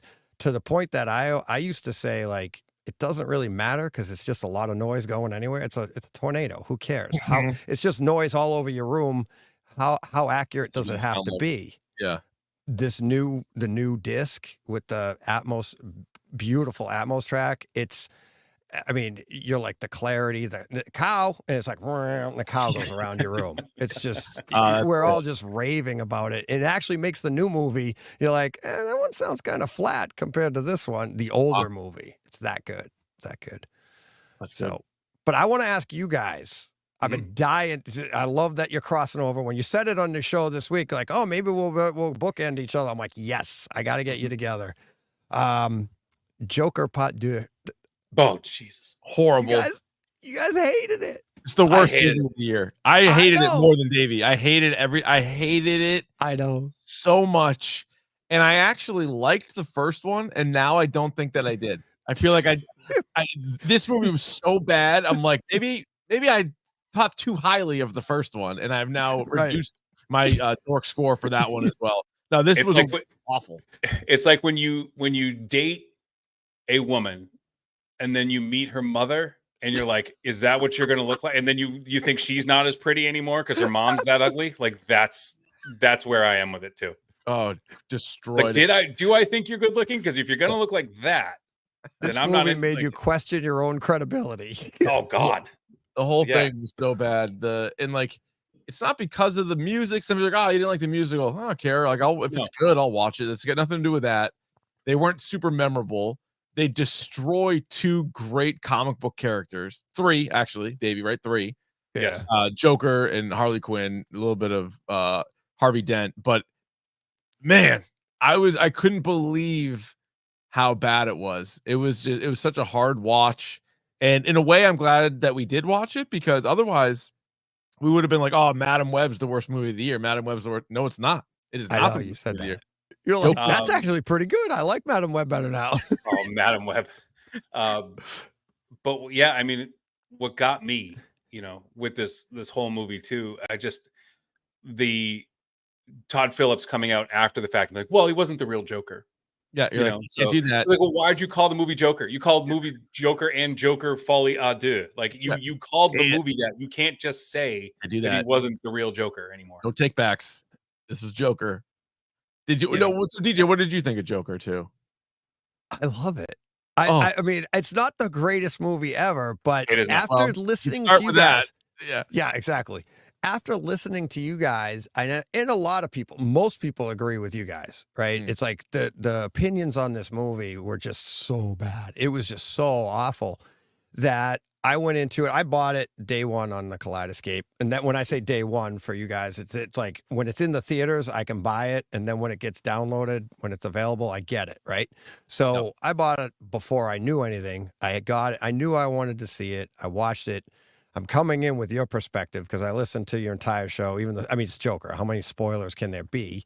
And like you said, it's literally the first movie just kind of made over a little bit. Expansion of the story. form. Yeah, it's the Yeah, first movie, but now he's caught. Now he's actually Yeah. not doing anything. Yeah, exactly. So I came into it with that perspective, and I think that might have actually helped me enjoy it because I came in so low. But then I saw some things, and I want to ask you guys, did you notice like the variable aspect ratio to the movie, which is it's a huge part. So there are Yes. parts of the movie that like as you guys know in the movie, some of it's imagination and some of it is reality. And having that dialed in for you with the variable aspect ratio, they open up the screen for the imagination, they closed it down for the reality. And seeing that, it was so clear to me. I'm like, this is really good. I was like, I liked this is all imagination. This is this and this and that. And it kind of drew me into the movie. And I'm like wondering, maybe if you see it in the theaters, they don't run it that way. It's like it didn't play as well. Yeah, And maybe. I'll be honest. Changing the size of the screen is not going to help me enjoy this movie. I understand what you're doing. It might be a better shot film, I guess, if you want to put it that way, or you can give. Well, it's part of the story. Credit. Yeah, it's part of the story. But like, I don't know. I mean, obviously, a good amount of the movie was going to be in his head because he was in prison and on trial for like the whole movie. So like, there wasn't any place for him to go and do things until the very end, I suppose. But yeah, so I'm not surprised that there was stuff like that. So yeah, like that part might look cool. I can't believe the stuff in the choices they made with Harley Quinn. Like I think that's inexcusable. And then the Joker stuff just got really, really kind of played out. And for me, like I think, thinking about the aspect ratio, yes, it is a creative choice, but also do you think part of it is like, well, we don't want to shoot the whole thing in IMAX and blow our budget, so we're just going to shoot some scenes in IMAX and that'll change the aspect ratio a little bit? Yeah, no, it wasn't like they shot it in IMAX. They didn't do a Christopher Nolan where he literally used the expensive cameras, shot in IMAX and did that. No, this is more like it was a story choice. Like they want you to know like this is his imagination, and I'll bet you there were some scenes that you might not have known were his imagination as opposed to what were reality without that switch there. And that's what I was seeing, and it was like, oh, okay, like you guys have seen the movie, but you know the part where he turns around and he looks and he's in the courtroom. It's a very subtle thing, and it seems like without the aspect change, it seems like it's all that's normal. Like that's a part of the movie, but it's not. It's like he gradually, goes into his imagination. And there's stuff like that some of those choices that you thought about the characters you might have realized maybe that is his imagination. It's not the character. It's not this. And for me, that's what I found enjoyable with it. And and I don't get hung up on like, well, it's not true to the character because the Joker really, like when they announced the first Joker movie, like John and I think you guys were too, were like, there's no Joker origin story. What are we doing here? You can't make this movie. But then the movie came out and you were like, oh, it's not an origin story. It was actually a decent movie that you were like, so we were pleasantly surprised then too. Yeah, I think so. And but like I've said before too, I think one of the greatest things is like how opposite, Batman and the Joker are. Like, and I think I said this one talking about the first Joker movie, like Batman's origin story is so well defined. It never changes. It's always the same. The only thing that changes is who did it, but like You know, he's at the theater, both his parents are in an alley, they get murdered, right? Everyone knows that story. And then like what we talked about with like The Dark Knight with Heath Ledger talking about like, you know how I got these scars, and he tells a different story every single time. Like that, he has no origin story. Like there is no real, like you will never know what the real one is. I mean, the Killing Joke, I think, does a pretty good job if you want an origin story, like allowing Alan Moore to sort of come up with one and sort of what he is and how he got that. But if you want to go in a different direction, I guess I'm okay with that. I did think it was foolish, though, because it's something that Davey and I talk about all the time, is that I like it where Gotham is a crime city, and then Batman shows up trying to stop the crime, and then a bunch of criminals see Batman, and it inspires them to step out and wear outfits, have names, and be crazy. So the fact that Joker in the first movie meets like a really young Bruce Wayne, so there's no Batman in the city, and you already have this crazy Joker character. Like, I don't love that. I didn't, but not really. But he's not the Joker. Well, right, exactly. I don't. I mean, we could talk. We haven't gotten into spoilers, but if you wanted to go the 2-movie arc or whatever, and I could say, well, it's not really. It's not that way. But yeah, I know what you're saying, and it's just a different take, and it's like and that's why like, I was expecting not to like it, and I was pleasantly surprised that I actually really liked it. And it's, I probably owe it to you guys because you set the bar so low. Yeah. You're right. You should thank us. No, because just don't go outside of here. Don't go like outside and tell anybody that. Just stay. Keep that here. Yeah. But I did like the one thing that someone said. I read after the fact was like they make mention in the movie once that he only had one visitor his entire time in prison. And you realize it was probably Puddles. Yeah. The guy like, and they don't say it was him, but you probably realize. Oh, it was him. Yeah. No, I mean, I like Puddles. Puddles was good. He was good. That was a good scene. Yeah. That was. You forget about him, and actually, when that came on, I was like, "Oh yeah, I remember that for the first movie." And that it's pretty cool that they made that such a poignant part of this one. It's like him. And the name Puddles, which he literally turned into. He goes, "That's your real name?" Like I thought that was Come on, that's tough. Yeah. So, but yeah, it's like, I mean, we can agree to disagree. I'll yell at my radio in my car all the time. That's what makes us great. That's also I expect nothing less from the bright side. You know, you take the worst movie of the year, you shine it up, and there you go. People might enjoy it. Last time?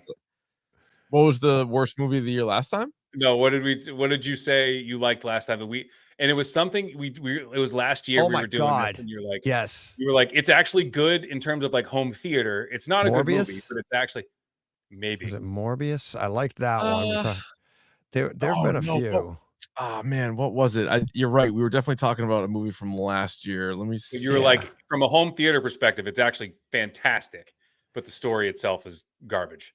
I forget which movie it was. Yeah. Have you seen any movies like that this year, DJ? Oh my God. That's like most of my life. I know, but like, what's the one that stands out that like this sound editing and picture are fantastic, but man, is this movie terrible. Year? I can't think of one from this year from the year I can't think of, but like I just mentioned it the other day, like Green Lantern. I like the Green Lantern movie.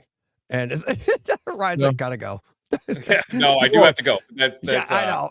No, but yeah, it's like I like movies like that. Like I have fun with it.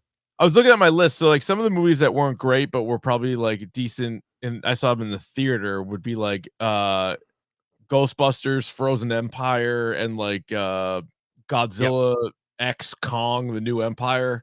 Yeah. A lot of Empire. Sitting here, that's probably solid, but like they're not great movies. Yeah. It's that you I actually kind of agree with you guys on that one. The not Ghostbusters, the Godzilla one. That didn't that movie, the movie itself didn't really wow me, but it is a great home theater experience. Yep. -1 was great. Yes. Yeah. All-time movie. Yeah. I can't wait to get that on physical media. But but yeah. Oh, I know, Davey, you gotta get going. So. Yeah, I got dorm duty tonight. I gotta make sure the kids aren't killing it. Lord of the Flies out there tonight. Good luck. All right. Well, DJ, again, thank you so much for like having me on, and spreading for the helping doing you this. spread the word, and thanks for listening for so long and keeping us in business. So yeah, thank you very no, much. we're going to be running this all month, and I'm sending people directly to you, Thank to do you. donations, or if they're doing it through me. But we've got multiple giveaways that we're doing throughout the month, and it's like $10 for an entry. It's free, and then every $10 you get another entry for these remotes that we're doing, and we also have an SVS subwoofer, SB 1000 that we're doing, so people can enter Nice. throughout the month. So hopefully we're going to raise a lot of money, and we'll add it to we'll get over. What'd you do? 5,000 last year. 5,000 so, last year. Yeah. yeah. So hopefully this year we'll get you way over that. But right, but yeah, we'll be doing it all month. All right. Well, thank you So- so much, and then you guys enjoy. I gotta go. All right, later, All dude. right. Later, buddy. All right, see you Thanks guys. a lot. Appreciate it. Bye. All All right. right. We're finally alone. Finally showed up. Finally. There's 4 people. I'm like, well, this is supposed to just be me. I'm not Yeah. supposed to be talking to everybody else. No, this is There great. you Yeah, go. yeah, The rich- finally, I get the stage to myself. This makes You got congratulations this on your back. own show. Wah, wah. I remember Yeah. that. Mm. Yeah. Yeah. By the way, congratulations on getting off of your own show. I know the Right. new show. I know it's great to be back on during the day. I appreciate Yes. that. Now I got nothing to listen to at night on my way to hockey or something. But I was like, Podcasts. There's different Yeah. podcasts, right? yeah, exactly. That's what I've been doing. But Mhm. you and Adam during the day now, it's like I have an alarm on my watch. 10 o'clock. Got to Awesome. go to EI. Listening to. I don't know if you saw my text the other day when I'm like, your show's great. It's like you were literally talking about that on the show, like when friends and people like compliment you and what were you Oh. talking about? You were saying like Oh, people so- like No, so what happened was a guy on the Patriots, he took a text conversation that he had with like a friend of his that was saying like how great he is and like how like, hey, you're going through tough times right now because he's like not playing a lot and he's like, you're sticking with it. And he screenshotted the text exchange and put it on his Instagram story. And so I was saying to Jones, I'm like, that's the equivalent of us being like a friend of ours says like, hey, you have a good show. And then us tweeting it out and be like, see, we have Right. a good show. Our friend Yeah. said so. Yeah, that's so really that funny. I Yeah. grabbed my phone and I'm like, I gotta say it because I gotta figure and like we're not friends. I mean, we know through the Yeah, show sure. and stuff, Yeah, but it's like I gotta figure like all these That's people funny. listen to you like, you got a great show, you got a great show, you got a great show, like blowing up See? your phone. Like, shut There's up. proof. There's proof right here. People There's are texting me. Yeah, it's great. It's so great. But yeah, it's like listen, and I told you a while ago, I think I might have even said it here on the show, but I know I said it private. Like I couldn't listen to Adam Jones. He was just so negative. And when you were on with him in 98.5, the balance, I was listening for your sarcasm, your Yeah. it was just it's so good. It's so entertaining. But Adam was just so negative. He's not that way anymore. People, and I hear it on your show. People like, Yeah. who's this new Adam Jones? I know we get a lot of texts and like interaction because the show's on Twitch and YouTube as well during the day. So we see like comments kind of flowing in. And for the most part, they've been positive, and people seem to like whether they remember us working together before or not, they seem to be enjoying it. So like knock on wood, it continues to grow, but we're having a good time. Yeah, it's great. I love listening to it, and it's like it's really got me back. You going alone at night, I mean, it stunk for you, but I mean, Yeah. it was good for me. It gave me something to listen to. I'd gone away from sports radio for a long time. I went to podcasts. I mean, obviously yours, Yeah. but Oh yeah. it's the negativity around here in Boston on the radio and stuff. It's so repetitive, and people bashing when they were so good. It's just like, all right, I'm just tired of this. I know. And- I know. Yeah, and I just got away from it, and now you with Adam back, it's like I'm loving it. Having Oh, a good. blast. I appreciate it. I'm Yeah. glad. And even listening to you guys talk about as bad as the Patriots are, it's a blast. You guys make it still so just trying to- funny. Yeah, trying to have fun with it, and then doing like we've embraced doing a bunch of non-sports stuff too, just to sort of because to your point, it's this. If you do listen all day long, even like either station, it's a lot of the same stuff. So it's like, all right, how can we be a little bit different so people aren't just like numb to the same 2-3 talking points? So no, I Yeah. appreciate that. That's good. Yeah, you do the not the Keith. What are you Keith's Keith's Oh, keys Keith's is Keys. Yeah, Keith's keys. hysterical. Yeah. Just nonsense. No Derek on the team. There's that one. But yeah, it's what was the other thing that you did? There was that's what I want to say. the guy from the Patriots, Christian, the first time you interviewed him, and he was like, Oh, Gonzalez. Oh my God. God, he was like dead. What is that Just- like? it's It's hard. just me and you talking. What Yeah, is yeah. that like in the studio? Are you guys like, Yes. Yeah. We're like looking at each What do other we like, do? come on. We're like, come on, man. Like, you got to give us something. Like, you're You the would- interview, you're the guest on the show. We're asking you questions. And Yeah. the problem with, and you know what's funny is like as the season has gone on, some of the other guys started out that way, and now they're showing more personality. Maybe they're just more comfortable or whatever. But this one guy has been tough, and you're like, all right, flat? maybe they don't want to talk about football. That's fine. So we've tried talking about like pop culture stuff or like whatever he's Right. into, and like same like 2-word answers, long pauses.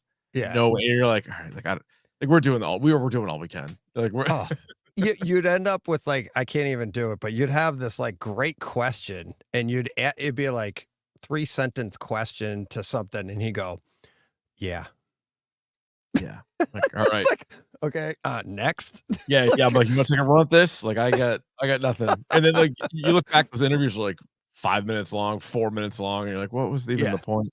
Yeah. But you guys make it entertaining because we know how uncomfortable it is for you, and So we're it is like funny, dying like that is, laughing.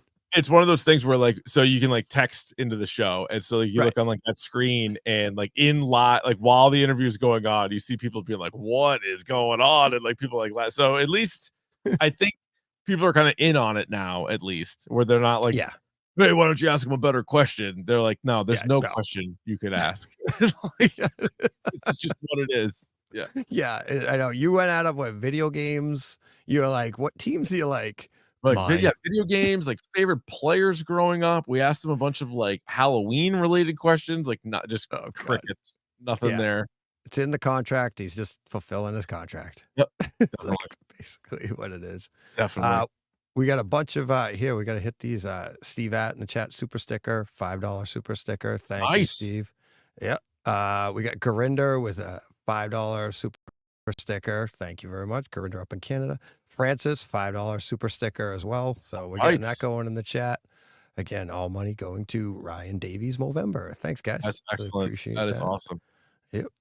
Oh, and Joe, my IT guy. This is Joe Hotzel. My not even. I'm gonna just probably screw up his last name again. He makes fun of me. This is my IT guy. This is when I have issues with tech. He Wow. calls me. Yeah, exactly. This one is step my up. IT guy. Yep, exactly. Everybody's got a guy, right? This is my You gotta IT have a guy. You gotta have got a guy. Yeah, it's like, yeah, Keith calls me. I call Joe. Very good. I There like you it. go. Like, so you're one step away. It's like, we're almost to Kevin Bacon. There I you go. know. That's pretty So, good. Yeah. Yeah, I So- gotta tell you, you've really built, and this is me trying to get your audience to like me. So this is what I'm gonna say. Oh, You jeez. you have built an incredible community. Like it's amazing listening to the podcast, listen to it over the years, and whether it's the people you have on, like during the Takeover Tuesdays, or if it's just the people like the live chats and the emails that you read. Like I've been listening to it for a long time, so like I can hear it growing. I can hear more people, but I think as important as more people is a lot of the same people. Meaning, Yes. the people that got in on the ground floor still are enjoying it, still are listening, still are participating in it for years, and that's awesome, dude. Like that is, Yeah. I loved your idea. I think it's a niche idea, but I think what you've done is I haven't seen many other podcasts sort of blend the two. Like you can probably find plenty of places that are going to go through the XYZ of the technical aspect of like all the home theater stuff. Like, hey, here's what you need. Here are all the specs. And then there's plenty of podcasts. Like me and Davey's podcast is a dime a dozen. There's like a million movie reviews. But then I love the idea of combining the two. So I was trying to explain it last week to our listeners, was like, you get here's what it looks like, here's what it sounds like, here's also how we enjoyed the movie or did not enjoy the movie. It's like that combination, I think, that's the sweet spot right there. Yeah. And it's funny you say that, because we had like Jim Peterson on from Lumagen, and you want to talk about getting into the weeds. This guy's like genius level, and he's talking about numbers and stuff. And he's like, "I'm sorry, am I going too deep?" And I don't even understand what he's saying, but I'm fascinated by it. And I know, like, even if my listeners aren't fascinated by it, it gives you an idea of the depth of like the detail that goes in for this type of tech. And I like that. And it's like you said about like the Takeover Tuesdays, I like having people on, whether it's an expert or a listener. It's equal ground. So, but then the experts can come on, and I've had people come on here, and they're like they do these shows, they do all these other, you know, podcasts and everything, and everybody wants to know all this detail, and I'm like, so what do you do for fun other than this? You know, and it kind of breaks it down, it makes everybody real, and it's like that's what I want. It's like, because that's what I am.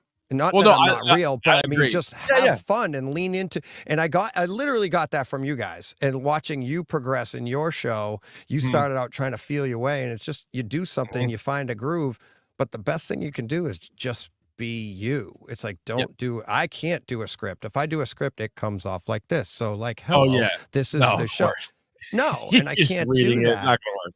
Yeah, it's not gonna work. So I talk about what I love. And and it's just easy, and it's fun having. Yeah, go ahead. I was just gonna say it's fun having people on when you hit them with a question and it's not in a script. You get the honest answer, right? They don't go, I don't. They just, and it flows and it works. And I think the listeners respond to that because it's real and it's honest, and that's what I'm trying to get. And and I appreciate all the listeners for listening.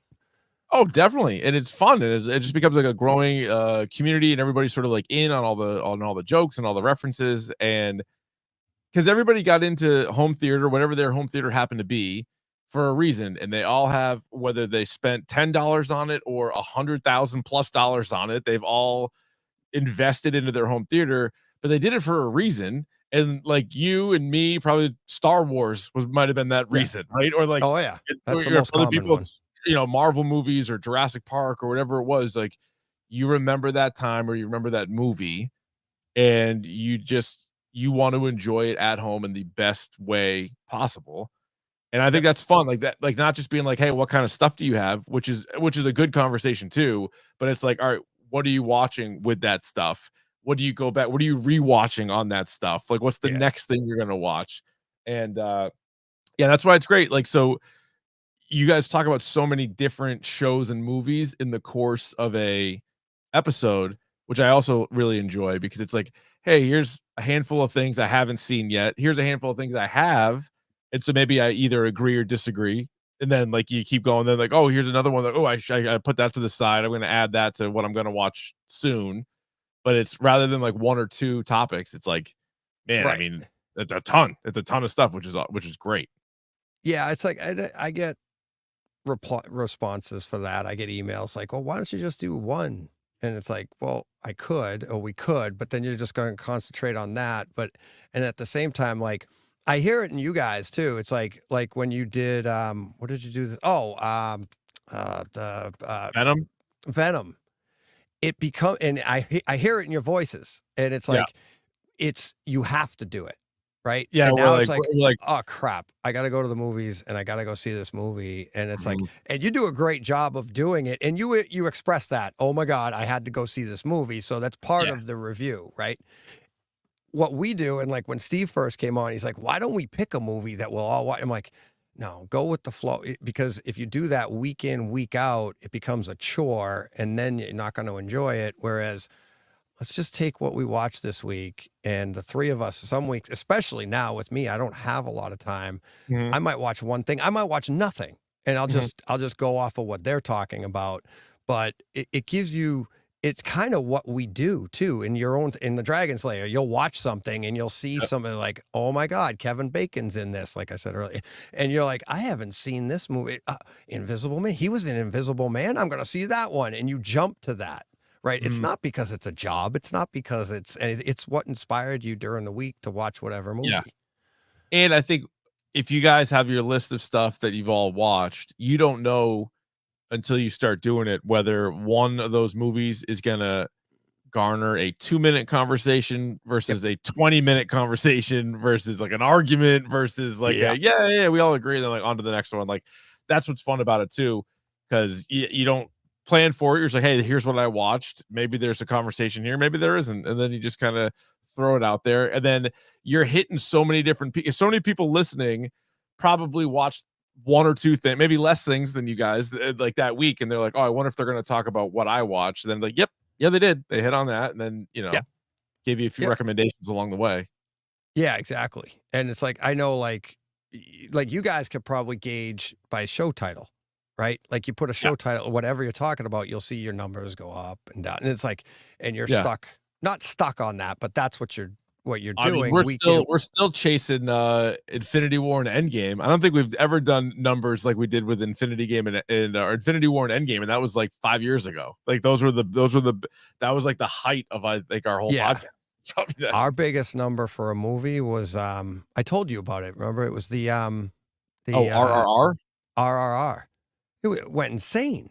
I was like, what happened here? And I told you about it. I was like, just talk about it. Oh my God. Because people were dying to hear something about it. And those were insane. We had like a week or two, we had like over 10,000 views on YouTube. You're like, okay. You're like, we don't get that. Like, why? We don't, I mean, never, ever. That's great.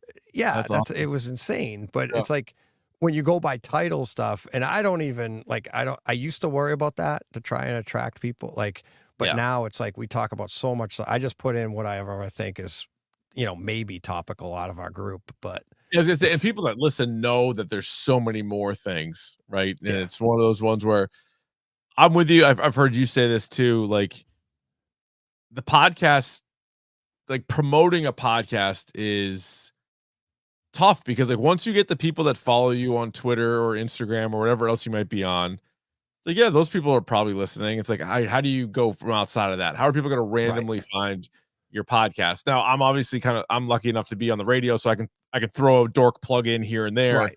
But like other than that, it's like you need people that listen to it to then recommend it to other people. Otherwise, it's just going to be, and it's fine. Like I'm not, and we have to have a million subscribers, which is the goal, which is of course the goal of the podcast. And and to let everybody know, I don't want to give it away but as soon as you get there, that 1 millionth subscriber gets a visit from, Keith and Davey to their house. So correct. You put we're gonna do a live show from their house at a time of our choosing.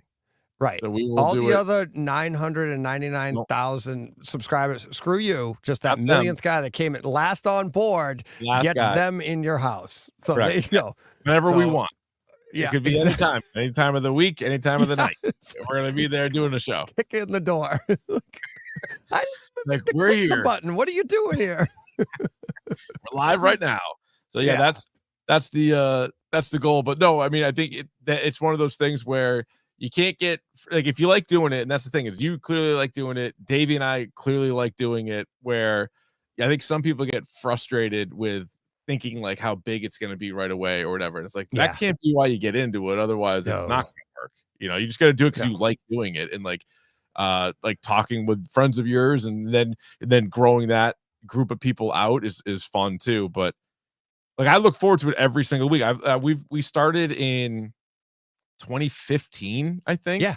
You were saying that this week. Yeah. Was it? Yeah. 2015. I think we started, and every week I look forward to it. And like, as soon as the one episode is done, I'm like, what's the topic for next week? In some weeks it's obvious, a big movie, big show. Other weeks it's like, oh, this is a good time to do like a top 10, or maybe we should rewatch a movie, or maybe video games, or like, like I haven't lost any of like the passion or excitement over it in 10 years. And it's quick story. When I first got to WEEI, I'd already done the podcast, and I get to WEEI, the radio station I work at now. And they were like, hey, we want you, in addition to the show that you're doing, we want you to do a podcast. And they originally were like, maybe like a Celtics podcast. And I was like, that's fine. I also have this like movie TV podcast that I've been doing, and I could bring it here if you guys would want it. And they're like, yeah. And apparently what I had heard is they were hesitant about it because they weren't sure I was going to be committed to do it, They were Oh, like, jeez. they're like, well, we don't know if we want to like, get create his own like channel and all this stuff because like, what if he kind of fizzles out? And I'm like, no, what? I'm like, I've been doing it already at that point for like 2 years, every week, and I like never took a week off. And I'm like, that was 8 years ago. I've been doing it every week since after that. I'm like, I don't think I'm gonna lose steam for this. Like, I love it. Like, it's a blast. Yeah. Your job, you'll lose steam for that. No, like you'd like to switch. Can you pay me just to do that one? I'll do that. Exactly. It's it's because it's what you want to do. It's your and you get to talk about what you want to talk about. And that exactly like how I ended up doing what I doing this show, and it's like off of you guys, just talk about what you like, and you guys had the perfect name, #dork. You got the and it just leaned in on that, and it's a blast. And Yeah, it's fun. and that's exactly what what you want to do. So it's you said like I'm bringing I built a community. I wanted to touch on like I didn't build it. It was here.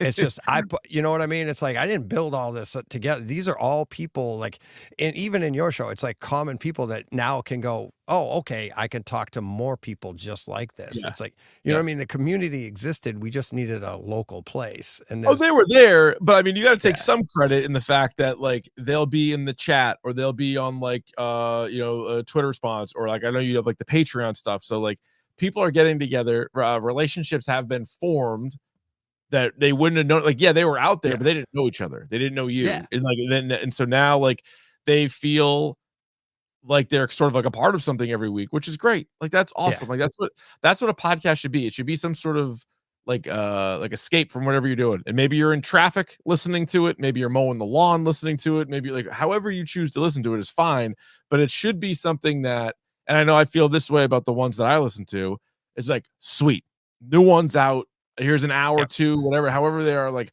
I got this for the week. I could like, this is X number of car rides, and that's going to be over with. And then boom, you're happy to be listening to whatever the show is for that amount of time, and then you're ready for the next one. Like it's awesome.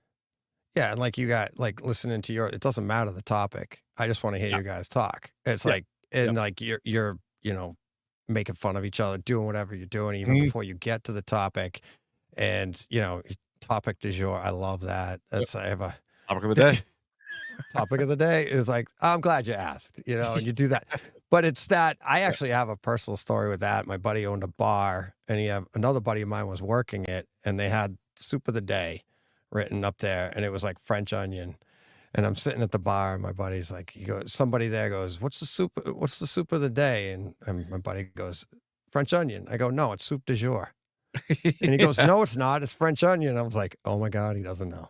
Yeah, so I kept it going, and he runs back to the kitchen, and my buddy that owned the place, and he's just like you, just sarcastic as hell.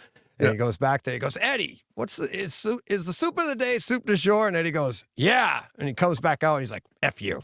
Yeah. He still didn't get it. Soup du jour. Just mad about it. Yeah. Oh yeah. Still didn't get it. I don't even know if he gets it to this day. No idea. Probably but not. you like every week you're like, soup, top of the day. Yeah.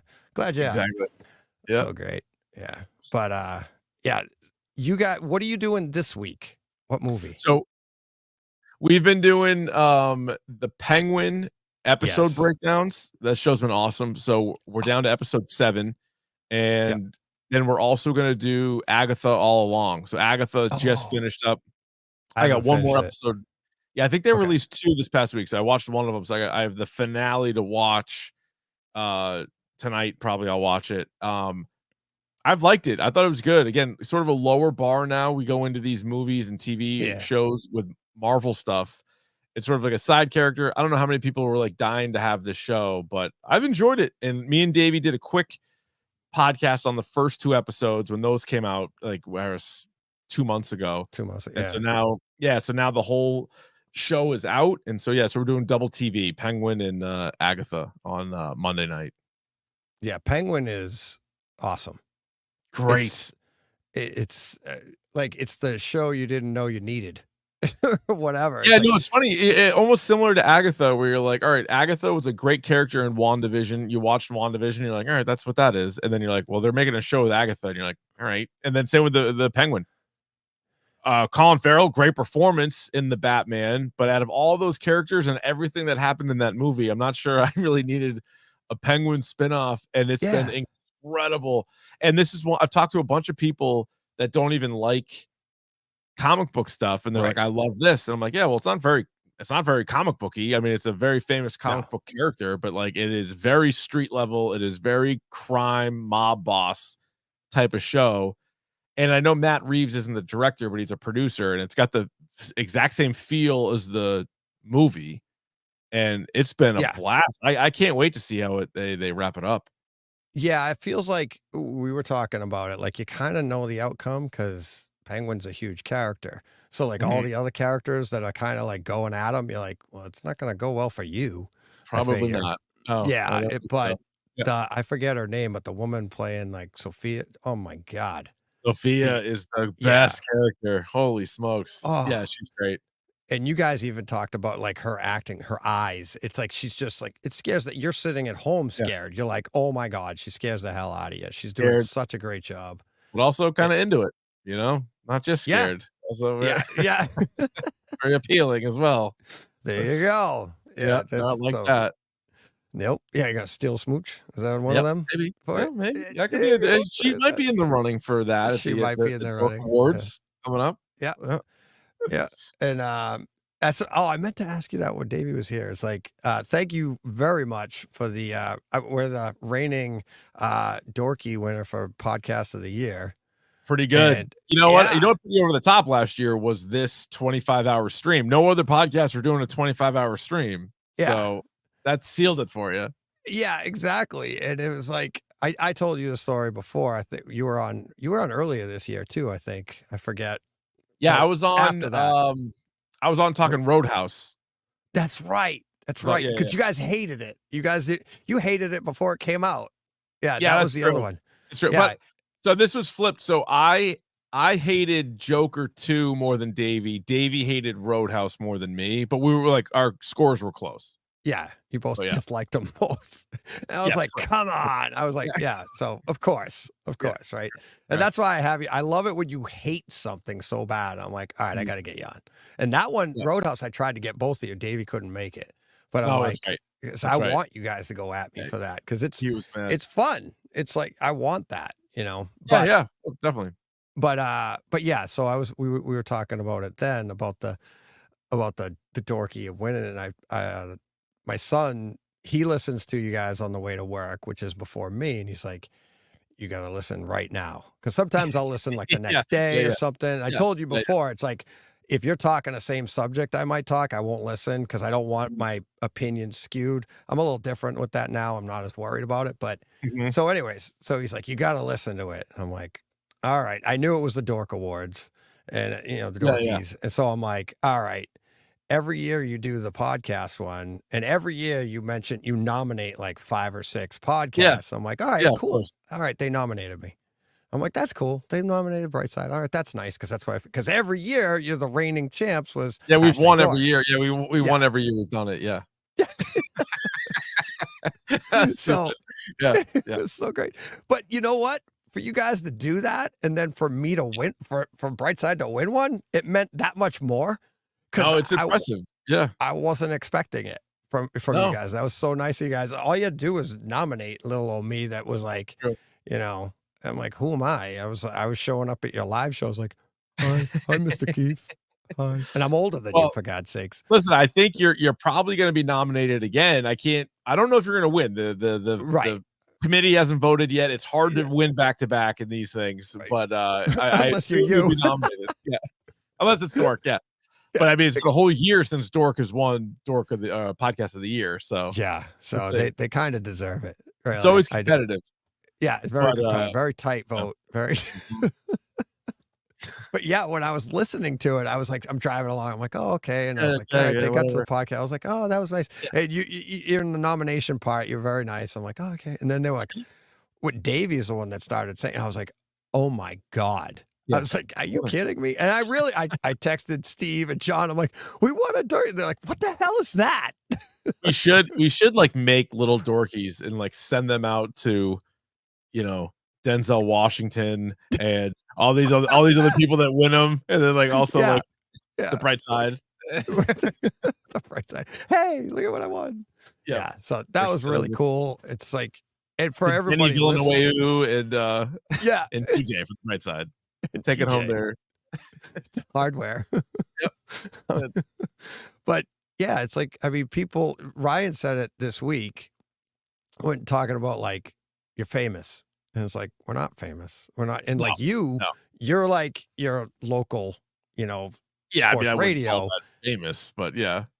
But it is, I get it. And I get what like Ryan's saying. Yeah, and yeah, like yeah, when we're yeah. doing it, because I get it. But the listeners, it's like, I was a listener of your show. I have listeners to this show. I get that, you know, that relationship. And it's Yeah. like, it's crazy. And it's like, and now here I am talking to you, and you know, it's just, and now you're giving me awards. I was like, what the hell?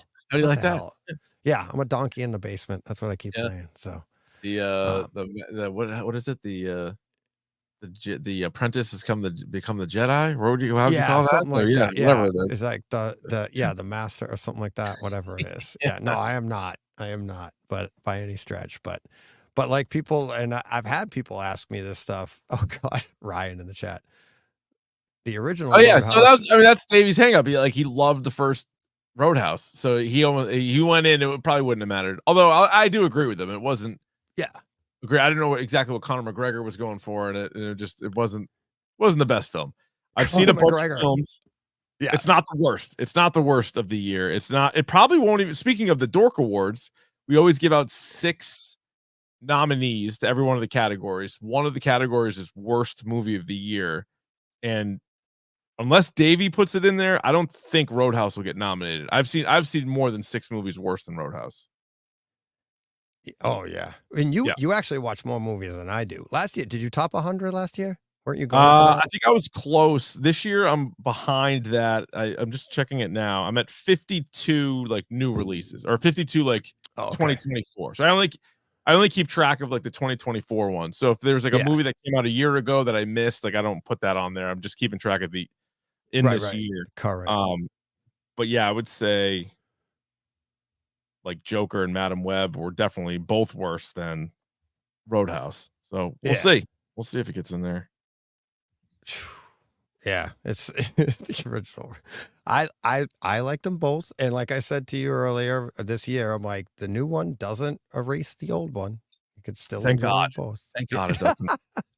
Unless it's Joker, right? It's like Yeah, that that's true. actually ruined the original one. So, in your opinion, Yes, well, because it was the same actor, right? It was the same Yeah. actor. It was a continuation of the first one, whereas this Roadhouse is a separate Roadhouse, so it doesn't ruin the first Roadhouse for me. But the Joker did ruin Joker for me. That is Yeah. true. Yeah, that's funny. they're different. Hey, do you have both links? Did I send you both links? Yeah, you did. You want me to jump in there? Yeah, let's do the transition right now. right. That way we know, because I'm going to be changing. I think who's next up? Oh, Ike. I'm not sure if Ike has the other link. So I'm going to go over, because I can do both at the same time. So I'm going to go over to the other link right now All right. while we're talking here. Want me to jump out and jump in? Well, you can actually stay there, and then I don't know if you can do both at the same time. I can. Enter maybe. Studio. And we did this last time. So as I'm talking here, I'm going over to the next link, and there we go. I'm already in over there. So if you want, oh my God, yeah, it's crazy. And then once we're both over there, we should be able to. So if you're watching, obviously, if you're watching this on the first link, you're watching me and Keith. And when we disappeared, just pop out, go to the other link, and that's the final link for the show, the home stretch. We go to 6 a.m. tomorrow. Another, little over 8 hours left to go. So there you go. I'm already over there. Let me see. Are you there? He is. There you are. All right. We're both over there now. And so what I will do for people in the chat, let me get this last one because I'll lose it over there. TSG Spartan. Actually, it'll probably show up there, but I'd lose the chat. Thank you for the $5 super chat. Another super chat. So, but yeah, so I'm going to close out this one here. And if you're watching us over here and we disappear, go to the other link and we will end this stream. And boom, there we go.